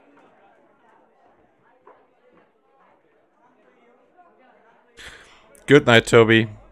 I'm just gonna finish this delusion and then I'm gonna wrap up as well, so this delusion, the green delusion, then the neutral choice, and then I'm gonna end for today. So the way I always have, huh? I wasn't really sure what that meant, but じゃあ、リミ。お、なんだいタク。いや、特に何もないけど。じゃあ、私から一言。Rimi cleared her throat and you glanced out the area, then brought her face closer in my direction. 大臣みたいになっちゃダメだよ。ああいう女たらしはいつかひどい目に遭うに決まってるから。あ、うん。肝に銘じておくよ。うんうん。タクのそういう素直なところ、私好きだな。Like, hold on. From Rimi's perspective, I was an honest kind of character. そもそも私、大臣のことで一つだけどうしても許せないことがあるんだよね。あれだけあちこちの女子に声かけてるのに、私には全く見向きもしないってこと。ひどいと思わない？え？ミスミ君に口説かれたいの？Well, that made sense. It was a pretty boy and it was pretty interesting to talk to, even if you subtracted points for being a playboy. Maybe he was someone a girl would still want to go out with. What was what I thought, but Rimi grimaced and shook her head. 冗談きついよ。大臣に口説かれるなんて想像しただけで鳥肌立っちゃう。Oh. Hugging herself, she made a show of shuddering. 私はノーサンキュー。でもなんていうのかな。女としてのプライドっていうものがあるわけじゃない？ねえ、タクから見て、私ってどう？魅力ある？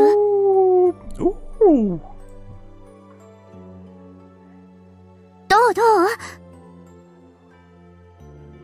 On top of that, her eyes were sparkling and she was bursting with expectation. Oh, I did think Rimi was attractive, no doubt about it, but I need to put that into words. Me? Me.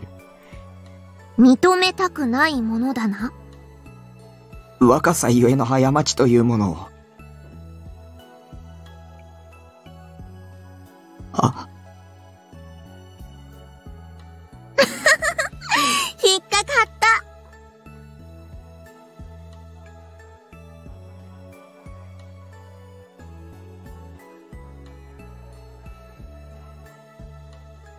Oh, somehow, even though it was a trivial conversation, it was amazingly fun. Before now, I'd almost never had this kind of conversation with a girl. I didn't know why, but I had the feeling that I'd get along well with Rimi. That was why I found myself able to voice those words as if there were nothing odd about it whatsoever. Rimi wa... So you're attractive, Rimi, huh? Rimi reeled back exaggeratedly, her face becoming visibly redder with each passing moment. 面と向かって言われると恥ずかしい。でも、ありがとう。タクにそう言ってもらえるとすごく嬉しい。大臣に口説かれるより1億兆倍嬉しい。1億兆なんて桁はないけど。なんとなくニュアンスで分かってよ。それだけスケールの大きい嬉しさってこと。So, this delusion is now over. Ah, herein lies the true meaning of youth. If I could exchange these words of conversations with her every day, surely my day-to-day life would be fun and fulfilling, and I'd come to see the world in a whole new light. But when all was said and done, that was merely an illusion. In reality, I couldn't meet Rimi's eyes. The only thing I went on doing was holding my silence, keeping my head lowered. I detested my own cowardice. What a drag. Taku? Rimi, who had kept her mouth shut up until now, began speaking to me at last in a somewhat timid tone. But it came out of the blue, leaving me unable to show any reaction. If I were in Rimi's shoes, I'd probably feel like I was being ignored. In my heart, I knew things shouldn't go on like this, but in the end, I couldn't do anything. This time I don't know desperately. I may have It may have made me seem pretty suspicious. そう。だったらいいんだ。 Yumi's voice was gentle. I could hardly believe this was happening, but it seemed like she was going to stay with me, patient, even in the face of my silence. You're alright, she said. I suddenly wanted to ask her. That time, when Ruby came across me in front of 107, how had I looked to her? Considering that she didn't make any reference to them, I had to think she didn't know anything about having temporarily vanished from Shibuya. Or the wheelchair riding Shogun, which in other words suggested that it had all been a delusion of mine, as I might have expected. I wanted to ask Remy about it, but I really didn't feel up to lifting my face and questioning her. In any case, I wouldn't do it today. I wasn't mentally prepared enough. So next time, I'll ask her the next time I come to school. That's what I'll do. Until then, I'll start organizing all the things I need to ask her about. And I think this is a nice point to save. So we're gonna leave the neutral version for next time. I'm going to bed now. Thank you for tuning in today. Please consider following me on Twitch if you want to keep following my live streams, or or subscribe to my YouTube channel if you're watching on YouTube. Want to see my YouTube live streams and whenever I upload another chapter of ChäoS Head. So, thank you for your time. It was great reading this together with you. Thank you for being my audience. It was really good today. Chapter 3, the latter part of Chapter 3 was really amazing. Until next time, I wish you a good night. Please follow me on Twitch or subscribe to my YouTube. Good night.